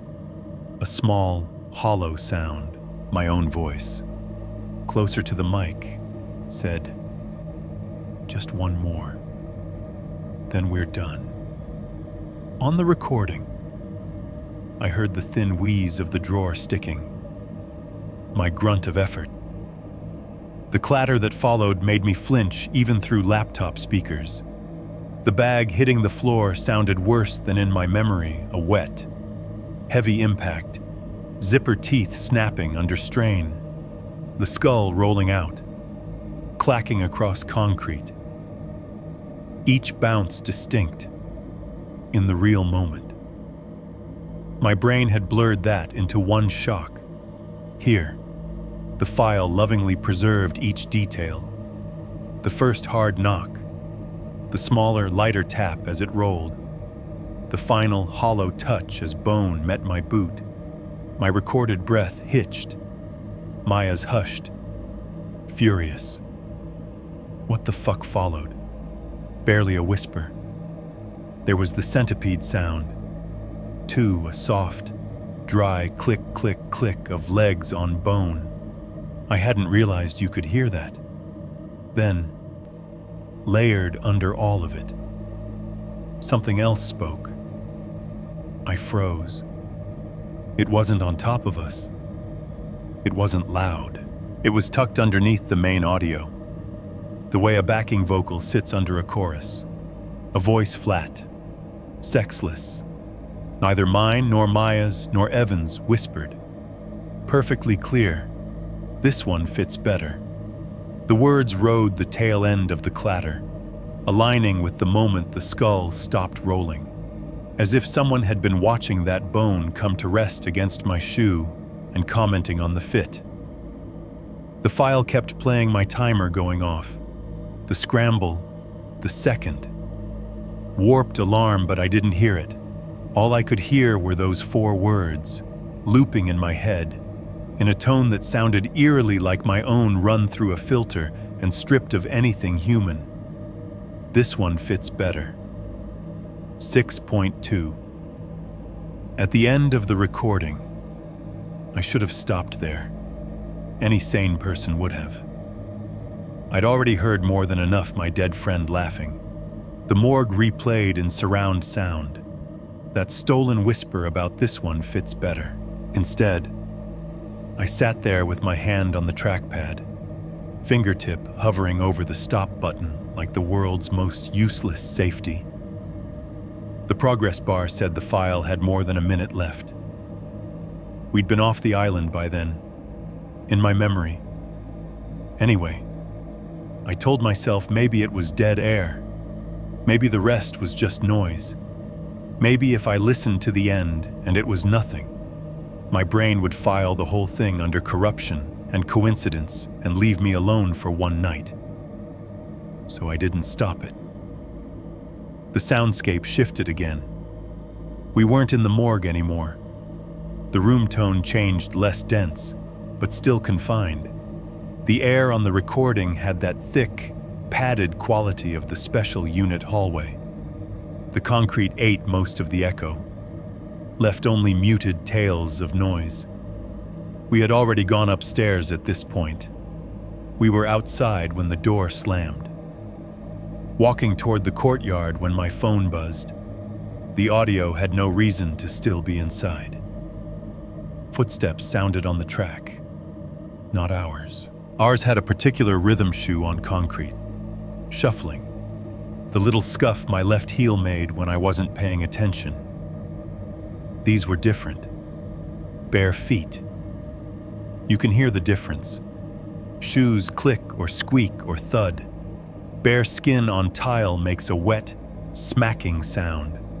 A soft slap followed by a tiny suction-y release. Slap, slap, slap. They weren't hurrying, just pacing, unhurried. Back and forth along the corridor. Sometimes closer to the mic, sometimes farther. The movement suggested someone or something testing the length of the hallway, feeling out the edges. As the steps went, other sounds crept in. Whispers, not words. At first, just a low susurration, like someone breathing secrets into a pillow. Then, as they grew louder, bits of language emerged. Phrases I recognized from earlier scribbled on walls, spoken now in voices I didn't know. Let me out. I'm not crazy. No more voices. Each line came from a different mouth, young, old, male, female, all layered with years of grime. It was like the walls had exhaled what we'd read back into the corridor. Underneath those, another sound started up. My own voice. Not live. Playback. It used lines from earlier in the file, me saying, "Once you lock people away, the building remembers. And we're in the special unit now. And just one more. Then we're done," but it chopped them up, rearranged them. "Once you lock, we're in the... just one more," my voice said. The phrases rattling against each other in new orders. Maya's joined in next. Her nothing they did here would be allowed now got sliced into nothing would be allowed now. And they did this here. The emphasis shifting. Evans tossed off quips slotted in between maximum juvie. Ghost stickman. Have fun in the corpse closet, cut and pasted until they were almost unrecognizable. The three of us overlapped, out of sync, like badly mixed tracks. It wasn't random. It had a rhythm. Whoever was doing the cutting and stitching was practicing, trying out new combinations, remixing us into something else. Then the layered echoes faded. The bare feet stopped. For a second, there was only the building's own breath. That thick, low hum, not quite a frequency, not quite a sound you sometimes get in rooms where too many bad things have happened. Two voices came through. Clear. The first was mine. Not a sample grabbed from earlier. Not a clipped phrase. A full sentence I had never said on that island. Spoken in my tone, my inflections, my little regional vowel twists. It likes the way these sound. My voice said calmly. The hair on my arms lifted. The second voice was new, deeper, wet. It sounded like it was coming from a throat full of fluid, each syllable edged with a gurgle, consonants half drowned. There was weight in it, a slow, patient timbre that made me think of deep water and concrete walls. Try again, it said. Repeat it. My voice spoke. Not me. Not memory. A version of me that had ironed out the glitches, smoothed over the hesitation. Jake, it said. Trying on the way I said my own name. Silence. Like listening for a reaction. Then, more phrases. You good in Maya's cadence. We belong there in Evans, all fed through my vocal cords, my rhythm. Each line sounded a little more natural than the last, less puppet, more person. I realized what I was hearing. Not the island talking to us. The island talking to itself. A practice session.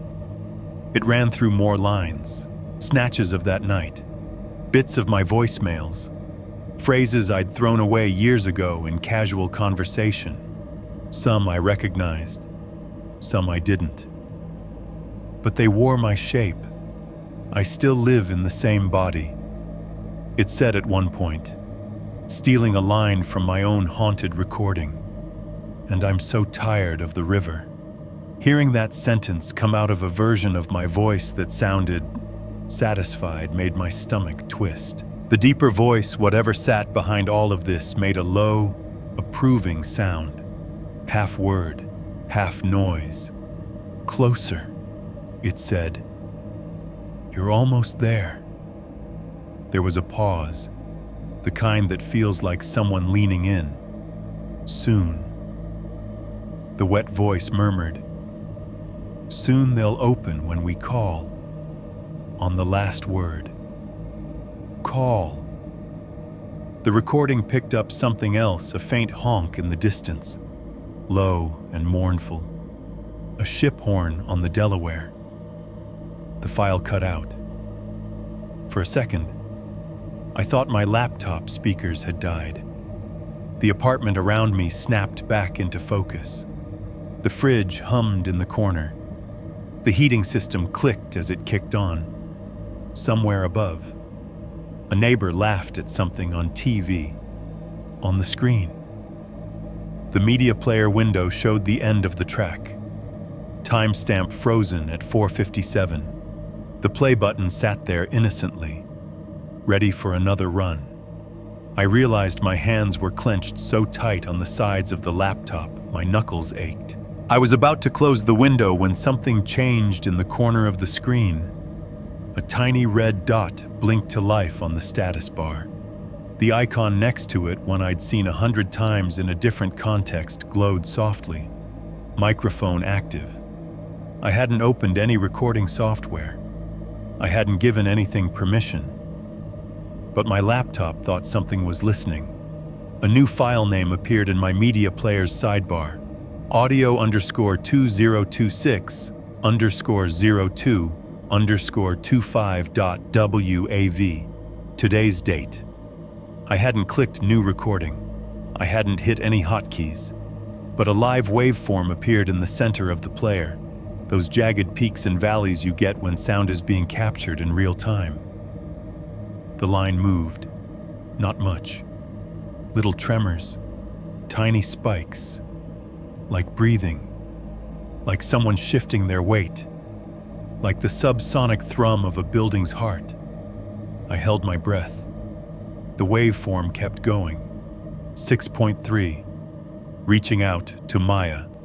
The little red recording dot on my laptop stared back at me like an eye. I killed the Wi-Fi. It made me feel better, even though I knew it probably shouldn't. The icon stayed red. The waveform kept crawling along, registering the microscopic sounds of my apartment breathing.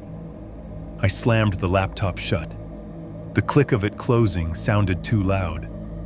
My phone was in my hand before I knew I'd reached for it. I scrolled to Maya's name.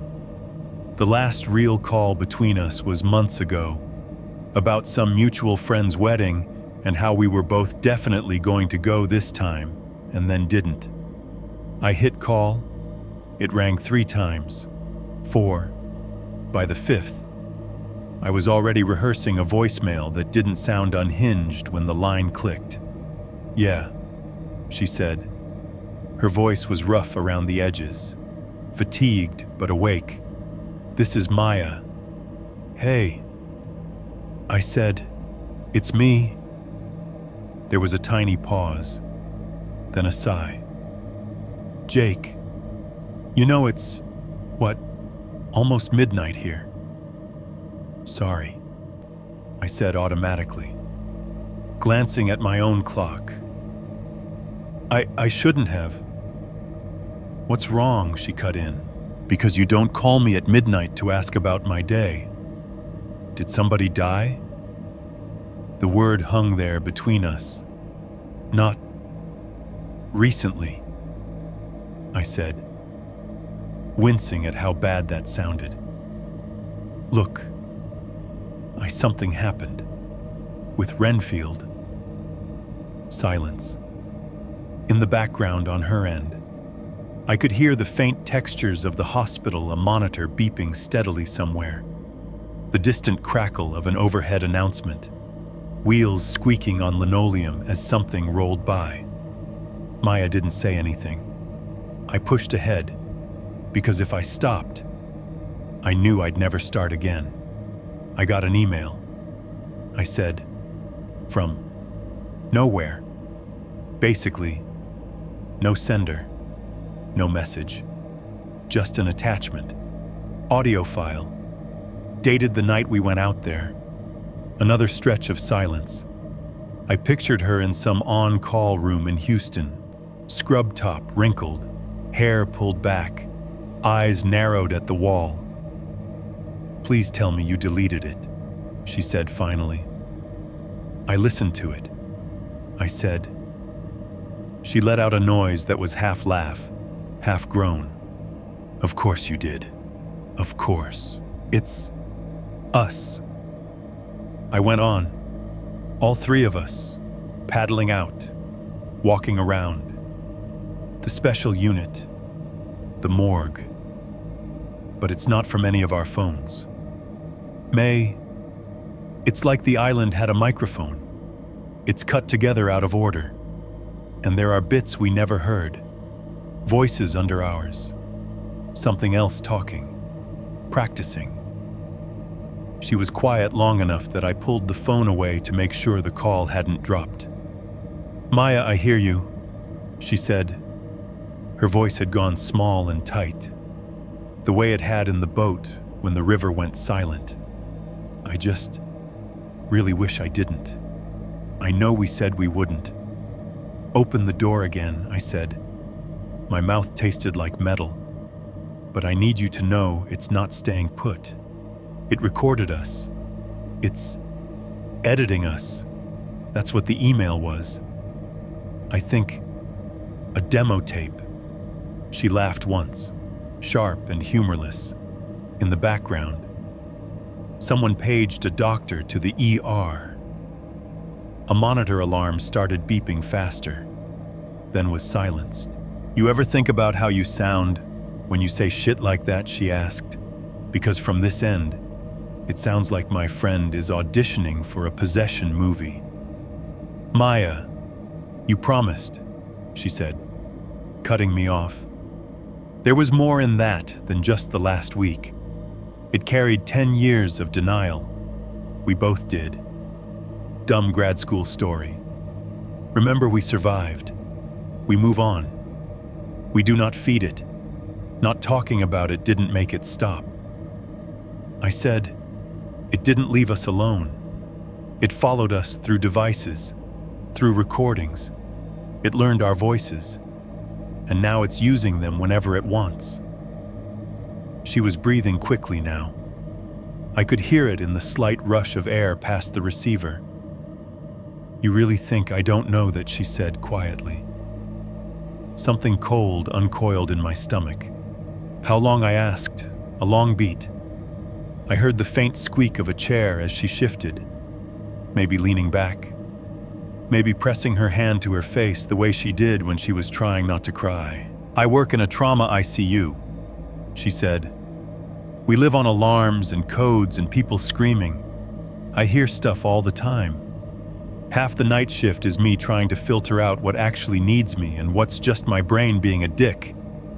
"That's not an answer," I said. She exhaled. A harsh rush. First time was maybe a year after. She said, I was walking down the back hallway on 4, going to check on a vented patient. Totally routine. It was like 3 in the morning.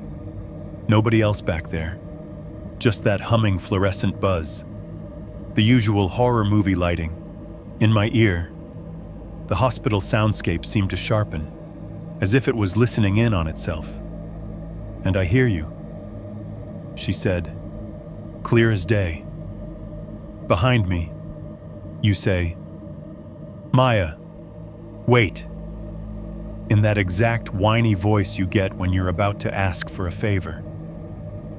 I don't whine. I said automatically, shut up. You absolutely do, she said. But there was no real heat in it. Anyway, I turn around, expecting to see you because my lizard brain believed it for half a second. Empty hallway. Nobody. I check my phone. No calls. No texts. You're in Philly tweeting about a bar or some shit. I didn't remember what I'd been doing that night, but it was probably something that stupid. Then it started with Evan. She went on. Lower now. I'd be in a room, adjusting meds, watching a monitor, and I'd hear him from the doorway. Hey, May, you good? That exact phrase, but that exact tone. Always from behind me, like he'd just walked in to bug me on a slow shift. Jesus, I whispered. One night, she said, talking faster now. Like the words were burning on the way out. I was helping intubate this guy who'd coded on the floor. We finally got his SATs back up. Everyone steps out, and I'm tidying, talking to him. You know, even unconscious people deserve someone talking to them. And I hear Evan again, saying, we should have stayed. This is boring, like he did in the courtyard. I remembered that. His irritated half-joke about leaving too early. It made my skin crawl. I look up, she said, and the patient's mouth is moving, exactly in time with the words. Perfect sync. But it's Evan's voice coming out, through the tube, like the sound took the body as an afterthought. She stopped. Somewhere in the background, a cart rattled by, wheels squeaking, someone laughing too loudly in the hall. I almost yanked the tube and walked out, she said softly. Instead, I finished charting and pretended I hadn't heard it, because what else was I supposed to do, call a priest between respiratory therapy rounds? We were both quiet for a while. You could have told me, I said finally. You were finally starting to act normal, she shot back. Going to work, dating, posting about podcasts instead of haunted drainage ditches. I wasn't about to drag you back into it because my brain and the PA system decided to collab. It's not just the PA system, I said. I told her about the footprints, the misfiring voice assistant, the thesis line that had slipped into every draft, about the email, about the end of the file, the two voices practicing with ours like instruments. By the time I finished, my throat hurt. I heard her rubbing her face, skin against skin, the faint rasp of tired hands. Talking about it is like inviting it in. She said, you know that, right? Every time we give it words, it learns them. That thing on the island, whatever it was, it doesn't care about doors or walls. It cares about audio, call logs, recordings, our mouths. We're just outlets. So what I asked, we never speak again, smash our phones and go live in a cabin with no electricity. It already has us. It's already using us. Ignoring it hasn't worked. Evan ignored it. He still ended up face down in a ditch. She flinched audibly at that. I regretted it the second it left my mouth. "I'm sorry," I said immediately. "That was no," she said. "You're right to say it. Someone should. I just hate it." A code alarm sounded faintly over her line. 3 rapid beeps and a flat voice announcing code blue. Room 412. Footsteps clattered. A door banged. "You have to go," I asked. "I'm on break," she said. "They've got enough people on that one. I checked out 20 minutes ago. I'm supposed to be sleeping. Instead, I'm talking to you about the demon in our voicemail." "Maya," I said, leaning forward, forearms on my knees. "What does it want? It's not a place haunting. It's not tied to the island. It's tied to us, to anyone who spoke there, to our recordings. It's traveling in file format, I guess, if it can write a voice memo. What's next? Podcasts, Spotify. I don't even know what the scale is here. The scale is I'm one person who hasn't slept in, I don't know, 30 hours, she said. Her voice shook just a little now. And every time I try to record notes on my shift, every single time, there's something under my voice. I went cold. What? That's how I do my end-of-night notes, she said. I walk the unit and talk into my phone for 10 minutes, then write it all down later. I've done it for years. Helps my brain keep things straight. She swallowed. I could hear it. For the last 6 months, every memo has underneath my voice, under the chart numbers and med lists and patient resting comfortably, this faint little track repeating, "Let me out, let me out, let me out," until I cut it. I thought of the file on my smart speaker, the kid's voice under the dripping. "What do you do with them?" I asked. "Delete them," she said. "Every single one." I type the notes by memory like a normal person, and then wipe the audio. It still doesn't feel like enough. Sometimes I think I should throw the whole phone into the Gulf. We could destroy everything. I said, devices, backups, cloud accounts, get burner phones, live analog. She snorted. "You work in research. I work in medicine. Our entire lives are clouded up. Every hospital record, every student paper, every photo your mom tagged you in. You really think it hasn't already downloaded itself into places we can't touch?" She wasn't wrong. Then what I asked. See a neurologist, a priest, an audio engineer. "Hi, I'm being haunted by my own waveform. Can you help?" "I don't know," she said. And for the first time since I'd known her, she sounded small. "All I know is I've spent 10 years trying to not feed this thing. And the first thing you do when it sends you a present is hit play. It would have sent it whether I listened or not." I said, "If anything, not listening just means it gets to practice in the dark. Maybe knowing something about how it works, what it wants, gives us a shot.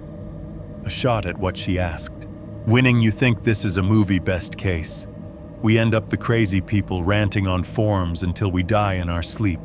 And some intern at BuzzFeed writes about the cursed Renfield audio as content.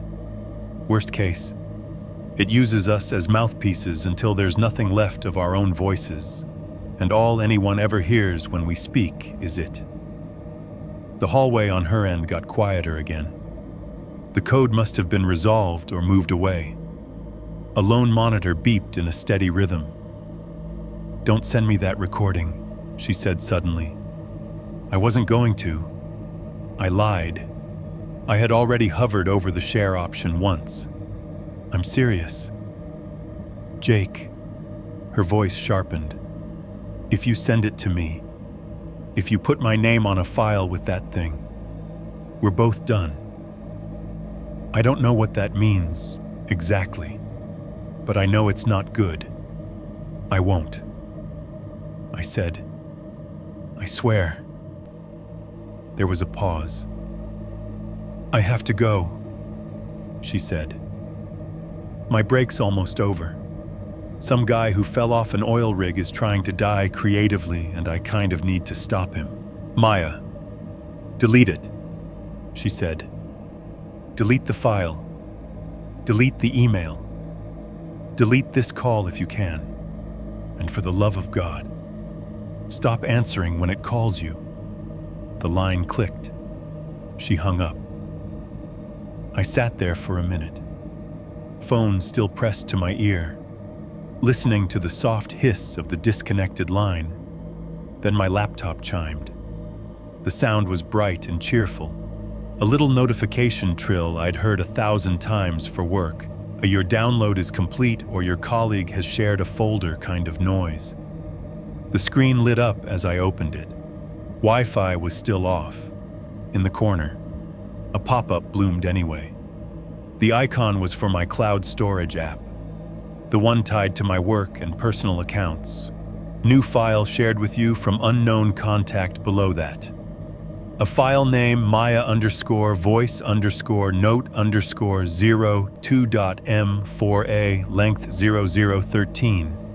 Thumbnail, a tiny waveform, dense and dark for the entire duration, with no visible breaks.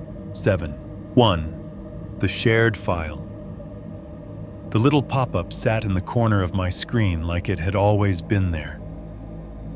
New file shared with you from unknown contact, Maya_voice_note_02.m4a, 0013. My Wi-Fi was still off. I double-checked, even though the little grayed-out icon in the corner already told me the truth. No network, no bars. Airplane mode on my phone. Laptop disconnected. The notification didn't care. For a second, I just stared at the file name. Maya_voice_note_02. It was the kind of name Maya would have used functional. Quick.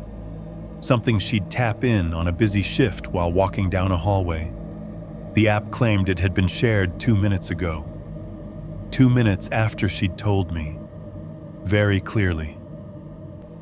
Don't send me that recording. If you do, we're both done. My first instinct was to right-click and delete it. Just remove the little gray rectangle from my life and pretend it had never appeared. My pointer hovered over remove from account. What if it's nothing? The stupid part of my brain whispered. A glitch. An old note that somehow got cross-linked.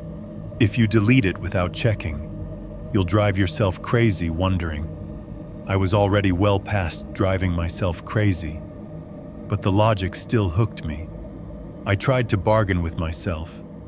I'll just look at the info, I thought. Not play it. Not yet. I clicked the tiny eye icon. Details slid out. Owner unknown, shared via secure link, timestamp 22:14 Central Standard Time. The time in Houston when we'd been on the phone. The sender field said Maya K for a heartbeat. Then it flickered. The name glitched. Letters sliding sideways, breaking into pixels. When it stabilized, the sender line was blank. Just a gray silhouette where a profile picture should be. My heart was hammering. The apartment felt suddenly too small. Don't play it, I told myself. Call her first. Ask. Instead, my finger betrayed me. I double-clicked the file. My media player opened. Familiar black rectangle. The little progress bar at 0. 13 seconds. That was all. Not even enough time to finish a sentence if you were nervous. I braced my hand on the table, thumb hovering over the spacebar, ready to slam pause. It felt exactly like being back in the kayak, paddle raised. waiting for something to breach. I hit play. Maya's voice came out of my laptop speakers. "Jake," she said, sounding very awake and very not like the exhausted woman I'd just spoken to. "If you're hearing this, it means I broke my own rule." My throat closed. Her tone was different, tight, controlled. The way it got when she was talking a family through bad news. No background hospital noise, no beeps, no carts. The silence behind her was heavy, like the special unit's air. "I'm in the basement," she went on. "Morgue level.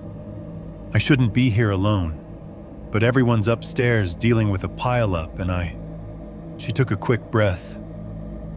I thought I had time. In the background, something hummed, a low, continuous mechanical sound, the kind you get from industrial refrigeration units. A faint metallic rattle as air cycled. The hair on my arms lifted. She continued, voice a little closer to the mic now. "There's a patient on a gurney in front of me. Tag says he's John Doe, mid-30s, pulled out of the flood canal. They haven't done intake yet, so it's just him and a sheet." There was a tiny scrape, like a metal tray being nudged. I came down to confirm his admission. She said, "I thought I heard something on the recording earlier, under my voice, so I wanted to see if..." She trailed off. The hum got louder for a second, then stabilized. I could hear her breathing controlled, but faster than normal. "It's under the sheet," she whispered. "Jake, it's under the sheet. It's using him like a mask." Every muscle in my body went rigid. The image painted itself in my mind, unbidden white hospital sheet tented slightly. Something underneath moving in a way a dead body shouldn't. The shape of a face where the fabric rounded out. Mouth working without lungs. On the recording, there was a soft shuffle, something shifting its weight. A faint wet sound, like skin unsticking from metal. Then, clear and sharp, 3 knocks. Talk, talk, talk. They didn't sound like knuckles on wood. It was denser than that. The tone was somewhere between bone and metal, a hollow, ringing talk with a tiny echo at the end of each tap, like it was traveling through a narrow space. They were familiar. It took me a second to place them, the same rhythm as the cell door slamming in the special unit. The same weight as the morgue drawer handle when I'd yanked it open and the skull had rolled out. The same knock you hear when something wants attention but doesn't bother pretending to be polite. On the track, fabric rustled. Maya's breath hitched. A quiet, choked sound. Then her voice cut off. No click. No obvious splice. Just gone. Mid-syllable. Like someone had muted her. The last 3 seconds of the clip belonged to me. "You know what this sound means." "Right," my voice said calmly. It wasn't a question I remembered ever asking. Not in that tone, not with that little curl of satisfaction at the end. In the background, faint and steady, the talk, talk, talk, kept going. Slightly quieter now, as if moving farther away down a hall I couldn't see. The file ended. Silence punched into the room. The little triangle icon flipped back from pause to play, ready to start the whole thing over if I told it to.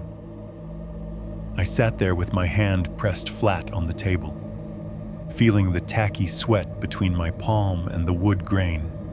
My own question echoed in my head, looping. "You know what this sound means?" Right, I didn't. Not really. But my nervous system did. Every hair on my body was informing me. loudly, that it meant something had learned to knock on more than one door. I grabbed my phone. My thumb shook as I found Maya's name and hit call. It rang once, twice. On the third ring, she answered. Voice thick with sleep. Low, she mumbled. Sheets rustled on her end. No hum. No refrigeration. Just the deadened, muffled sound of a bedroom with worn carpet. Maya, I said. It's me. She made a noise that might have been a curse. Do you have something against me sleeping? She asked, words slurring a little. I just got off a double. Are you at work? I asked, even though I already knew. No, she said. I'm in my bed, in my apartment, in my ugly cartoon pajamas you make fun of. Why you haven't? I swallowed. You haven't been in the morgue tonight, or the basement. What I could hear her sit up, fabric shifting. No. I did ER to ICU and back. Haven't gone below ground in weeks.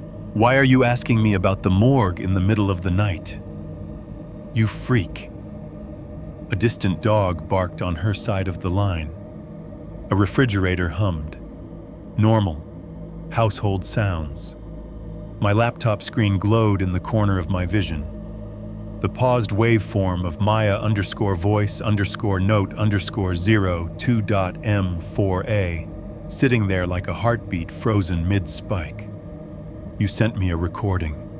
I said, 13 seconds. You in the hospital morgue, talking about a John Doe. About something under the sheet. Silence. I did not. She said finally. The exhaustion had drained out of her voice. She sounded very awake now, very careful. I told you, I don't keep those notes. I delete every voice memo as soon as I write it down. And I definitely didn't send you anything after telling you not to send me anything. It came through my shared folder. I said, your name flickered on it for a second, then went blank. It's labeled as yours. Maya_voice_note_02. Delete it, she said, instantly. Jake, I'm serious. I don't care if it's me begging for help. I don't care if it's the cure for cancer. I don't care if it's a mixtape from God.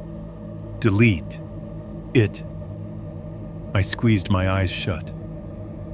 Maya, I said, it starts with you, your voice. You say if I'm hearing it, it means you broke your own rule. Then you describe a body in the morgue, a sheet. You say, it's under the sheet. It's using him like a mask. Then there's knocking. 3 knocks. And at the end, it's me. My voice, saying, you know what this sound means, right? Her breathing hitched. That's not funny. She said, I'm not trying to be. My own heartbeat thudded in my ears, on her end. I could hear the faint rustle of her turning on a lamp, the soft click of a switch. I was asleep, she said slowly. I was dreaming about nothing. Beige nightmares about paperwork. I haven't been in a morgue since March. And even if I had, I would never ever send you that. You know that.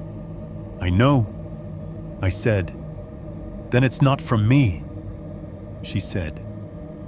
It's from it, using me to get to you, using you to get to me, cross-wiring us. Something knocked, not in the recording, not in the hallway, right behind me. 3 precise taps on the wall just above the back of my chair. Talk, talk, talk. My skin went cold. On the phone, Maya heard it too. I could tell by the way her breath stopped. "Jake," she whispered. Where did that come from before I could answer?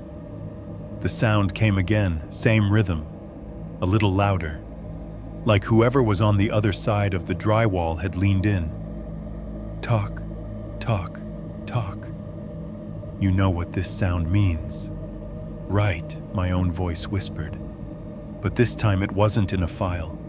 It came from directly behind my ear. 7.2. The long night. For a second after that whisper, my brain just blue-screened. I was still on the phone with Maya. The laptop was still open in front of me. Maya_voice_note_02 frozen on the last frame. But all of my attention tunneled into the patch of wall 6 inches behind my chair, where the knock had come from, where my own voice had leaned in and asked if I knew what it meant. "Jake," Maya said in my ear. "Talk to me." I stood up so fast the chair tipped and clattered onto its side. The noise felt obscene in the cramped apartment. I backed away from the wall, one hand on the table to keep myself upright. The drywall above the chair was unremarkable off-white. A couple of thumbtack holes, a faint scuff from when I'd moved the desk. No cracks, no knocks, no mouths. "Still there?" she demanded. "It's in my walls," I said. My voice sounded strange in my own ears, thin and too loud. "May, it just said that, out loud. Not in a file, behind my head." "Okay," she said. "Okay. Listen, you're going to lock your door. If it's not already locked, check your windows. Then you're going to hang up and call 911 and say what I snapped, that the ghost of a juvenile detention center is leaving me creepypasta voicemails. I don't care what you say," she said. "Say you're having a panic attack. Say you heard someone jiggling the lock. You live in a city. That's believable. Just get someone with an actual body and a badge to stand between you and whatever this is for a minute." Her logic was good. The part of my brain that still believed in cause and effect knew she was right. The rest of me was busy cataloging every small sound in the apartment and assigning it threat levels. "I'll call," I said. "Stay on with me until I... My eyes flicked to the laptop. The tiny red mic icon was still on. The new file, the one with tonight's date, was still showing a creeping waveform. Little blips registering the room's tension. I snapped the lid shut. The icon's glow disappeared, but I didn't feel any better. "Jake," Maya said, "say goodnight, so I know it's you and not it. I'm not kidding." "Good night," I said. "It's me." There was a beat of silence, like she was weighing the cadence. "Delete that file," she said quietly. "Delete everything you can. Then call. Text me after. If I don't hear from you in an hour, I'm calling your local cops myself and telling them my friend is having some kind of break." "Okay," I said. "Say it again," she said. "You'll call 911. "I'll call 911, I repeated. "Good," she said. "Hang up. Now." The line clicked. The apartment felt bigger without her voice in my ear and emptier. The fridge hummed. Pipes clicked. Somewhere distant. A siren wailed and faded. I went to the door first. The deadbolt was already turned. The chain already slid into place. I checked them anyway, fingers pressing against cold metal, listening to the slight rattle. Peephole, just the dim hallway carpet. The door to 3B across from me. Nobody in sight. I pressed my ear to the wood. Silence. I made a circuit of the apartment. The windows in the living room were locked, latches thumbed down. The sliding glass in the tiny bedroom, too. The bathroom had no exterior window, just the sad little exhaust fan in the ceiling that whined when I turned on the light. Back in the main room, I turned off and unplugged everything I could. Smart speaker cord yanked from the wall, towel thrown over it for good measure. TV unplugged, HDMI cable dangling, laptop shut, power cord pulled, router lights blinking, then dying as I hit the switch on the surge protector. The silence that followed had a different quality, flatter, less electric. No little LED eyes blinked at me from the corners. "Okay," I muttered. "Old school. You and me. Island. No Wi-Fi." Something dripped. I froze. It was faint, but unmistakable. A soft, irregular pat, pat, pat, of water hitting something solid. I followed it, heart in my throat, into the kitchen. The sink faucet was dry, handles firmly off. No water in the basin. I checked under the sink, no leak. The sound wasn't louder there. It seemed to be everywhere and nowhere at once, the way it had in my old place when the dripping had come from the front door. "Not listening," I said, because that had worked exactly 0 times so far, but felt like the only defense I had. Not answering. I grabbed the remote out of habit, then remembered the TV was unplugged, plugged it back in with hands that weren't entirely steady. The screen flared to life, too bright. I flipped to the first channel that loaded.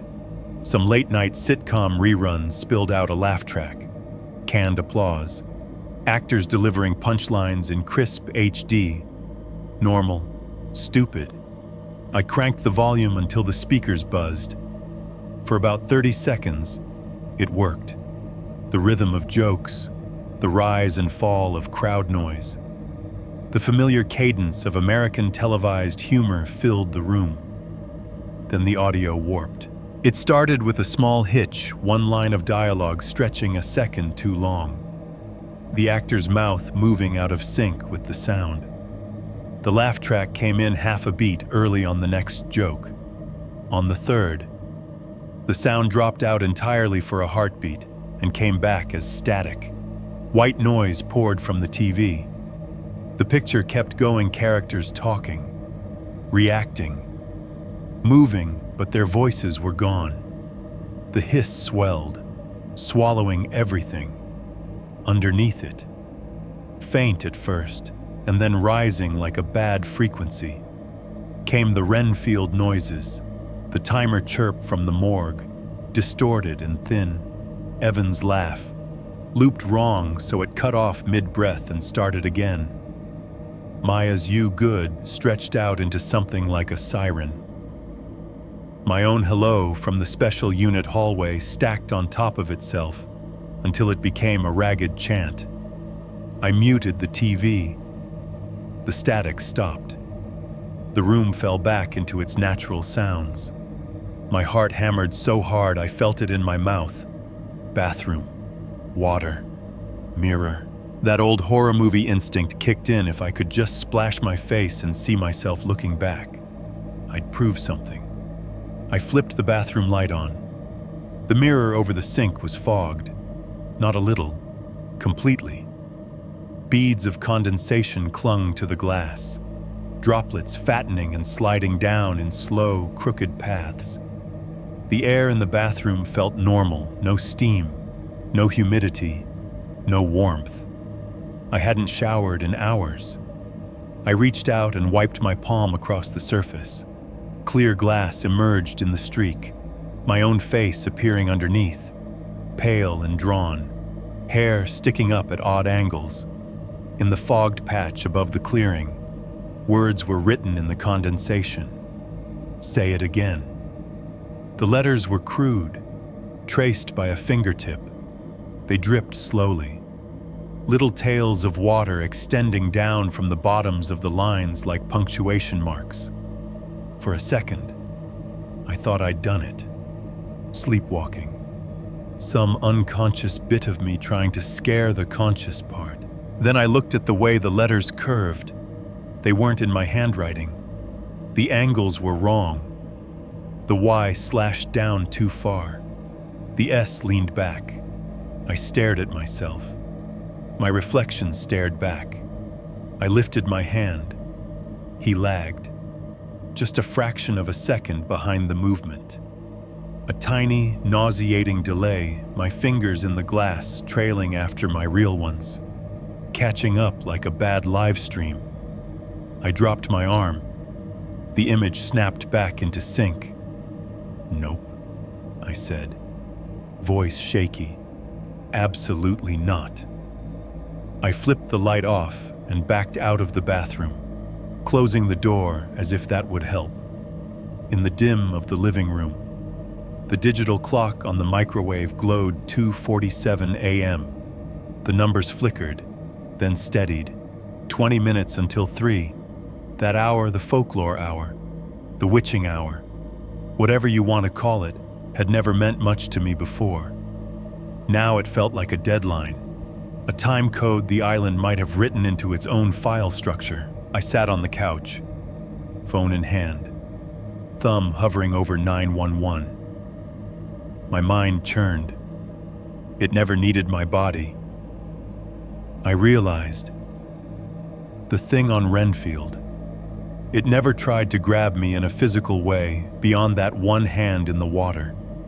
It didn't throw objects or slam me against walls. It didn't need to. Humans open everything with sound. We call out. We identify ourselves through doors. We ask, "Who is it?" and decide whether to unlatch. We buzz people into buildings because their voice on the intercom sounds familiar. We answer phones. We respond to our names. Once you speak, it knows you. Once it knows you, it can try you on. If it could mimic me well enough, it didn't have to break a lock. It could just ask. My phone buzzed in my hand. Model unknown caller. I stared at it. The urge to answer was almost physical. Maybe it was Maya again, calling from a different line. Maybe it was some mundane thing, a wrong number, a telemarketer, anything that would drag the world back into boring specificity. I let it ring. On the fourth buzz, it went to voicemail. The little icon popped up a second later. New message. I didn't want to listen. I listened. I put it on speaker and held the phone at arm's length, as if distance would make a difference. The recording started with a harsh beep, the kind you get from older intercom systems. There was a hollow quality to the audio, a bit of echo, like it had been captured in a small tile-lined vestibule. A man's voice spoke first. My neighbor from 3B, if I wasn't mistaken. He had that South Jersey twang and the habit of talking to himself. "Yeah. Hello," he said. "Tinny. Who's there?" My voice answered. "Hey, it's Jake," it said. Cheerful. A little sheepish. "Forgot my keys.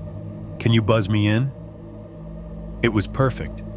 The exact tone I used when I locked myself out of something and needed a favor. Slightly embarrassed, trying to sound casual. On the recording, my neighbor laughed. I could hear the exhale through his nose. Again. "Man," he said, "you gotta get one of those little dishes by the door." A buzz sounded loud, electric. The building's front lock releasing. A door opened somewhere, hinges creaking. The sound of the heavy glass swinging in. The voicemail cut off. My call log showed the message had been recorded at 2:12 a.m., half an hour ago. While I'd been upstairs unplugging things and talking to Maya, I stared at the phone. Something used my voice to get into the building. I said out loud, because saying it made it feel slightly less like a thought leaking poison in my head. As if on cue, I heard it. Footsteps, out in the hallway. Not the sharp staccato of heels or the steady thunk of work boots. These were slower, heavier. Each step landed with a soft, unpleasant whoomp that told me whatever was walking was wet. Not sloshing, exactly. Just moist. The carpet out there muffled things, but I could hear a faint dragging sound after each footfall, like one leg wasn't working quite right. Whoomp, drag, whoomp, drag. They were coming up the hall, closer, past 3D, past 3C. The old pipes in the wall vibrated slightly with each impact, tiny shivers running through the plaster. I sat very still on the couch, phone forgotten in my lap, listening to the sound of something that had worn my voice to get inside now testing out my hallway. It stopped in front of my door, 7.3, the knock and the last line. I didn't remember standing up. 1 second I was on the couch, staring at my phone. The next I was on my feet with my back pressed to the living room wall, halfway between the kitchen and the door. Every muscle in my body pulled tight like wire. The footsteps in the hallway stopped.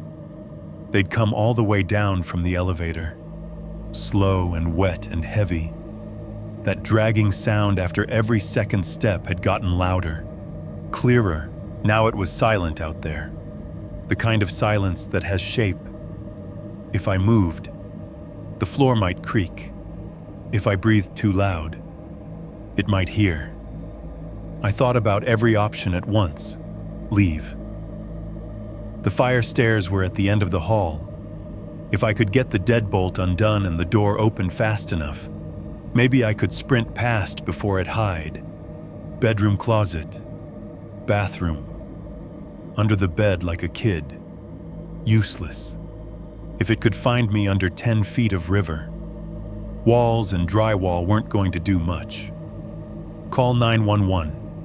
Tell a stranger's voice I was in danger and hope they sent someone with a flashlight and a gun and enough normalcy to drag the world back into place. And then what? Explain that the intruder sounded like my best friend and moved like a bad recording. My heart hammered in my throat.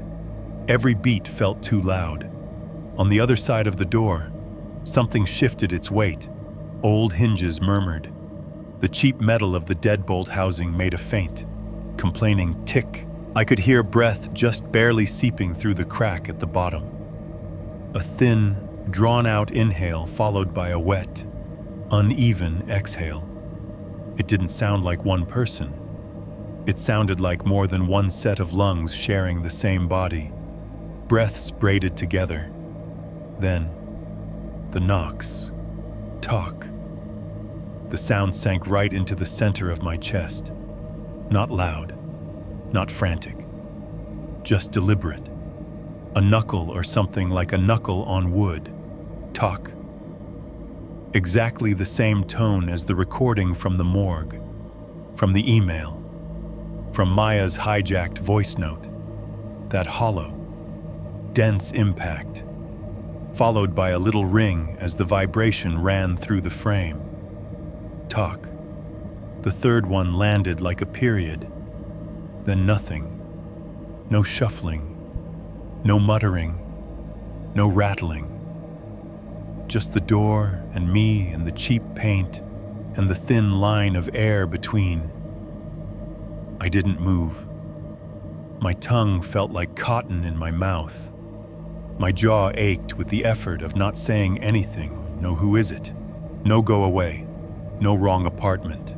No, Every instinct I'd built over 3 decades of urban living screamed at me to answer through the door, to assert, to demand. Something on the other side exhaled again. "Jake." It was Maya's voice, muffled by the wood. Sure, but exactly right in every other way. Tired, a little annoyed, and layered with that dry humor she used when she wanted to convince both of us we weren't actually terrified. "Open up," she said. "It's me." My body reacted before my brain could. My hand took a step toward the lock all on its own, like muscle memory had overridden trauma. Years of hearing that tone on my phone, in hallways, outside bars. "Hey, it's me. You can open the door. You're safe," compressed into that one command. I snapped my arm back so hard my shoulder twinged, bit down on my tongue until I tasted iron. It hurt. Good. Pain meant I was still in here somewhere. "Jake," she said again. "Come on, open up. I'm scared. Let me in." The words trembled in all the right places. If this had been a recording she'd actually sent, I would have yanked the bolt back so fast it dented the wall. There was something wrong in it. Though, if you listened close, the vowels were just a hair too long, the pauses between words too evenly spaced. It was like someone had taken her voice and run it through a metronome. I pressed my back harder against the wall, palms slick with sweat. "Don't answer. Don't answer. Don't." The voice at the door laughed. It started as Maya's little disbelieving huff. Half a second later, Evan's lazy, amused chuckle slid in under it, filling out the sound. My own laugh layered on top, the way it used to be in grad school when something truly stupid had happened. 3 laughs, slightly out of phase, braided into one. "Seriously." "Dude," the voice said, and now it sounded like all of us at once, syllables shared. "You gonna make me stand out here all night?" The doorknob turned, slowly, deliberately. The cheap metal squeaked as something on the other side closed fingers or something like fingers around it and twisted. The deadbolt held, the mechanism thunking softly as the latch tried and failed to retract. The knob rattled, then stopped. The wood around the lock creaked. A low, strained groan, as if pressure were being applied inwards, as if a face were pressed right up against the other side, leaning its full weight into the hardware. The air in the room felt thick. My ears rang. I stepped away from the wall, 2 small shuffles, until I was standing straight in front of the door. 3 feet away. If it decided to come through, I wanted to be here for it. I didn't want it to get the satisfaction of finding me hiding in the bathroom like a horror movie extra. I leaned in, close enough now that I could feel the faint, cool draft through the gap, brushing my bare ankles, close enough that if the wood vanished, we'd be nose to nose. On my side, one tired man in an old t-shirt, bare feet on cheap laminate, phone still clutched in one hand like a useless talisman. On the other, whatever had been waiting in the special unit hallway for 3 decades, learning how to speak. I whispered, because my voice wouldn't go any louder. "If I answer," I said, not sure if I was talking to it, to myself, or to the empty hallway of memory. "It wins." My breath clouded the door in a faint, invisible fog only I could feel. "If I stay silent," I added, "it learns anyway." That felt like the worst part. Silence isn't safe when the thing you're dealing with feeds on sound. It'll take your quiet, your held breath, your swallowed words, and figure out the shape of what you would have said. On the other side, the doorknob stilled. For a moment, I thought maybe that was it. Maybe that little admission out loud, on record, had given it what it wanted. Another sample, another angle. Then the voice spoke again. "Hey," it said, my voice, not just the rough approximation I'd heard on recordings. Perfect, relaxed, the way I sounded when I called from downstairs because I'd locked myself out. Or when I knocked on a friend's door with pizza and a movie and no expectations beyond killing a bad day. "Hey," I said to myself from the hallway. "It's me. You can trust me." The building held its breath. The fridge shut off in the kitchen with a soft click, compressor resting. The pipes went quiet, somewhere far away. A siren wound down. For a few seconds, the entire world seemed to mute itself, like the island had reached across the river and pressed a finger to its lips. No more dripping, no more horns, no distant traffic, just my own voice, hanging in the air, asking me to believe it. The knocks didn't come again. The doorknob didn't turn. Whoever or whatever stood on the other side settled into stillness, waiting. Not in a hurry. It had waited decades already. It had all the time in the world. I don't know how long I stood there. Long enough for my legs to ache. Long enough for my jaw to stop hurting from biting down and start hurting from clenching. Long enough for the digital clock on the microwave to click over from 2:59 to 3:00 and then onward. The witching hour come and gone.